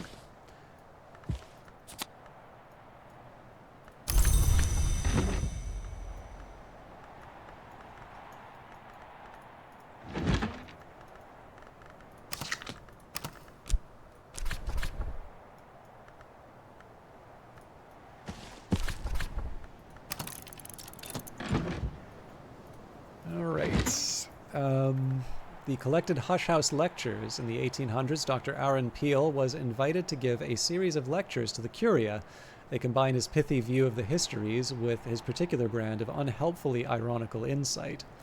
1776, the third history. Louis declares the Mask of Masks and forbids mention of the great writhing within the walls of the Palace of Versailles, although by this point the worms are observed to move openly among the boulevards of Paris, sometimes even in daylight.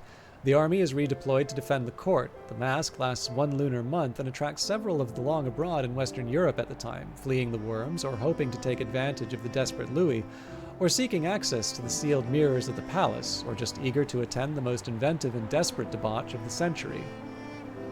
Many know, espouse wormish sympathies. Let 100 histories flourish. Tear down the tyranny of eternity. To grow long is usually to cast off these sympathies.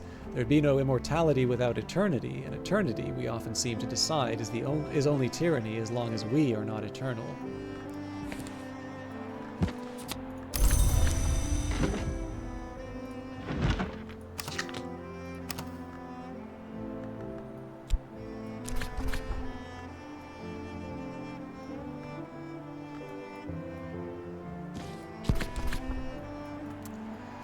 Mandaic text.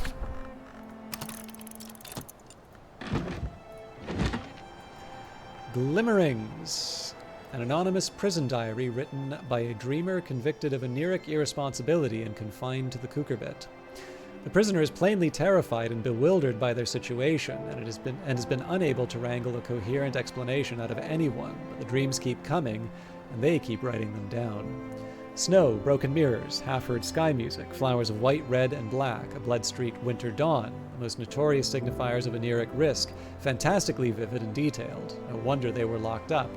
The final recorded dream is of a worm jewel beneath Brandkrug Isle, which they open with a key carved from their finger bone.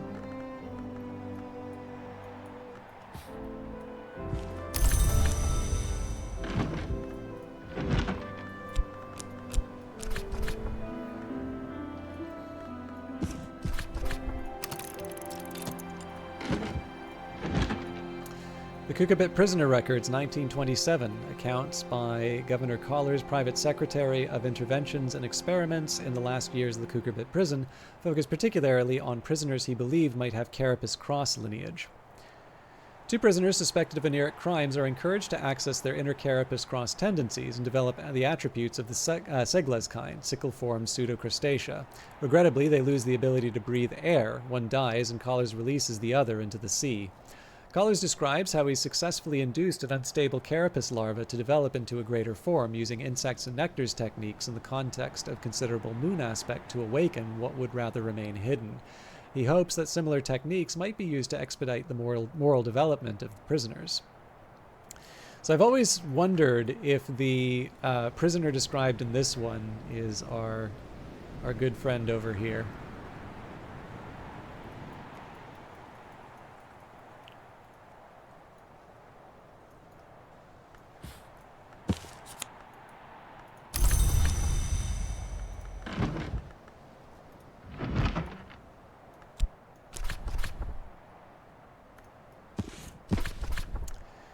This is Fusine.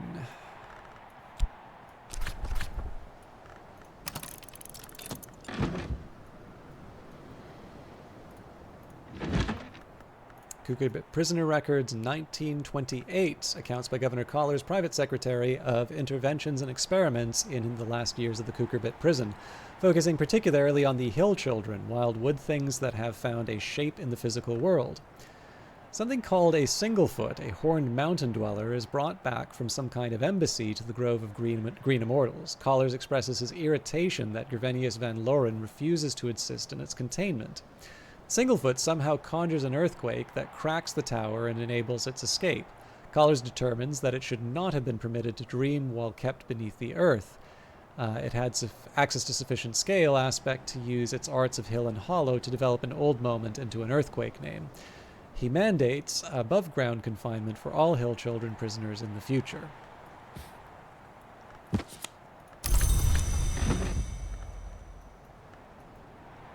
I don't know if I have anything I can use in Nona's desk anymore.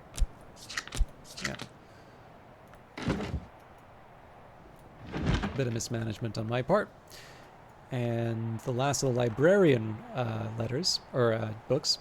Letters to my successor, advice from Gervenius Van Loren, 11th librarian of Hush House, to the one who will come after him.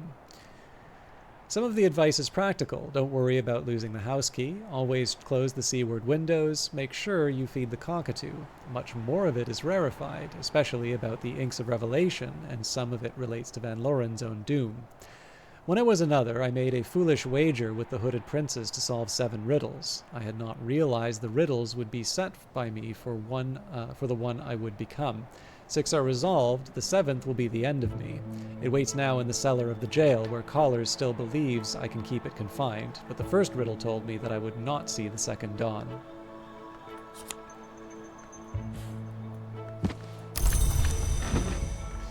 So I can at least use my consider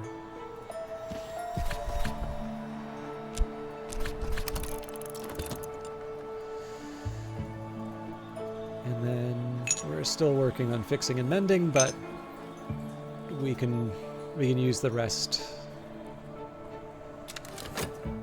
We can use the rest to make some money.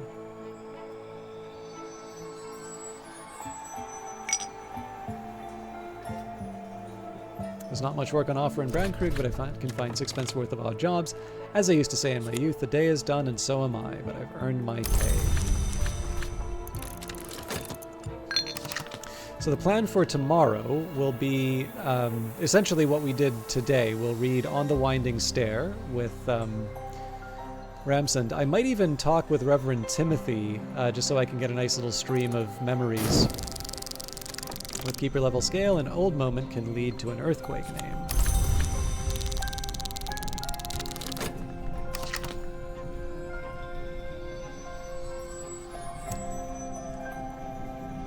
But yeah, no, it's just a chance for me to get a few more memories which might be relevant to whatever I get out of On the Winding Stair.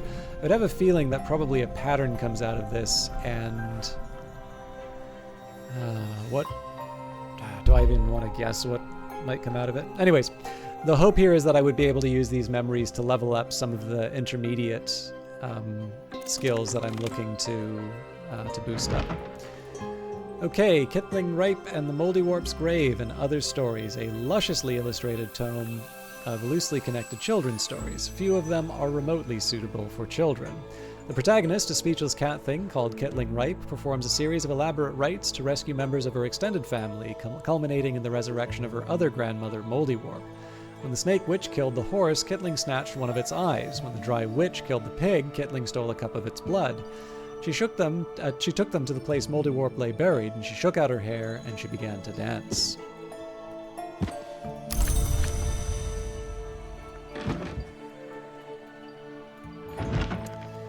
Nectar, the fruits of knowledge. Kitling Ripe's tasty treats. The Velvet is the hour of secrets, and so very little is known of the Mothlong, Nectarlong, who ascended to immortality under her auspices. But this book, by Kitling's friend, purports to be part cookbook, part manual for immortality. Kitling Ripe is the name usually given to the speechless but never silent cat thing that serves as the name of the Velvet. Kitling Ripe, it seems, enjoys hunting immortals, and the Velvet is very fond of Kitling Ripe. The secret, it appears, is to arouse the Kitling's appetite enough to become her quarry, but not quite enough to be caught. The Velvet permits the game since it calls immortals careless enough to attract attention, and it keeps her name happy. The author bemoans the loss of the Carapace Cross's savor secrets, which apparently were particularly tempting, but suggests that decent spice substitutes, which also happen to make for excellent pigeon pie.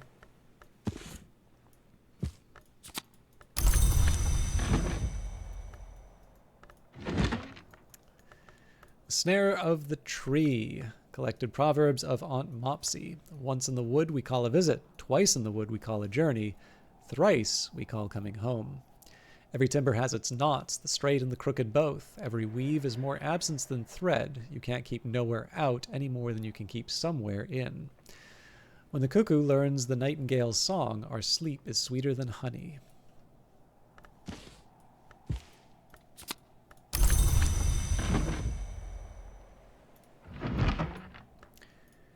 Skin of Silver, the epic final battle of the Lionsmith with the remnant giant Antaios. As always, the Lionsmith drew his strength from metal and Antaios from stone, but the Lionsmith began to suspect also that this time Antaios was drawing power from the moon.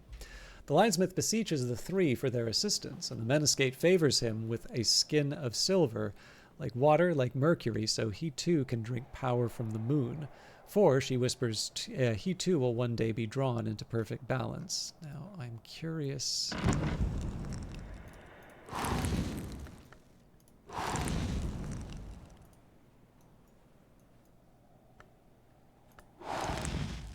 don't think we have a shrine to the Menescate.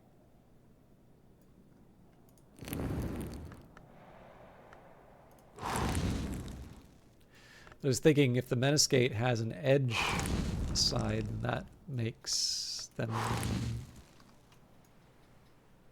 possible. Because when it's talking about the three, right, it may be that the Menescate is actually the... At which point, then, the question is winter. You know, it's not the sun and rags, but it may still mean that the mare and the tree is winter aspected. The wood owners, when they see you again because you don't have the resources from the other door. Well, it's it's this guy again. All right. That is one that I'm going to ponder, but not for an extended time on this broadcast, because I do want to try and be... I don't want to rush through the books, but I also don't want to spend too much time dwelling on it either. And De Bellis Mirorum, an 18th century epic poem by the pseudonymous Solipstos. The poem elliptically describes a war between beasts, weather phenomena, and arcane concepts. It's quite specific about their tactics. The two one joined, and the horned distinguished. Consequently, blood.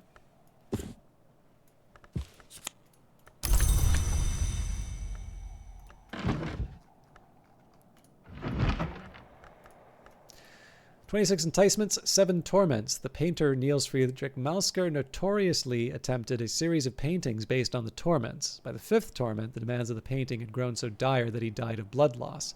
The diagrams in this text are thankfully less detailed. The enticements of the Grail outnumber its torments, but its torments are its final nature. Birth is the 1st torment, and thirst the 7th. Through the enumeration of the Grail's enticements and torments winds the sorrowful history of the witches of the dry land, the ordeal of birth from 2 wombs, their struggle from and supplication of the Grail, the yearning for union which drives them all.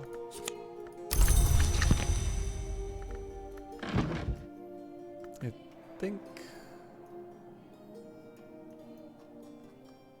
Yeah, I think that's it for books other than... Intimations of Skin.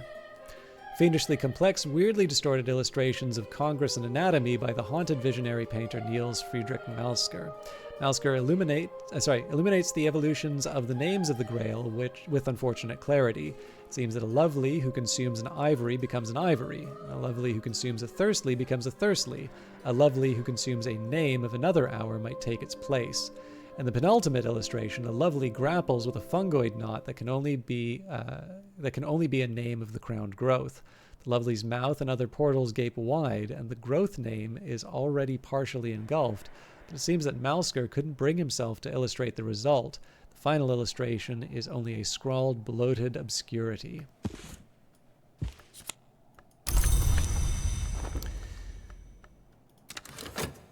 So tomorrow, we're going to be able to start on these books, the plays and other fictions.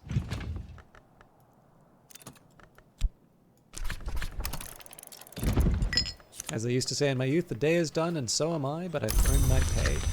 The money here is just, like, there's no reason for me really to be getting it, but it's something for me to do. That's really the main motivation.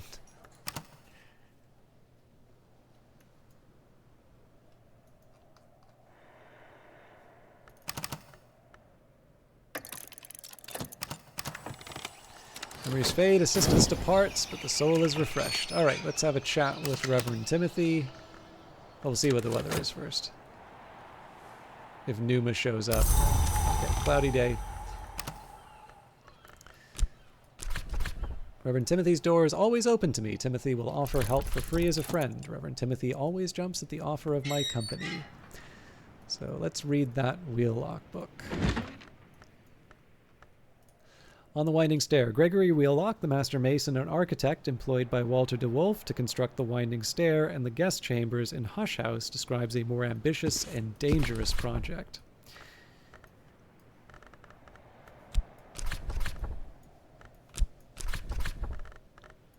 In this case, we need to bring 6 more knock preliminal meters. Pretty straightforward for that. Knock, gate flung wide.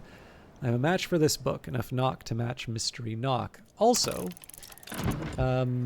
there was the Great Ink with Lethe, so let's give that a try. How do I want to do this? Probably the dispensary if it's Moth.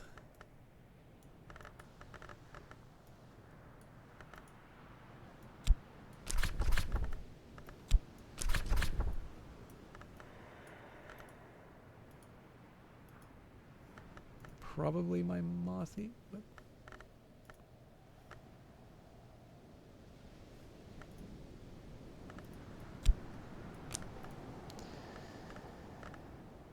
Okay. And if I want, I can try and add even more moth on top of it, but that's really just to let me do that with the other, with the lower level mothy stuff. Still, let's do that just so I can say I gave it a proper attempt.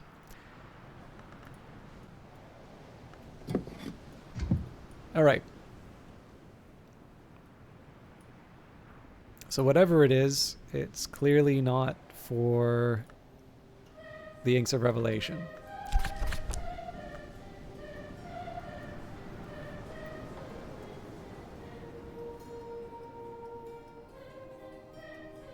And actually at this point, I'm just going to throw... I really shouldn't throw every... I really shouldn't throw every one of these in because a lot of them I've already figured out, but it's a lot easier than just reading my list again.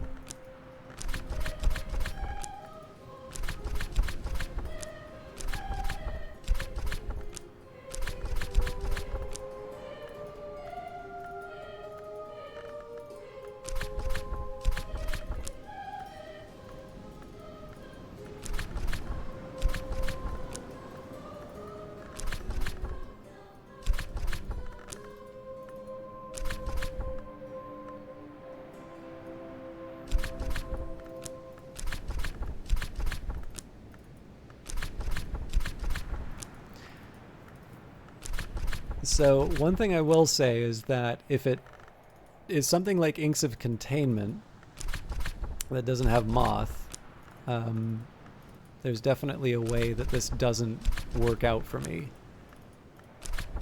Again, I'm doing this because it's a little bit easier than me reading my list. This is also why I'm a little reluctant to try searching for more recipes until I've got my upgraded skills. So yeah, like for all the effort that we put in here, we know that there's something that we want to add with Lethe, and we either already have it in our inventory, or it's just something that doesn't work with it's just something that doesn't work with the existing it's something that I would need to employ with a skill that doesn't have the moth aspect. And that's fine, like that's something I'm willing to work on, but maybe when I have something a little bit more directly relevant.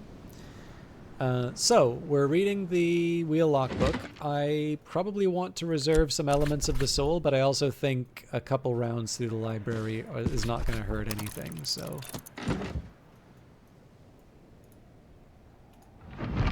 Again, the idea is always to just read whatever there's a big stack of. And then...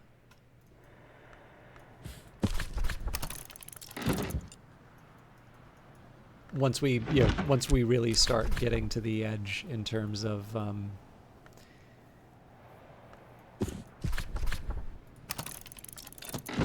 elements of the soul, then we can be a little more careful in what we read and where.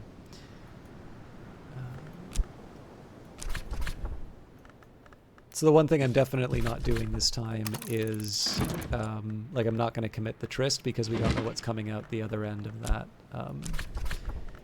that Wheel Lock book.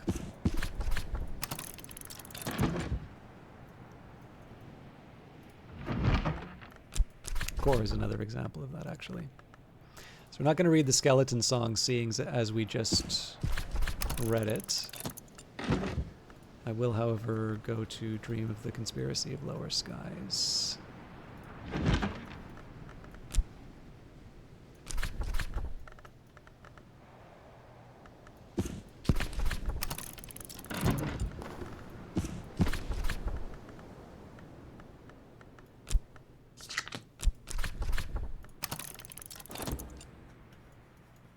And I suppose it wouldn't hurt to do some brain work too.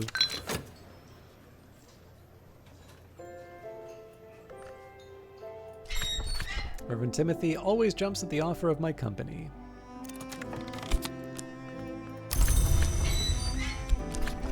Reverend Timothy is always, always happy to chat.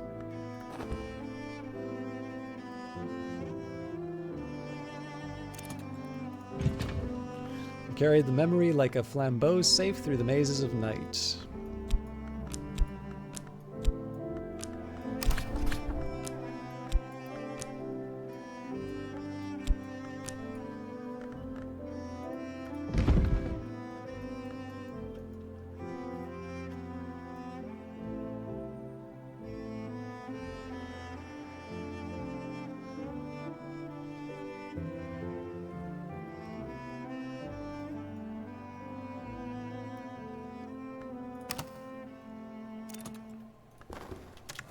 I don't need to listen to everything Reverend Timothy says. He doesn't really even expect me to, but I'm often glad when I do.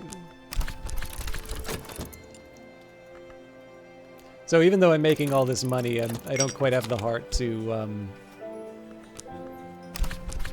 to bring anybody but Reverend Timothy over. So it may not be the most efficient way, but it's my way. All right, Kiona and Abydos. A play dealing with the 9-year sojourn of a snow goddess in the Thracian city of Abydos by Apollo Fireweaver, in English, published in 1892, purportedly from an older Greek text. The entity called Kione arrives in a blizzard and demands the city gates are barred. As Abydos falls under her spell, the dead return but do not speak. For 8 years, the city is a place of slow death, frosty ecstasy, and silent beauty, but in the 9th year, a conspiracy of shouts is mounted against the quiet that Kione demands. The conspirators open the city gates, and a scarred man comes to drag Kione out by the hair. Summer returns, but the conspirators die of remorse.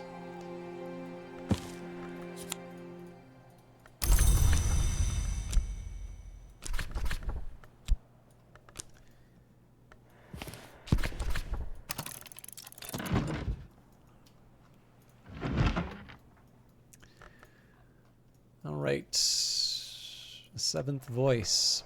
Samuel Savage's cycle of comic poems about a band of players who double as footpads seeking a 7th member.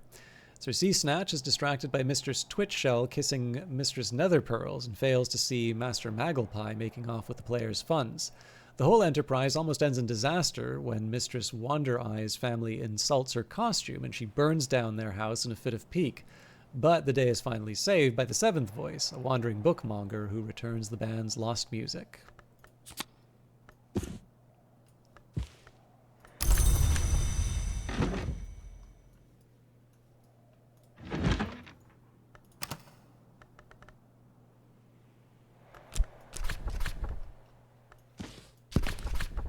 These are moving into the Sisterhood of the Triple Knot texts now, so this would also relate to the Dawn period down below. The Humors of a Gentleman, Samuel Savage's satirical comedy on the intrigues of the ailing but cunning John's son, his mistress Mavelyn, her lover Leo, and the upstart Corvino. By the end of the first act, Mavelyn has revealed a secret door in the walls of the house to Leo, and Corvino is taken to consuming worms. The play is scabrous and occasionally hilarious. The characters are contrary and capricious. Many of the more resonant lines might well be formula of power disguised in plain sight. Just like that Taylor Swift song. I think it's called Anti-Hero. Clearly, lines of power hidden in plain sight.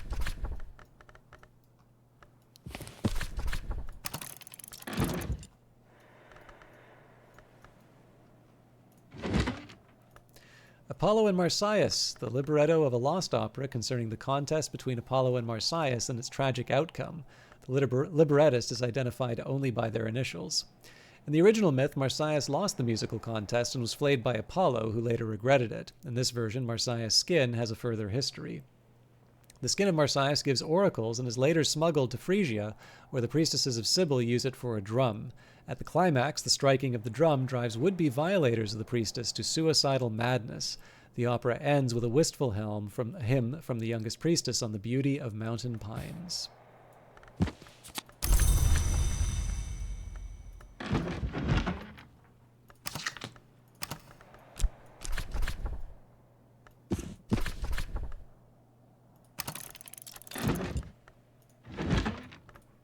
Queens of the Rivers, a surreal contemporary play by the enigmatic Monica Medina, in which the queens of the rivers are murdered one by one. The queen of the Vistula is poisoned. The queen of the Dnieper chokes on a fishhook. The queen of the Tagus is burnt alive. The culprit, it transpires, is the audience. The surviving queens are directed to execute whatever audience members do not escape. A surprisingly lucid epilogue suggests the correspondence of river names with historical events does provide clues to secret histories behind our own.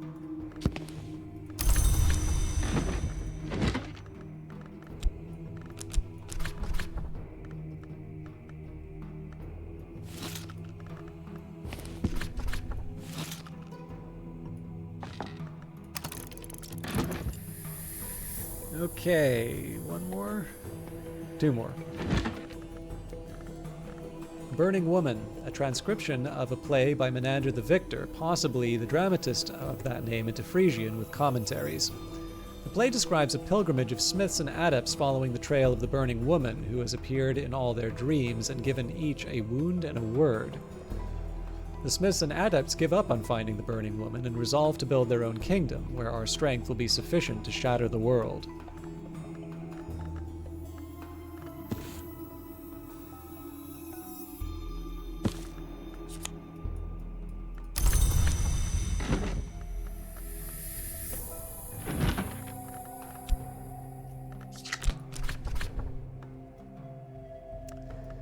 Alright, we're on to the Tantras.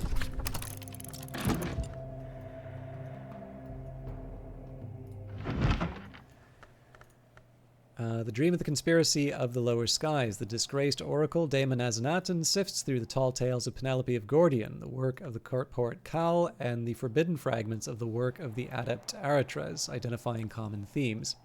Daemon insists that ours, far more than mortals, are subject to their passions, to hatred, and even to love. Seasons of famine and plenty, the turn of the earth, the transformations of the furnace, all these are only the results of the enactment of the lesser passions of the hours. Daemon suggests that the hours have constrained their rivalry to avoid a war within the House of the Sun. He identifies the fear of the crime of the sky as the reason that hours do not satisfy other passions. He speculates on the horrifying possibility of hours turned Alucite. What then would they devour?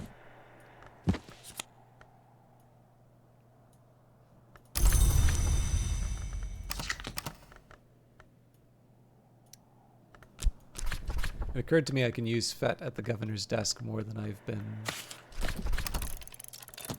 Selphea, very good to see you. How are you doing tonight?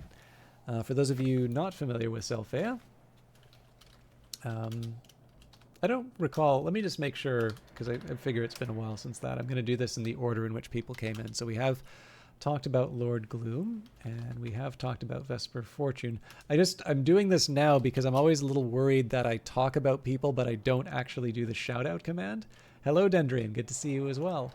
And Selphea, I know both as a mod for Dendrian, but also as a broadcaster in her own right. And in fact, she was talking specifically about me playing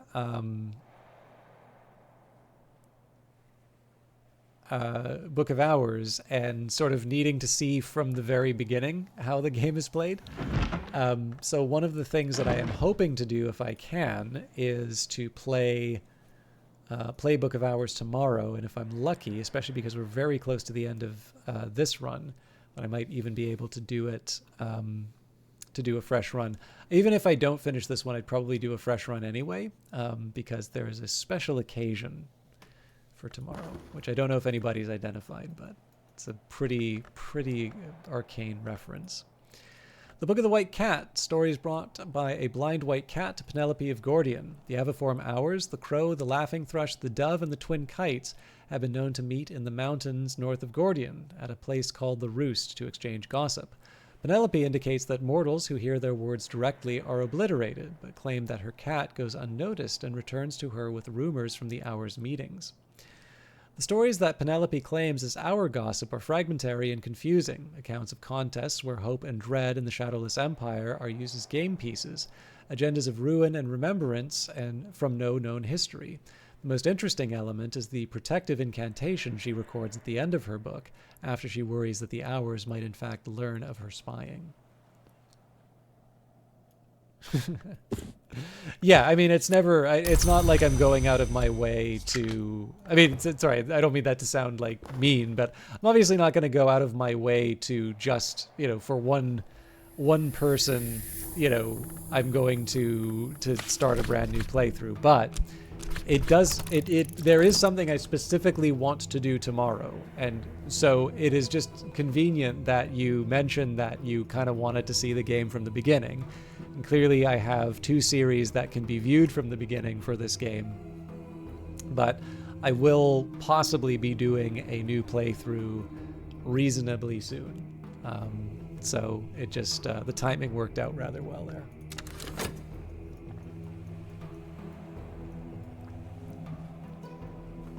One of the things that's keeping me from making a little bit more progress right now is just because I am taking the time to to read these other books. But I think it's worth it because, again, this game is a little bit more than just rushing to the ending. There are things that I can do in the intervening days.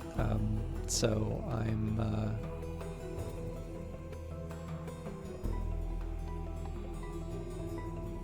now, maybe in fairness, if I get to a point where I've read the whole library, like 2 times, at that point, maybe I'll fast forward through a couple more days. I'm not strictly never fast forward for this game, but there's definitely a few more things I want to do before we wrap up. And while I'm on my way to that, I figure it makes as much sense for me to here we go. It makes as much sense for me to stop and smell the roses and read the various lore. All right, on the Winding Stair, Gregory Wheelock, the master mason and architect employed by Walter de Wolf to construct the Winding Stair and the guest chambers in Hush House, describes a more ambitious and dangerous project. Gregory marks the bricks of his roost-touched family home, Treowin, with Ramson bricks, hoping to open forbidden doors. Gregory evidently succeeds in opening a way to something he calls the Moon Hall, but here his account becomes erratic. He insists that in the Moon Hall, the Horned Axe is still an edge power. He hopes for an eternal rival, but cannot find the one he needs. The narrative is increasingly interspersed with chess notations and ends abruptly. This feels a little weird to put. I don't really remember if there was a Wheelock section already, but this might actually be good to put in the baronial part of the house.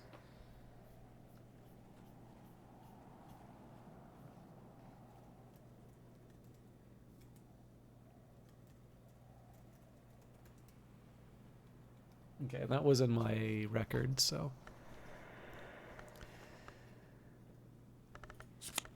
So door and wall. Now, again, I don't have the same sort of freedom of selection that I used to. So door and wall, I believe, has already been committed. So what I want to look for now is something with forge and knock that I haven't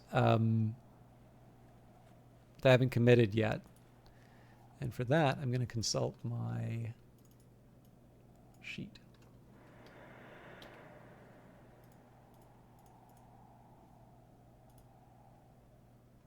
In fact, there's a couple things I'm going to do here, so.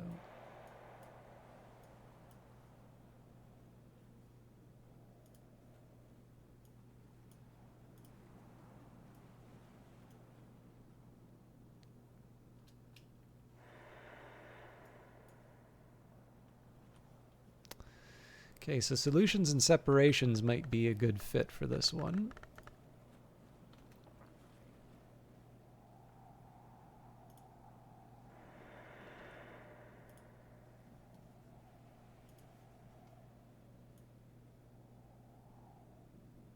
Yeah, so I need to get solutions and separations up to level 8, which is exactly what these 2 lessons are going to do.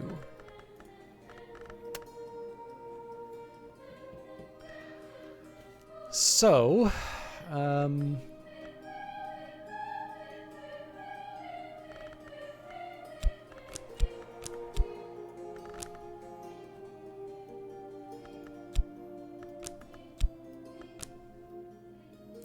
Question number 1, do I have enough moth and knock to do the job right now? So we've got a pattern.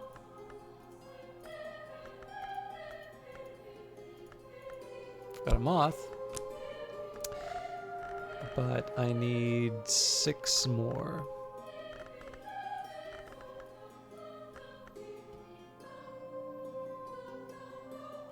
There's a couple of things that I can do to make this more advantageous for me as well. Actually, before I do anything, let's read the books that we already have.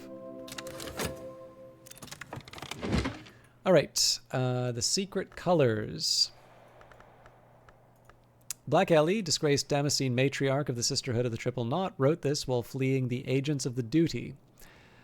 Ellie writes of the secret colors of the sun, the blessed traces of error, weaknesses in sunlight, balancing principles in its reflection. A deeper account of these secret colors, Ellie reveals, was kept at a shrine to the 3 hours of the chancel at the Grey Rock in the sea, far from the intrigues of the Sisterhood of the Church. It is hidden from the common eye, but can be revealed with the arts of sickle and eclipse. This, of course, is a recipe for finding one of the treasures of the house, which we've already found. Wonderful shape, blessings and invocations of the Triple Knot, recorded at a sanctuary in Cyprus, notable for its weavers, sculptors, and gardeners. The roots go deep, the knots remain. The final invocation is one for the restoration of the roots, to be spoken before an altar of the Triple Knot, but puzzlingly, it should not be spoken by any priestess of the knot, or even by one who has been initiated into their mysteries. So again, I actually think this one also is a treasure of the house.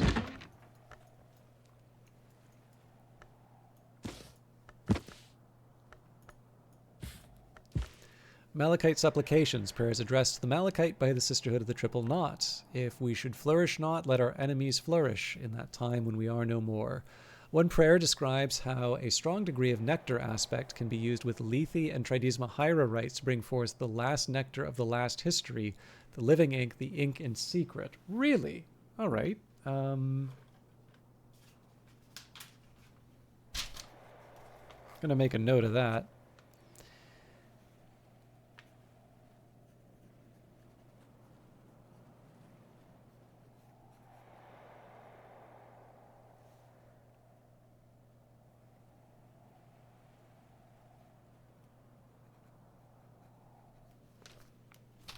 But also explain why the nectar stuff didn't work before.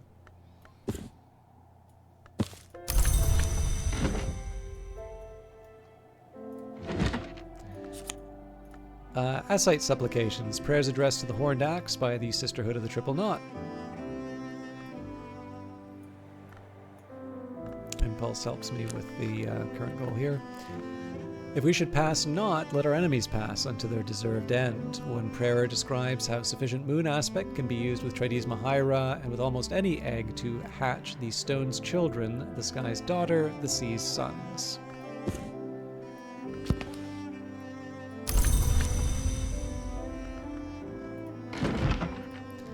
The Callicite supplications, prayers addressed to the Red Grail by the Sisterhood of the Triple Knot. If we should remember not, let our children remember in their redmost dreams. One prayer describes how sufficient Grail aspect can be used with Tridesma Hira rites to give life, a little life to a doll twisted from fabric. That one, either that one, I can't remember which of those two, but there's definitely one that drives me nuts because of the way that the loom works.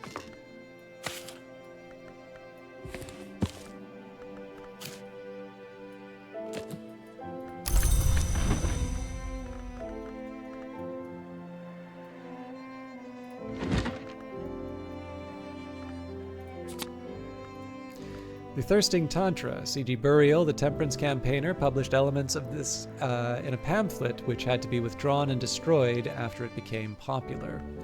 A disquisition of the many varieties of thirst, their uses, and their effects. The Tantra describes how the satisfaction of thirst may allow a mortal to rise into the service of the thirsting power, but warns of the consequences of rejecting those rarer thirsts for common ones. A man who thirsts, O mighty one, whose mind clings to actions in this world, will return to this world of action from that other place.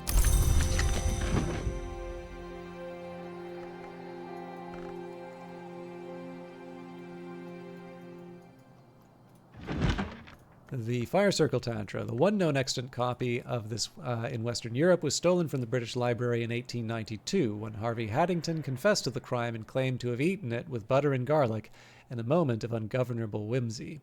Herein, the great hooded princes are shown beseeching the wood to rise and devour the invading Timrid army. The Dapple King, the Honey Tree, and the Sea Twins all deny their request until they enlist the help of a burrowing secret keeper. Armed with the blackmail material from the burrowing secret keeper, the great hooded princes petition the powers of the wood for a second time and are successful. 1/4 of the Timrid army is devoured by bees, 1/4 drowns themselves, and 1/4 disrobe themselves until nothing remains. You just know, you know? The Watchful Tantra, notorious for its involvement in the deaths of David Jones and Meredith Blaine, two early physicists who each claimed to have the only copy and who ultimately fought a duel over it in 1840. The Tantra describes processes of occult illumination, including a formula which may show the way from the Hunter's Gate to the Serpent Gate, which in the West is usually called the Spider's Door. The sun passes through the house at the appointed time. Since the sun's division, the time has become uncertain. And I think this is the Sweet Bones. Yeah. So we'll just toss that back in to make some money. All right. So I need to be a little more disciplined in terms of how I use my elements of the soul. Also, I'm going to take a second here. It would be up here if it was.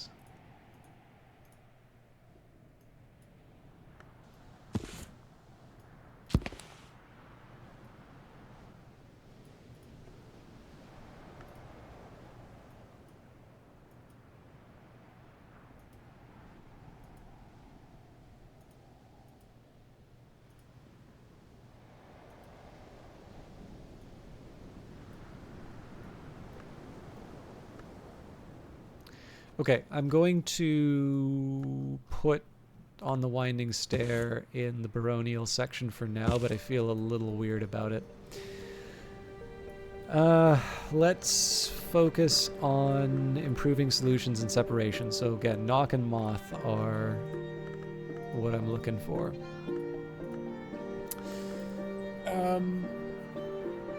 So I need 3 more. And the trick here is I'm looking for... So, I mean, one option I have is to make a name day riddle.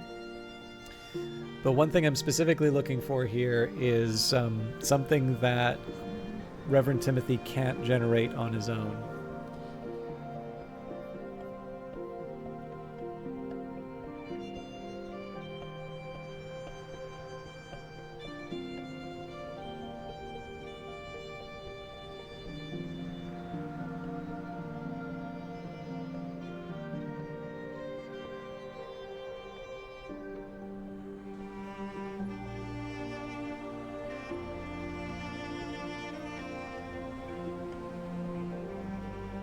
Okay, so salt is an option. I could read a book for that, but I'm going to go for a swim. I'll plunge again into the waves.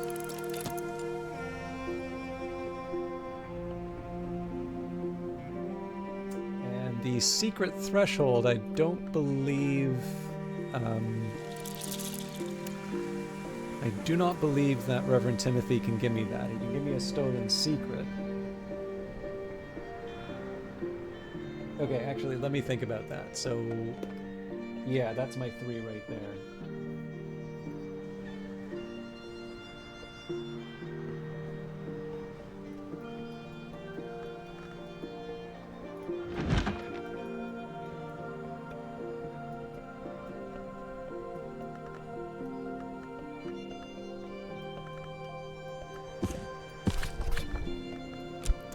The Almanac of Entrances gives me the secret threshold.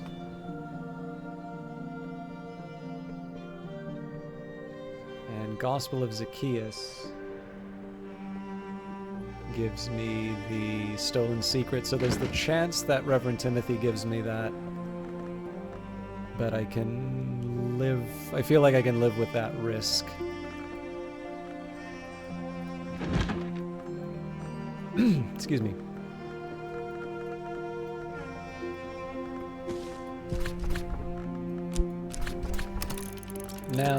another thing that I'm going to do, so I am going to try and make the name day riddle.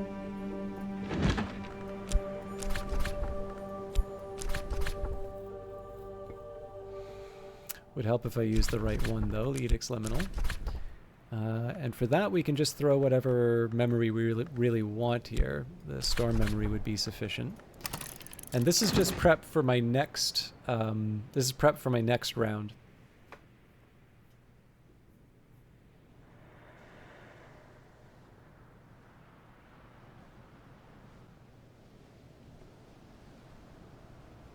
Okay, the Serpent Root is the book that I want to read.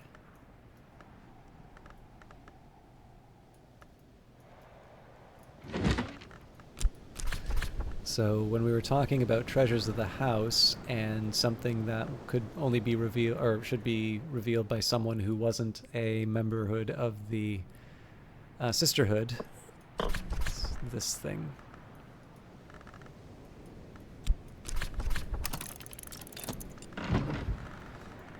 All right, so this is one of these cases where I do actually just sit back and wait for things to happen. There's one other thing I'm going to check.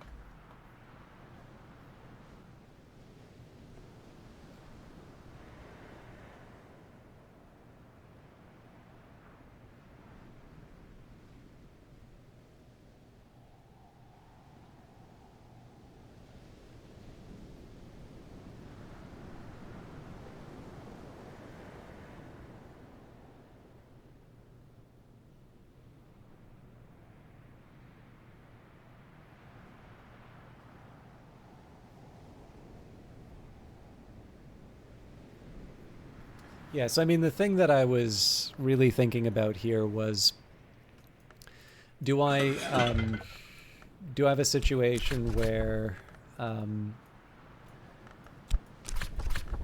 just trying to see this leafy. Oh, that's really interesting, actually. So a sufficient nectar aspect. So if we add the no, not there. That's used up.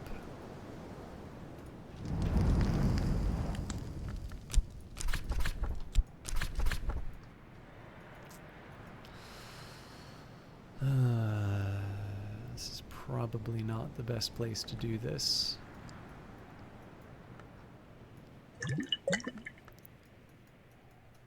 Yeah, where on earth do I get the 12 nectar? Sacrament Malachite is part of the way there, but I think the only nectar memory I have is the Earth Sign, so I'm still 4 short. Yeah, I was Beth kinda sorta, but I'm trying also for this one. I'm trying to I am trying to get to a specific place on this playthrough. I think hopes that I might be able to wrap up the run. I don't think that's happening, but there are a couple things I'd like to try and do. Thank you for the concern on that, though, because I know it can be like I like it when broadcasters I like are going longer, but I also know that sometimes that can have a cost. Anyway, sorry. What I was looking for there was just a chance to try and get a head start on some of the memories. I don't really need to listen to everything Reverend Timothy says. He doesn't even really expect me to, but I'm often glad when I do. Kind of like my blog.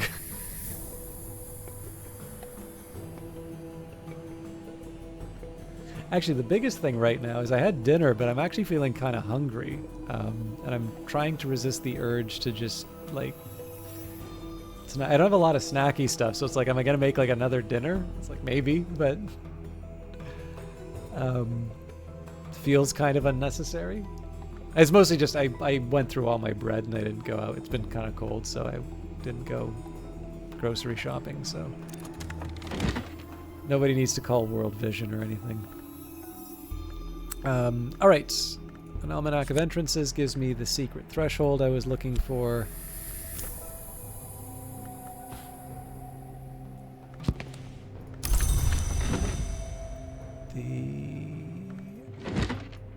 Gospel of Zacchaeus gives me the stolen secret.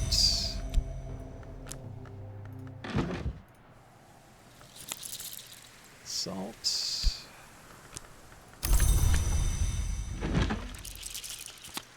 Loopholes. Serpent root, a mass of rootstock, shiny with age, but still somehow viable. Tiny spidery scratchings marked with embedded eggshell shards encode a cryptic message. Seaborn, tide-drawn, Meniscate sister, witch lover, the House of the Moon will always have its messenger, though its messenger is different each time in eye and flesh and heart. Fate's feats posterns loophole set down against the advent of eternity by powers favoring imperfection and impermanence. Newman loopholes. When eternity came into the world, certain prudent powers arranged loopholes. The House of the Moon, the persistence of possibility, the right to vengeance. In the right histories, those loopholes will open again. And this is one related to the Twiceborn, but it's not the one that I may. Well, we'll pick an ending, but that may not be the one we're going for.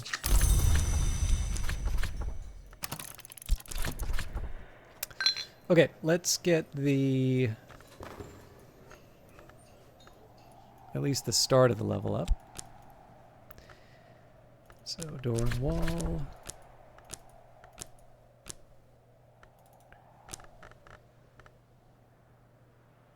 Huh.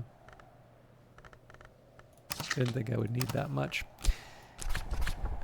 Okay, that's fine. We can get all of this again. So the pattern, stolen secret, and secret threshold. Honestly, it's probably just as well that I buy it all back.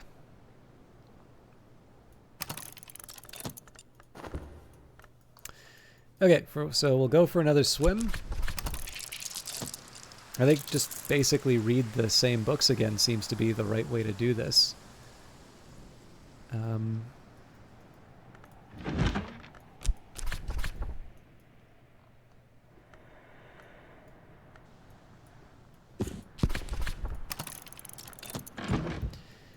Christopher Lopoli's book will give me... I actually should be a little more reluctant to give up the Fet just because it has Moth, which I can use to level things up. But anyways, Volume 1 gives me Impulse. Need a pattern. I think Advice on Containment does that.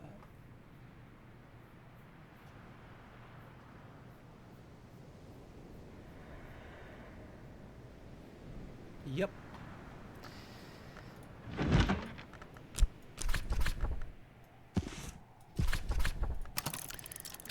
Okay, salt. You know, I should be writing this down.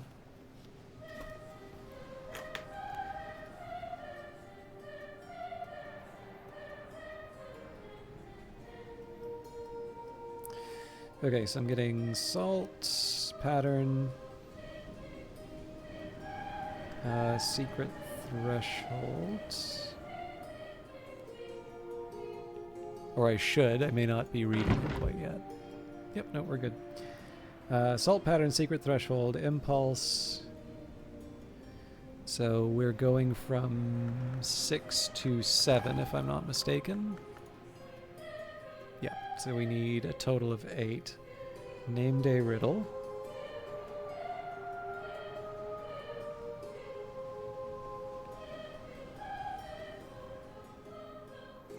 So stolen secret should be next up. For that, we turn back to the Gospel of Zacchaeus.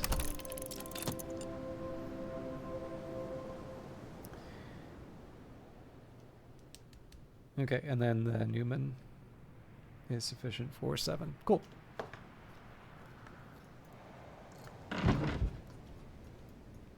And I'm keeping too much idle right now to make way for this particular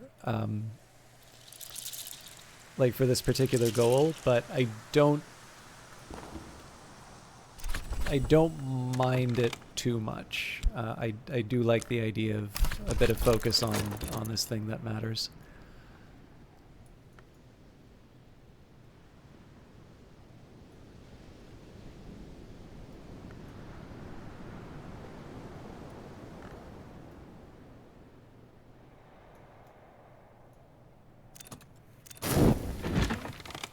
Is this a way to the wood? But perhaps the wood is not a suitable place for a librarian. Okay, the skill is now level 7. Its power aspects have also increased, which will be up to level 8 when we can get there. We'll just give it time. We should still have enough time to be able to read it. So if I mess this up, I should still have enough time to be able to read a book to get me there. Let's at least line up the things that need to be lined up. Okay, that's the finish up your stuff sound. So we'd be about 6 seconds into the evening if I need to do some emergency lessons. I think we should be good though. All right. So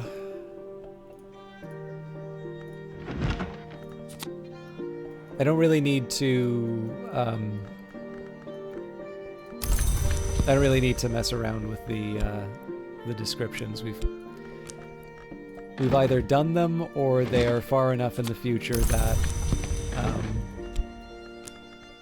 we won't remember them by the time it comes to it. Also, I'm, again, trying to make a bit of progress.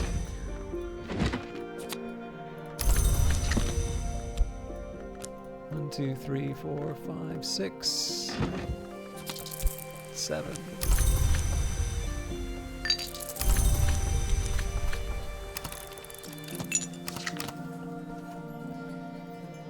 I suppose this is a good excuse then for me to read the remaining books, but let's take a minute to search. Yeah, let's deal with the task at hand.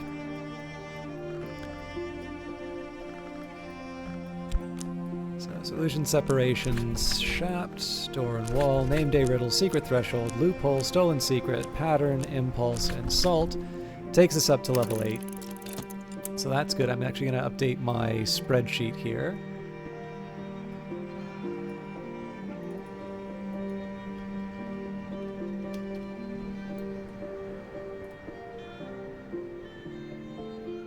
Actually, yep, I made a boo-boo. This is still fine, just in solving one problem, I actually discovered a separate one. Wait, what? Oh my god. I missed some really obvious...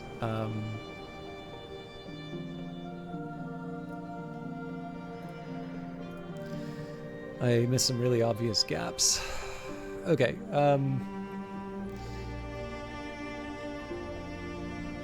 I don't think any of these are deal breakers, but I'm definitely going to need to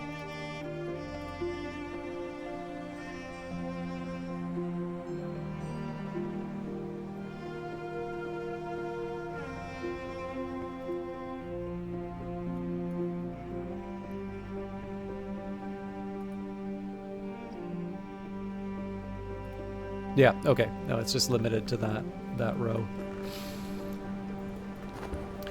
All right, let's find, again, part of the goal here has been to play around with the library to read everything. So we've got a batch of Tantras read. Let's finish them off because we have nothing else to do today.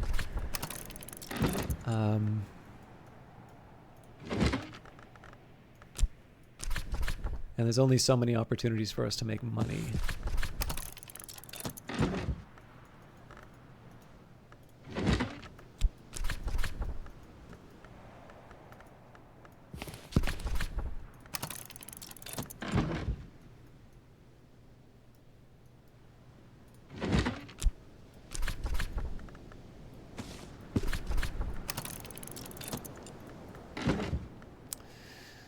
Okay, Ambrose's desk. Now if I can, I'd kind of prefer to use the Tryst for a few different things too. But again, we're close enough to the end of the day that it's not the end of the world. I'm gonna make a guess here that the other one's an Ericapaean as well. So, Scar in the Sky.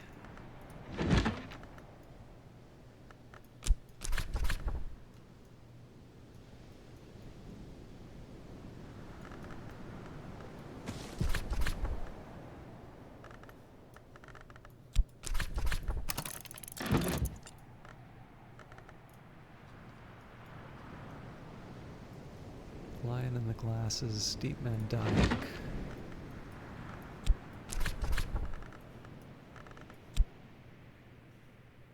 Yeah.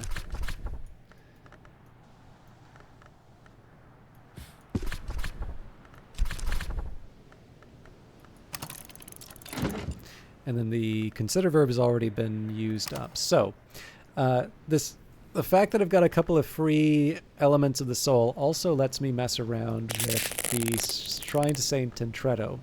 So one of the hypotheses I've been working with here is that this blank paper has some meaning. So the first thing that I'll work with, so we'll add the health because that has scale. And then the most obvious one to me at this shrine would be pentiments and precursors, which we've tried before and didn't really turn out. But what I haven't tried is the paper. Okay, so that doesn't necessarily seem to do anything on its own. So the next obvious step to me would be to add something to write down on it. And that's the one, well, the paper we haven't tried, that didn't seem to do, but that's kind of the one logical conclusion that I might draw. Okay, and that doesn't seem to have done anything. So again, worth a shot, but I don't... I guess the tricky part now is I'm trying to think... Unless the anthropoderm makes a difference. I don't see why it would, though. Now again, I can keep throwing, like, different things at it, right? Or it was anthropoderm I was going to try. So what is that? That's heart, so that's not really relevant. I guess I don't have a...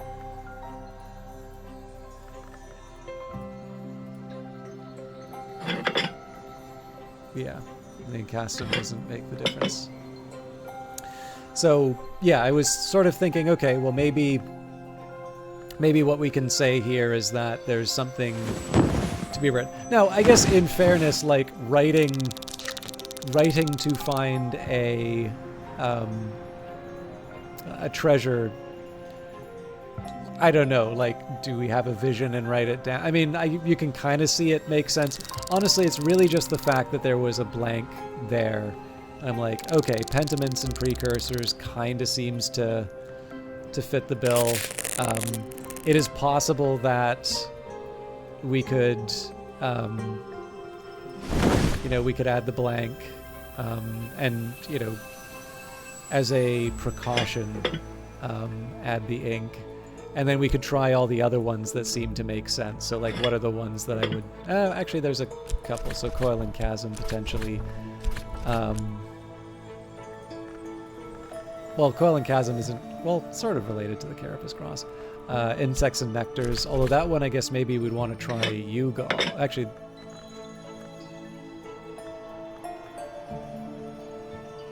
I don't know if the Anthropoderm makes a difference here.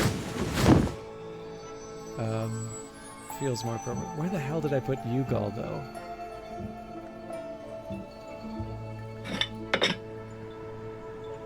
That's scale, sorry.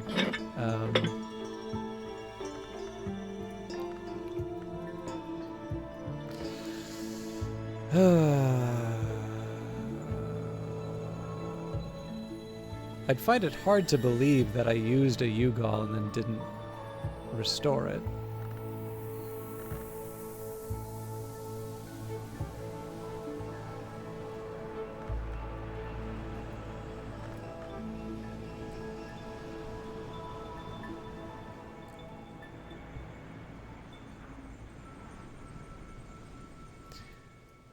However hard I find it to believe, though, I do actually need to deal with the facts on the ground, so maybe I'd just make a Yugal so I don't find myself in this situation again. I mean, maybe Aracat if I have to for nectar. But so yeah, I mean, it's a hypothesis. The big challenge here is that, okay, well, if it is the paper or the blank specifically, and the ink is more of the precaution, because again, like, what do you do with paper, right? I mean, I suppose there's the idea of using the ink lore with it, but that doesn't really seem to make a whole lot of sense. What I'm really thinking about here is, how do I connect this somehow with the Carapace Cross? And again, when I take a look at this, well, again, we'll go through. So Pearl and Tide, Wolf Stories, Megafiend Mystery.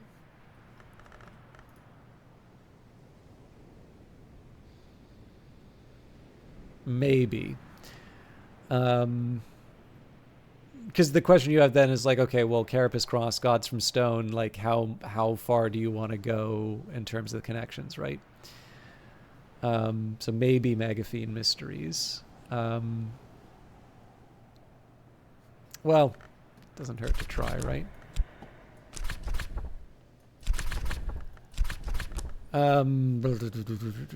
Stone Stories, I mean, sort of Gods from Stone, right? But again, the connection we're trying to make is Carapace Cross, not Gods from Stone. We did Coiling Chasm. Transformations and Liberations, I suppose, has its own logic. But again, not there.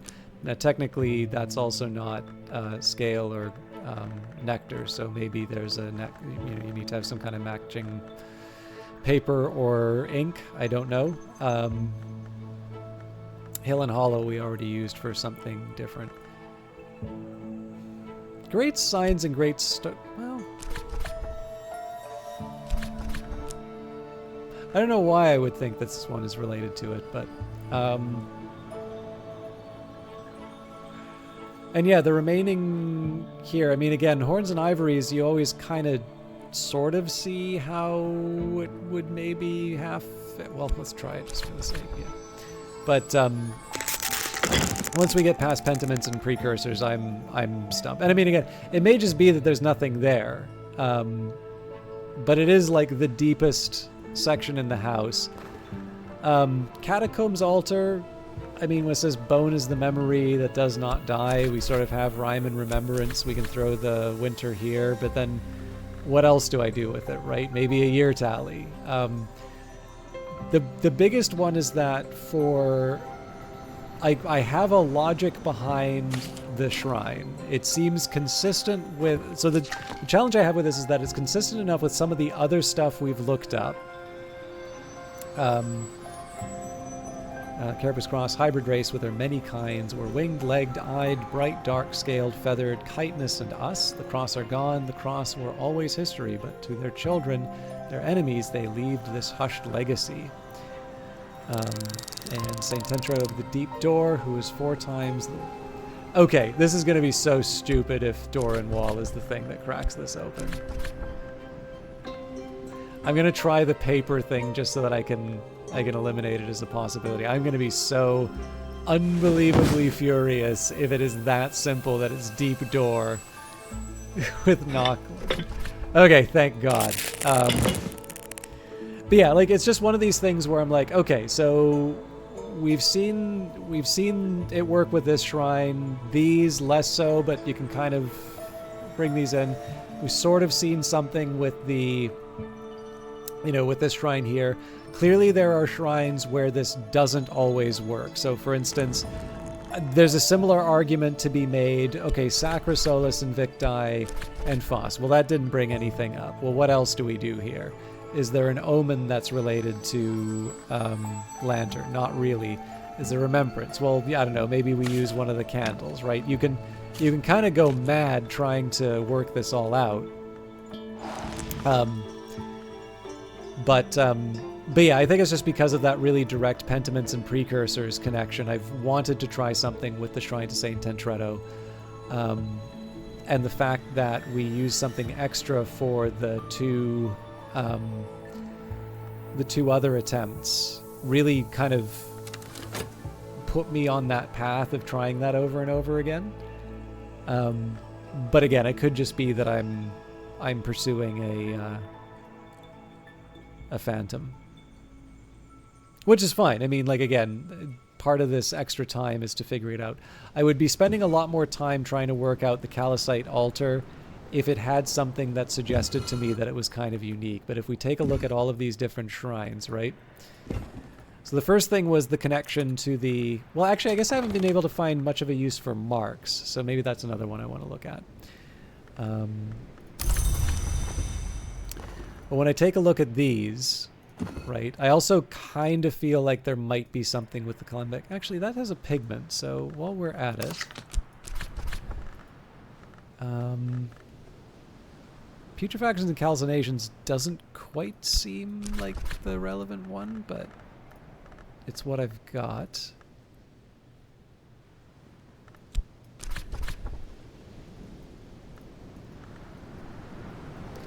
The thing is, I don't have much reasoning behind the whole pigment thing.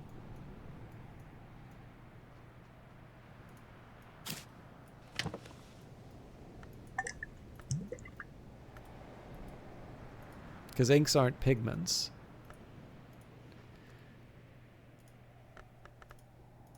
And then the next question is, well, what about, like, what's the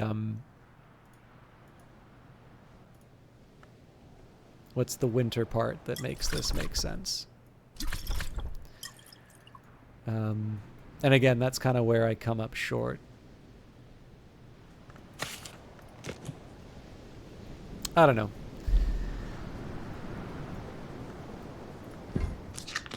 So again, this is another example where it's like, okay, something in a sarcophagus, yeah, this definitely feels like it should be there. The pigment is suggestive, but I suppose that now invites a question, what pigment? Condignator, maybe? But the Condignator kind of seems to take everything. So that one I would need a closer... I'd kind of need a closer... look. And then there's a couple things like the Great Clock that I haven't really been able to make a whole lot of sense out of. I guess technically also the, like the Logia Prospect and things like that too. I suppose actually one thing I could try here would be... Oh, is the canvas in a different playthrough? Well, while I'm at it, I'll try one more thing. Just need papers. Okay, so I'm going to try a black sapphire wash.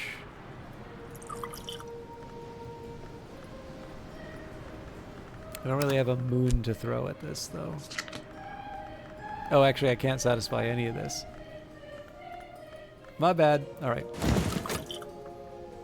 I don't know, like there are a few things where it's sort of like, okay, I probably haven't tried this and maybe there's something hiding behind it.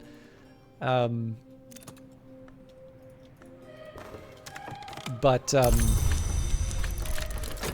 so far the inquiries really haven't produced what I've been looking for, so I'm probably just wasting time. Alright, we'll read some books, and then I might have to call it tonight because I do actually have some other things to do, but let's see how far I can take this. I was kind of hoping that we'd hit Numa, but that's probably not on the menu today. The Shavenlock Tantra, also known as the one who has shaven his hair, this, the story goes, is the lore that even the shape-changing Vanrus rejected. The Tantra speaks glowingly of those who are prepared to abandon their old self to seek a new and higher self.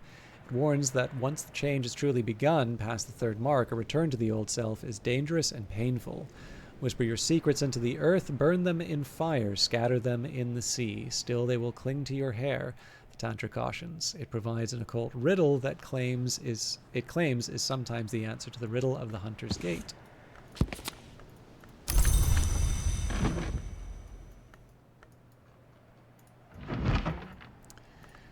The Twin Serpent Tantra.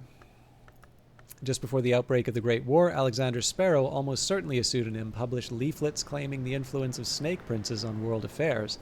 The text, called the Twin Serpent Tantra, was his primary inspiration. The Tantra describes the Great Hooded Princes, a dynasty of unclear origin, engaging in prayers, sacrifices, and poetry in honor of the Key Serpent, the Crossroads Twins, and the Mirror Queen. Nagai encircles, Nagai arises from wounds, Nagai spares those who are already harmed. The Great Hooded Princes are described as having escaped from the history of their death to a history where they yet live. The text claims that there are now 108 of them, but in one of many instances of twinnedness, before they crossed from their death chronicle, there were only 54.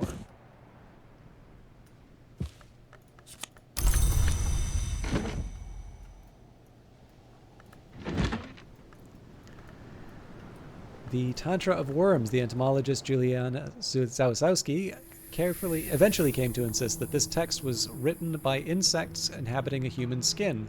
She never presented evidence for her claim. There are diagrams. The diagrams are not good to look upon.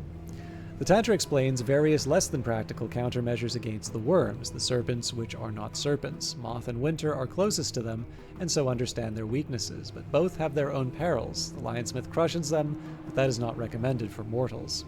The worms have always been eager to inhabit us. Here are the practices which make us inhospitable to them. There are diagrams. The diagrams are not good to look upon, and none of the practices they show would allow the subject to survive.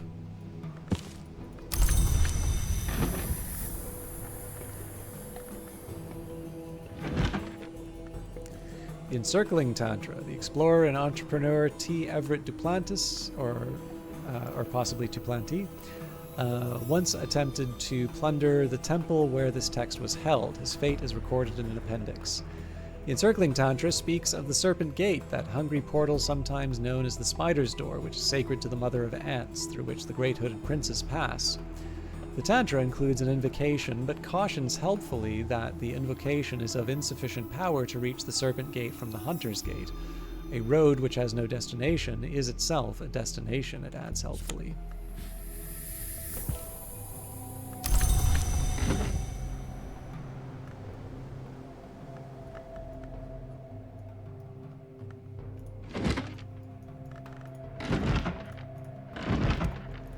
The Devoured Tantra. The diplomat priest Stanislav John Schaller transcribed this from the library of a Red Long, but his manuscript remains in a private collection in Karashim. The Devoured Tantra warns of the uses and dangers of appetite, but devotes an entire passage to the star-limbed hunger-bringers, who it describes with obvious affection. A million blazing fires in the belly engulf what has been swallowed by the multiform mouths. Right, Nin's Cages, the Bruges text illuminated. The Merciful Measures of the Witch Nin. This is only a partial version of the original, but it contains illustrations by Nin's pupil, Maybelline of Bruges, which supplement the original. Nin's stated aim was to keep beyond the walls of sleep that business which should not trouble the world. This includes fever, madness, and delirium, as well as spirits identified as devourers and deceivers. Maybelline clearly enjoyed drawing both devourers and deceivers, but was less interested in illustrating disease symptoms.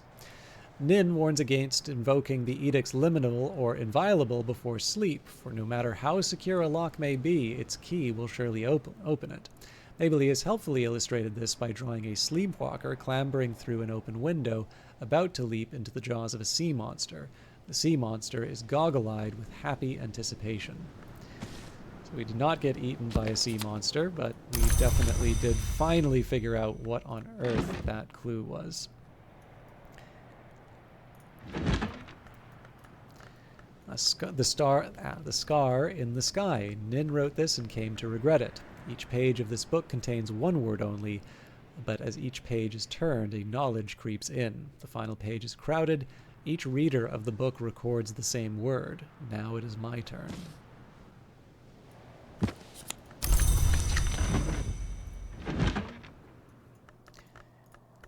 The Lion and the Glass, an early work by Omar the Blaze, a novice or apprentice at the Labyrinth of Lions. Omar describes his progress in mastering the illumination techniques that rely on the truths of glass.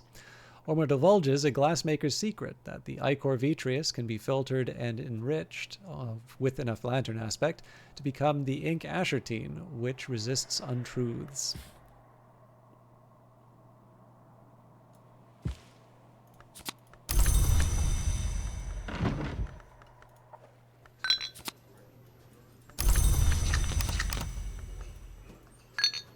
It is kind of tempting to just work through the night at the Sweet Bones, but I figure we'll get a proper night's rest, and I'll probably call it here if something special doesn't happen today. I figure if nothing else, it will give me a chance to, excuse me, get a little bit closer to the next season, which hopefully means there's a Numa waiting for me.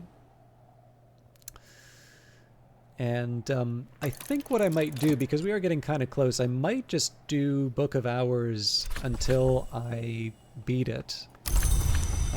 Which means sort of Cobalt Core and Godless and that sort of falls to the background for a little bit. But I don't necessarily mind it, because finishing Book of Hours would free up a couple of days in the schedule so that I can start knocking off a few games that I'd like to sort of follow up on.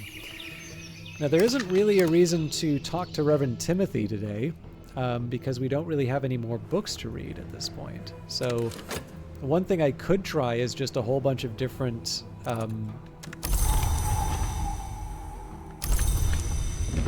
I could try a whole bunch of different combinations in the various, you know,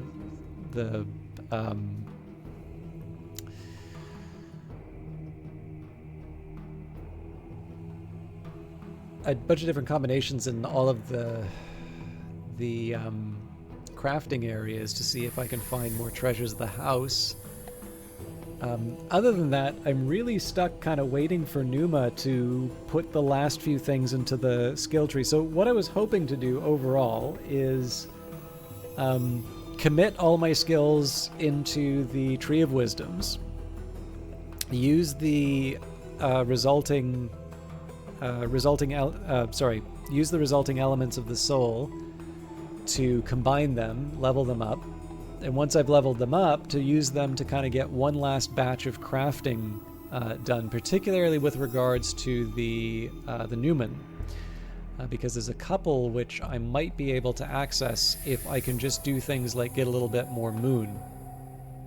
But again, I don't want a forever playthrough, and I definitely don't want to do this until House of Light. So I think I have a fairly clear idea of what I need to do to win. But I'm also so very close to realizing a couple of, turns out a couple of achievements too, that I really do want to make an effort and put it all.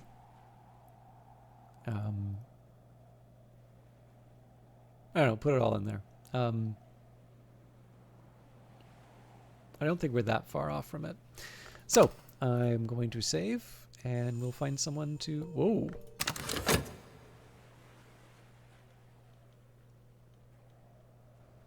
I think I will... Let's properly save, just in case I wind up recording something extra.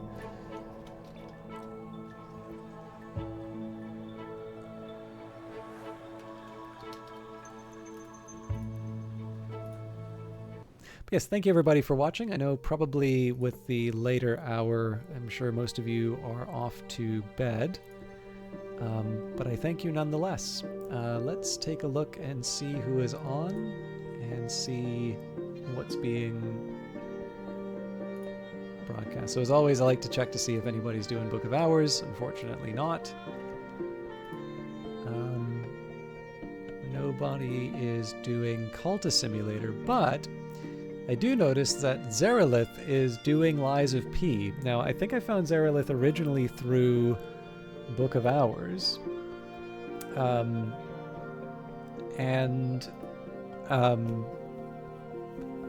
don't know if he's ever gone back to it, but thank you, Selphia. And thanks for hanging out. Thank you all of you for hanging out. But yeah, I think I'm going to host Zarelith. One of the things I really like about Zarelith... sorry, I can't remember if it's Zarelith or Zareth. Anyways, you'll see when the raid comes up. It is Zareth. Okay. So yeah, he's doing Lies of P, which is kind of fun in its own regard, because it's sort of the gritty Christopher Nolan remake of Pinocchio. But one of the things I really like about his stream is that he has a VTuber. So I've noticed there's quite a few VTubers that are either coming in or you know, we're winding up finding them through one way or another. But what I really love about it is he's got a desert rain frog as his avatar with like a couple of other desert rain frogs. And one of the things I also really love is particularly when he is playing a game that requires a level of concentration like Lies of P, the resting face of the rain frog is actually really, really good. So I realize it is such a small thing, but it is an avatar I am very charmed by because I like frogs and I particularly like rain frogs, like the desert rain frogs. Or potato fairies, as some of you know.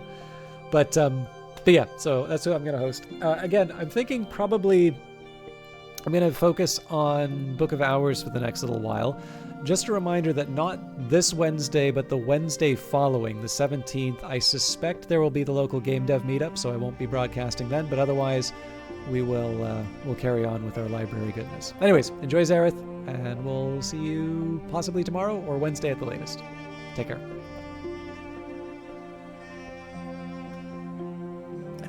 Hi, Lane Pop.